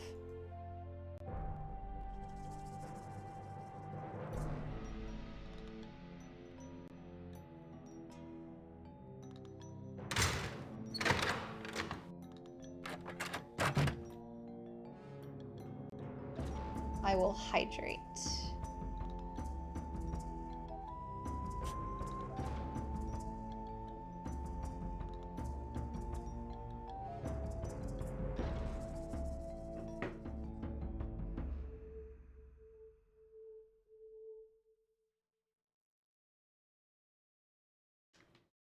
Okay.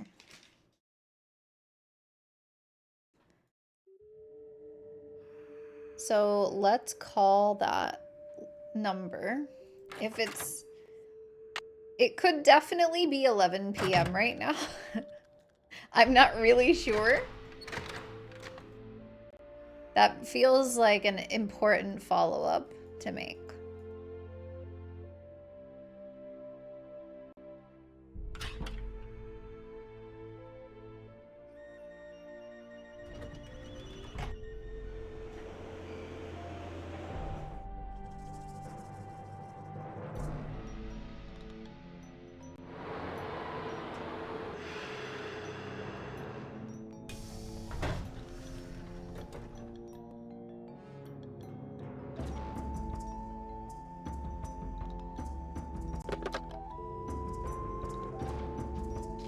That phone number is 1-505-555-1222.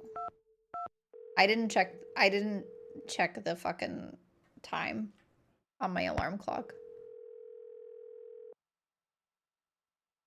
Maybe they'll still answer even if it is 11 p.m.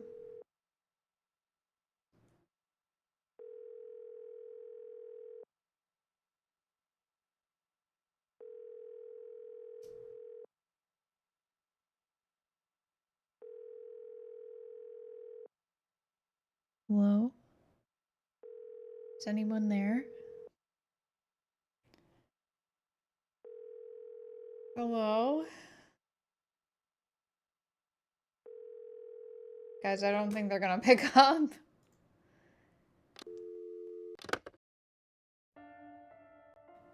No, it's 11:30 a.m.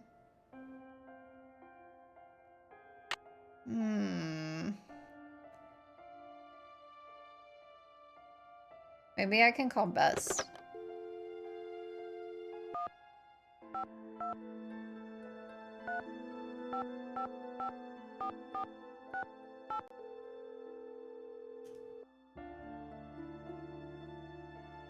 No peeking at my cards, George. They're still Hello? playing? Hey, Bess, it's me, Nancy. Hey, Nancy. How's life at the museum? Everything was going great until someone broke into a display case and stole one of the museum's most valuable artifacts. A jade carving of King Pakal. A theft? When? How? Who are your suspects? Do you have any clues? Easy, ladies. Let's just say that so far, I have more questions than I do answers. But don't worry, I'm on the case. There goes your low-key internship. Honestly, Nancy, it never will cease to amaze me how one girl can cross paths with so much trouble. Okay. I don't know what to make of Alejandro Del Rio, the attaché to the Mexican consulate. What's his connection to Beach Hill? Right now, he's negotiating the monolith loan agreement between Mexico and the museum. And what's your confusion? Something to do with dashing good looks, I hope. Well, he is a little bit handsome, but he also seems very angry about all the Mexican antiquities his country has lost over the years. How have they been lost? They've been taken by explorers and archaeologists and smugglers. I guess the laws have only recently changed to protect Mexico's rights to its own antiquities. Well, it sounds like he has a legitimate gripe. Yes, but I got the feeling he would do just about anything to get an artifact returned to Mexico. What do you mean, anything? That's what I'm not sure of. Well, let's hope he's just a big talker and not a bona fide vigilante. Once again, same thing with Alejandro as with Nicholas Falcone. It's too obvious. Like, it absolutely is not Alejandro. There's no way. Ever since the theft, I haven't been able to find Henrik anywhere. That's odd. Has anyone else seen him? If they have, they sure aren't telling me. Nancy, do you think he's the thief? I can't imagine that. Maybe he's just an accomplice. Maybe he loosened security somehow to make the thief's job easier. It's possible, but Henrik seems to care so much about his work. Why would he want to hurt the museum? Maybe he cares a little too much. She's right, Nancy. I'd give him the 3rd degree if I were you. Whenever he shows up again, that is.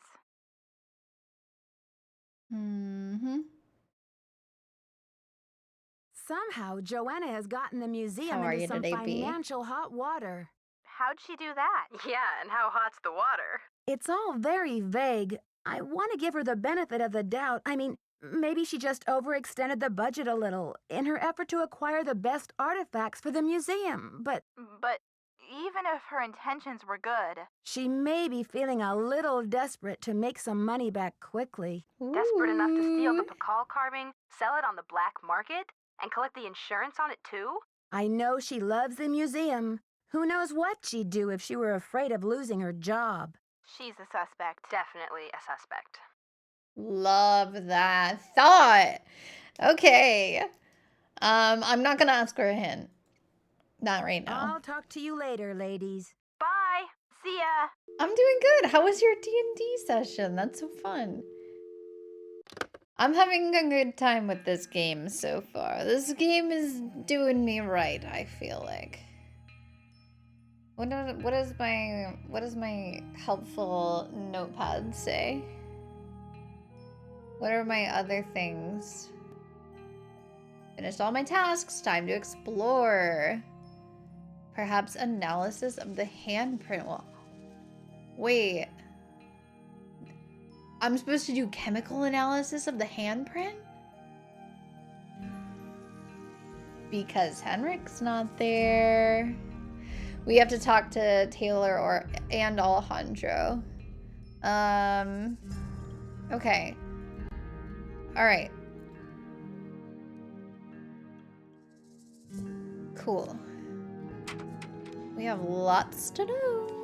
DM almost killed all of us, but we're all alive for now. Oh my gosh. Narrowly dodged TPK 2 sessions ago myself. Oh, my players have been RPing their butts off.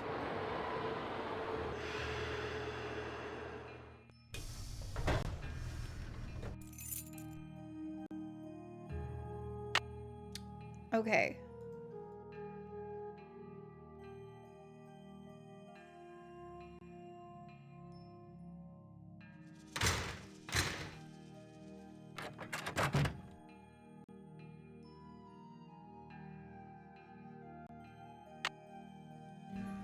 Do I have to talk to her about it?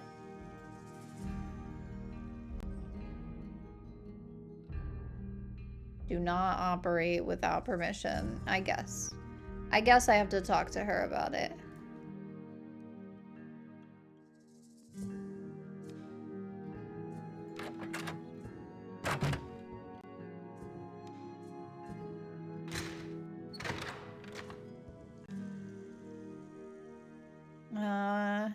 We go like 5 RP sessions in a row with 0 combat, but we're also level 20 prestige, so we need world-ending threats to challenge us. Yeah, that's fair. That's fair. Our players are level 8. Need something? Have you seen Henrik? I found a piece of paper inside the Pakal display case. It had some glyphs on it and a print of a red hand. I'm hoping he can give me a translation. What am I, fish food? Henrik's not the only one around here who can read a glyph, you know. Sorry, Joanna. I thought I was supposed to go to Henrik with all my glyph questions. The police showed me the note. It said, "The magician suffers yellow death," whatever that means. Apparently, the thief just couldn't come up with the glyphs for "the curator suffers flaming purple disgrace."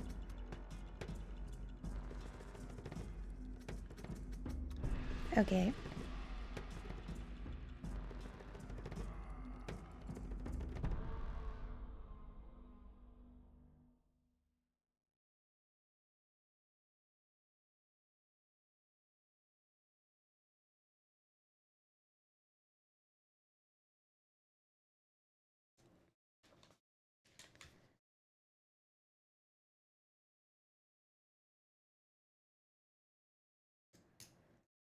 We're currently playing a side campaign from the book because we gained an old player who's only played 1E. Oh my god, that's like my mom.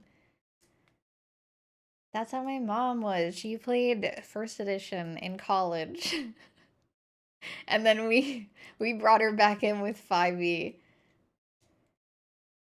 Only level 3 at the moment. Level 3 is a good level to be. Level 3 is fun. Okay. I'm curious about the red handprint the thief left. Does it have any significance in Maya culture? Afraid I can't help you there. What I want to know is what the hand was printed with. It's obviously not finger paint. Why don't you do a little analysis on it in the lab? Thank you for asking me to do that, because I was going to ask you if I could do that. My DM 8 years ago, this won't last more than 10 sessions. 130 sessions later. No, we went into this campaign knowing full well this was going to be a long-ass campaign. They're trying to find 100 cards. Where do you think he could be? Who knows? Who knows is like her favorite fucking thing to say. I want to punch her in the face. Alright, I can use the spectral analysis thing. Greedo Islandu. It's so sick. It is so sick. It's going really well too. It's been so fun. Like,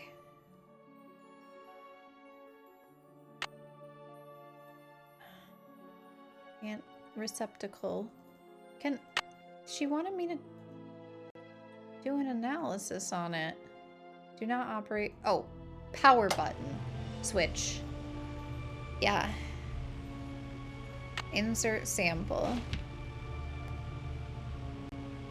Do I close it? Yes, okay. I love science! They used this music in The Sims 2. Okay, I've got a graph of the chemical used for the handprint. Now I've got to match it up with a known substance. Great! Okay. Yeah. They have... I have to count how many cards they have. We have another session tomorrow. Okay. Let's see.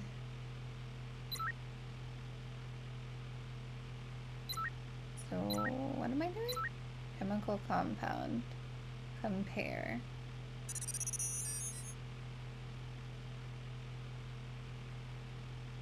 So this is the analysis.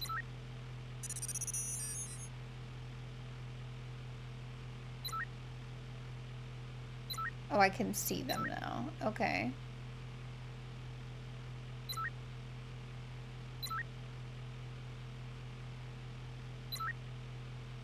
Oh. Wait. What? Match. That's it! HGS.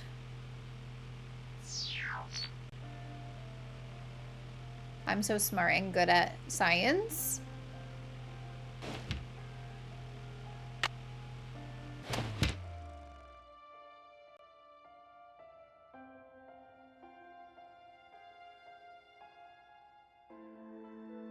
According to this chart, HG stands for mercury.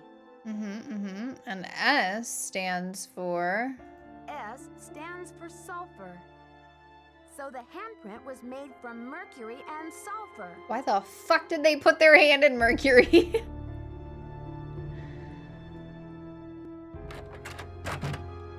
That was fun! I'm really enjoying doing science and history.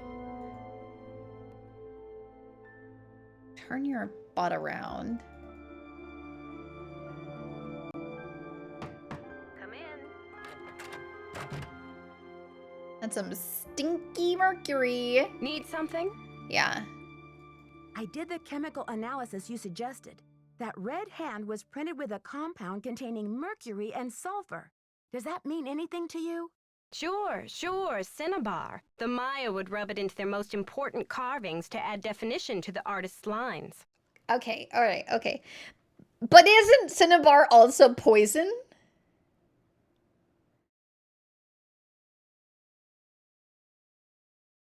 I think going to Mercury would be neat for a spell. Never heard of a planet sulfur, though. Mercury sounds hot and boring to me, but...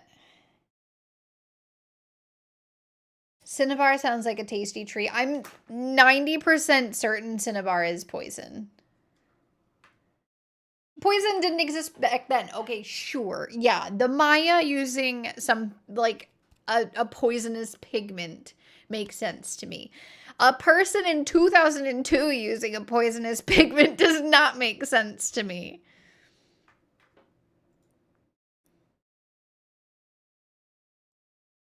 Where would a person get a supply of cinnabar? We use cinnabar here at the museum the same way the Maya did, to keep things as authentic as possible. Henrik orders those kinds of supplies, but we've been out of stock for quite a while. The last I heard, there was some kind of holdup with the distributor. I've got work to do. I've got work to do. See you around. See you. Again, poison didn't exist back then. 2002. Okay, we have got to get her to play Zero Escape. What's Zero Escape? Okay. So there's some sort of chemical supplier that we have contact with.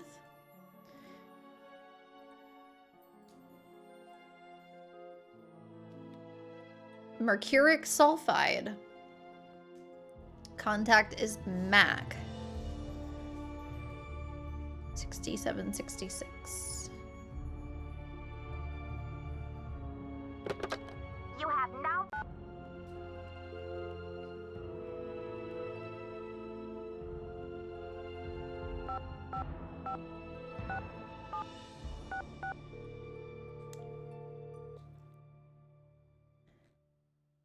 Keep it real. Max speaking.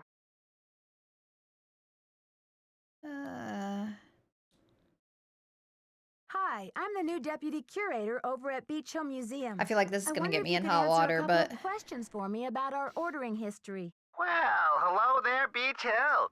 Hey, you're not Sunny June. Whatever happened to that guy? I suppose he caught a ride on a flying saucer, huh? What a riot. I'm sorry. Anyway, you don't need to reorder, do you? Unless you ate last week's shipment for breakfast, that is. Okay. Does 999 ring any bells? Well, no. Not true. Poison was formed in 1983 in Pennsylvania. Why? Because you made it. You criminal! Let me follow my passions! Alright, don't admit to crimes in my chat, please. Let's see. Do you know who placed that? Do you know who placed that order? The initials on the order are JR. Okay. That's not looking good for her. You're sure it was last week? Oh, that's what it says here. Was the package shipped to the museum? Oh? Oops, I guess we didn't ship it at all.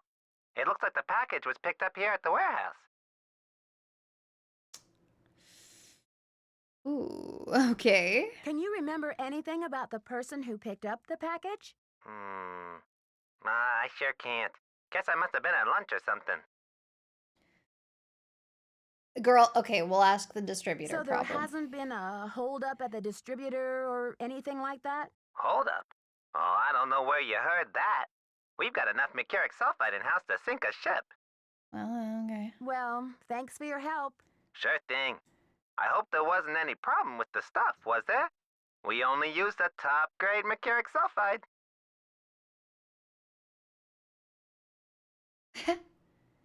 Judging by the impression it left, I'd have to agree that the quality was fine. Well, you sound a little green in the chemicals department, if you don't mind my saying so. I hope you know that mercuric sulfide is highly toxic. That's... Makes you crazy. That's what I'm saying! I told you! That's poison!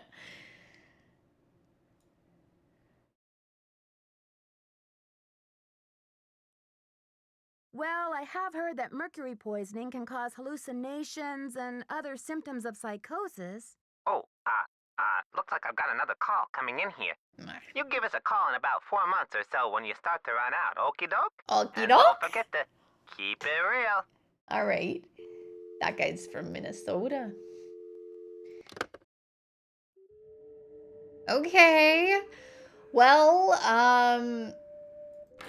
Cusco's poison. No poison in cinnamon bars.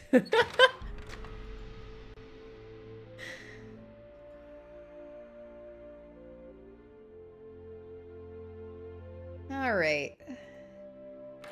Hey, JR. Need something? Oh, okay, we're not confronting her yet. To do. Go to it. Alright, let's talk to the other suspects. What time is it? 3:15. Let's hit up Taylor Sinclair. I'm gonna have to stop here soon.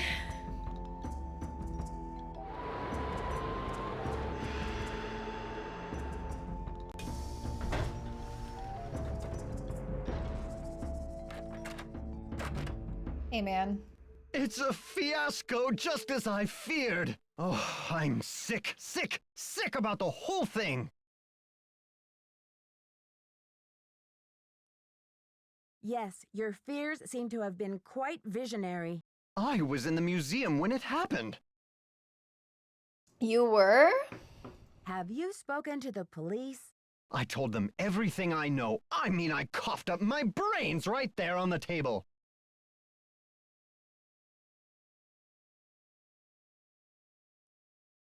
So, do you think this is linked to the thefts in Topeka and New Mexico? That awful red hand was left on Prudence Rutherford's jewelry box in Topeka, and on the display case in the museum in New Mexico. What's the chance they're not connected? The museum in New Mexico, I really would love to get in touch with, by the way.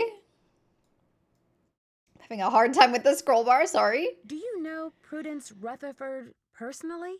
Oh, we saw each other at functions now and then. Poor Prudence. She adored that necklace. What's the name of the museum in New Mexico? The Chaco Canyon Cultural Center. They had a beautiful collection up there, worth a bundle, too. I appraised some pieces for them a few years back.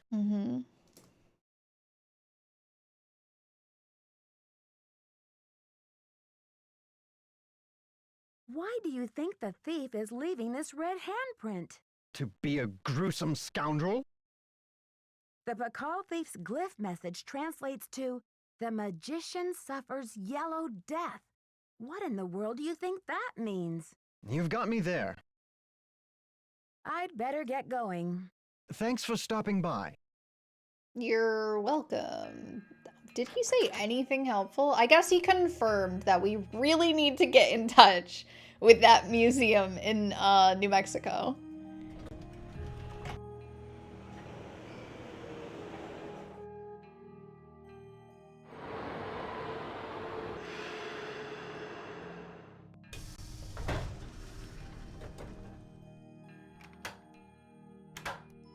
Alejandro, what's up, baby? Hello, Nancy.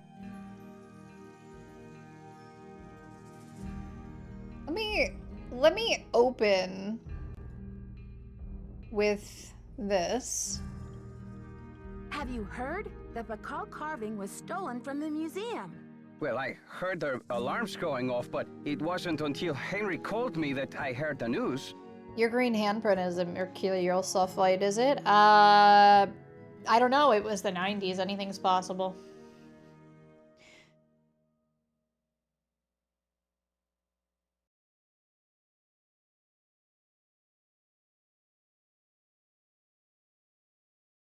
Henrik called you? When? Where was he? I've been looking for him. He called shortly after the robbery. I presumed he was calling from the museum. Is that so strange?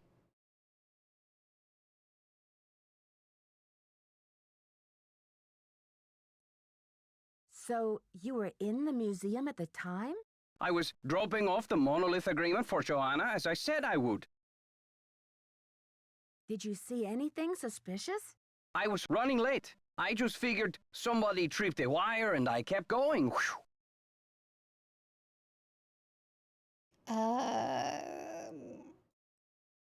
It's odd that I didn't see you. I was there on business, Nancy, not for tea.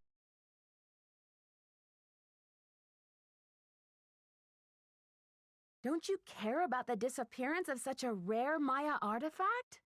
That artifact was lost to me as soon as it left Mexican soil. So my friend Pakal goes underground for a while until he is sold again. Suddenly, he turns up in Amsterdam or Hong Kong. Unless he is rightfully repatriated to Mexico, what's the difference?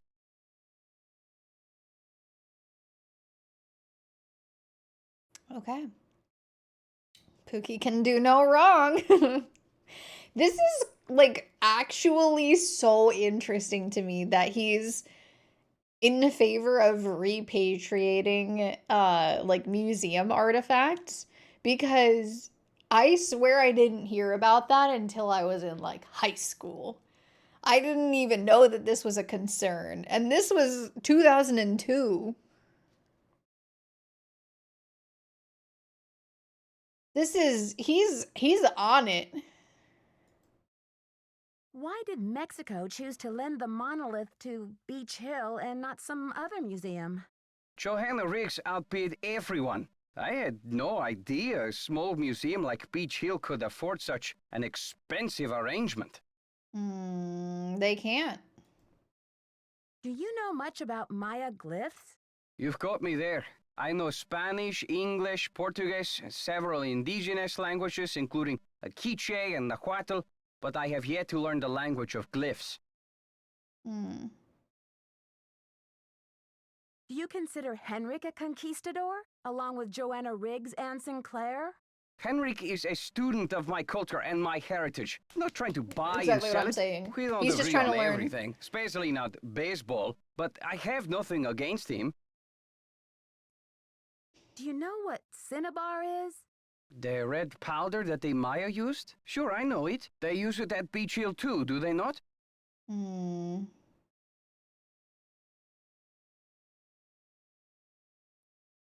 Cinnabar was used to make the red handprint that was left at the scene of the Pakal theft. What is your point? Repatriating artifacts made news in the 90s after being signed into law by that administration. Museums still don't adhere to it, obviously. Obviously, but it made national headlines. Okay, interesting. I was also a child, so I might not have heard about it in national headlines. Joanna said the museum didn't have any, but the supplier said she ordered some last week. Have you called the police? I don't want to jump to conclusions. Of course. Sister Joanna couldn't possibly be a thief now, could she? I should get back to the museum. Adios, Nancy. Adios, Nancy! Do you think we should try calling the... What time is it? 4:45. Oh, wait, I went in the wrong place. I went the wrong place! Wait! Wait! Put me back on the subway, I have something to say. I went to the wrong place. Hello, it's me at the metro. I want to go to my hotel, please. I only know because history major. That's fair. I was a music major. It is kind of hard to steal music. Well, I mean, other than what the fucking publishing companies think I mean by that.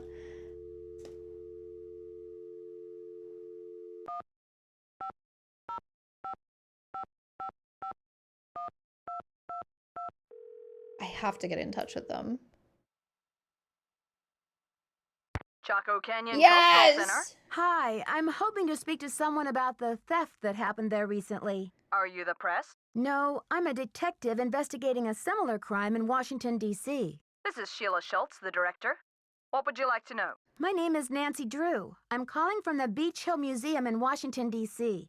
I understand you had some rare Maya artifacts stolen recently. That's right. It's a terrible loss, and the police here have no leads. Beach Hill was robbed too. We lost one of our prized jade carvings. I'm very sorry to hear that. I'm wondering if the robberies are connected. Do you mind if I ask you a few questions about the incident at Chaco Canyon? Fire away. I heard the thief left a red handprint at the scene of the crime. Is that true? Yes. It was very gruesome. It looked like blood, but according to the police analysis, the print was made with a mercuric sulfide paste. Do you know of any symbolic meaning attached to a red hand? Don't walk, don't go there, talk to the hand, as my 15-year-old would say? Really, I haven't the slightest idea. Oh boy, okay. What types of artifacts did the thief get away with? Only the center's most prized pieces.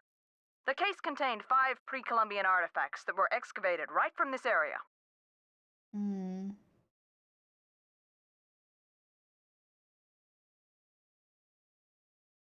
Do you have a list of the stolen pieces? I know those pieces like the back of my hand.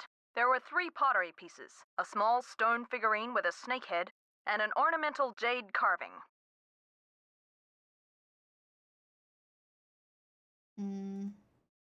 Which piece would you say Talk is to the the hand, greatest loss for the conquistador. center? Definitely the jade carving.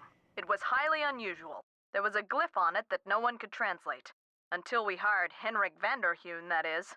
His opinion was that it's Mayan in origin, and that it may have been a place name glyph for this area. As you can imagine, we regarded it as something of a regional treasure. Okay.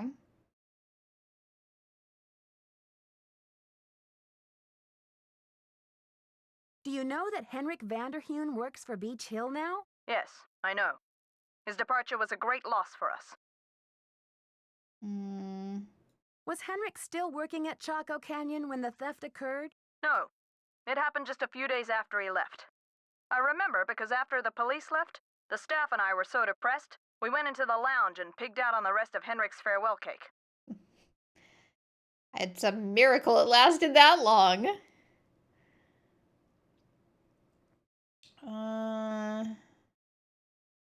Okay. Lots of questions. Was Henrik on good terms with Chaco Canyon all good. when he left? Well, it was awfully abrupt. As soon as he heard about that monolith, boom, he was gone. For some reason, he just had to go study it.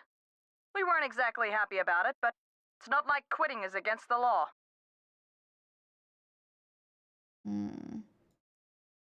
Do you recall having some appraisal work done by an art dealer by the name of Taylor Sinclair? How could I forget? He went on and on about the impossibly rare artifacts he could get for us. I said, "Are you an art dealer or a smuggler?" But he assured me that the provenance documents would all be in order. Still, I never did any further business with him. He just seemed slippery. Understood.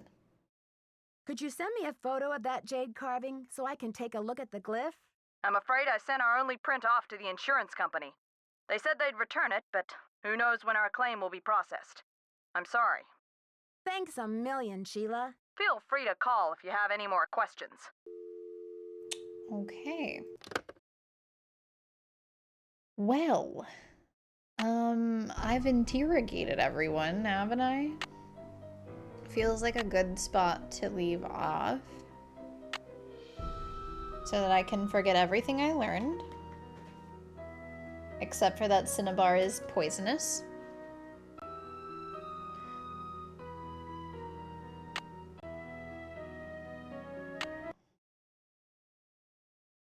And yeah, that's that on that. Thanks for hanging out with me today, you guys. I actually feel like I did a good job at a Nancy Drew game for once. Poison, delicious. Let's see. How far am I through this game? Where am I at?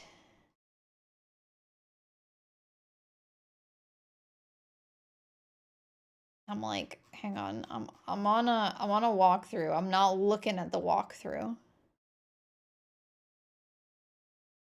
Let me play some music. It is a really interesting game. Delicious, delicious cinnamon poison. There we go.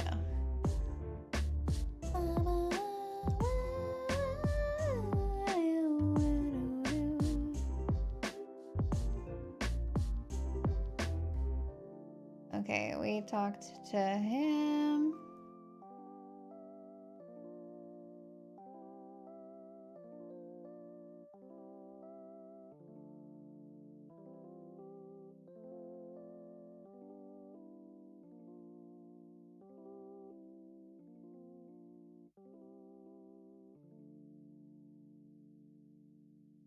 Okay, it looks like we're maybe halfway.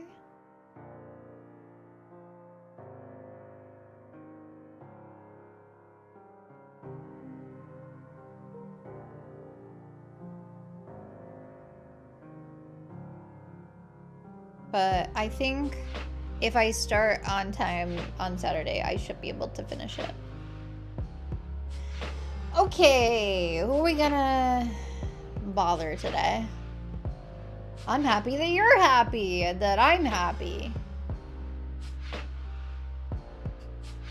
You got this. Yeah.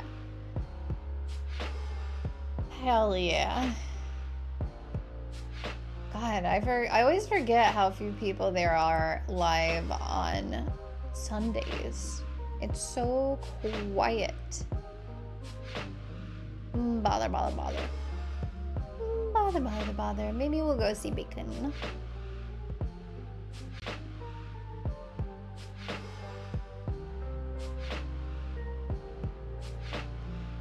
Bacon, bacon, bacon. Bother, bother, bother. Alrighty, guys. 07, thanks for hanging out with me today. I appreciate you. Tomorrow, Breath of the Wild, probably the rest of the week as well, is going to be fun and spicy.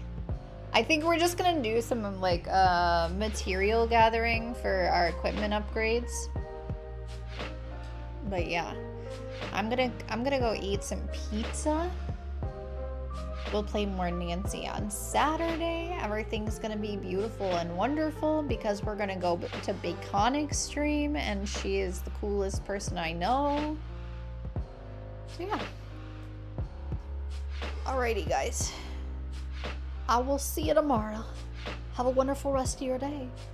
Bye-bye.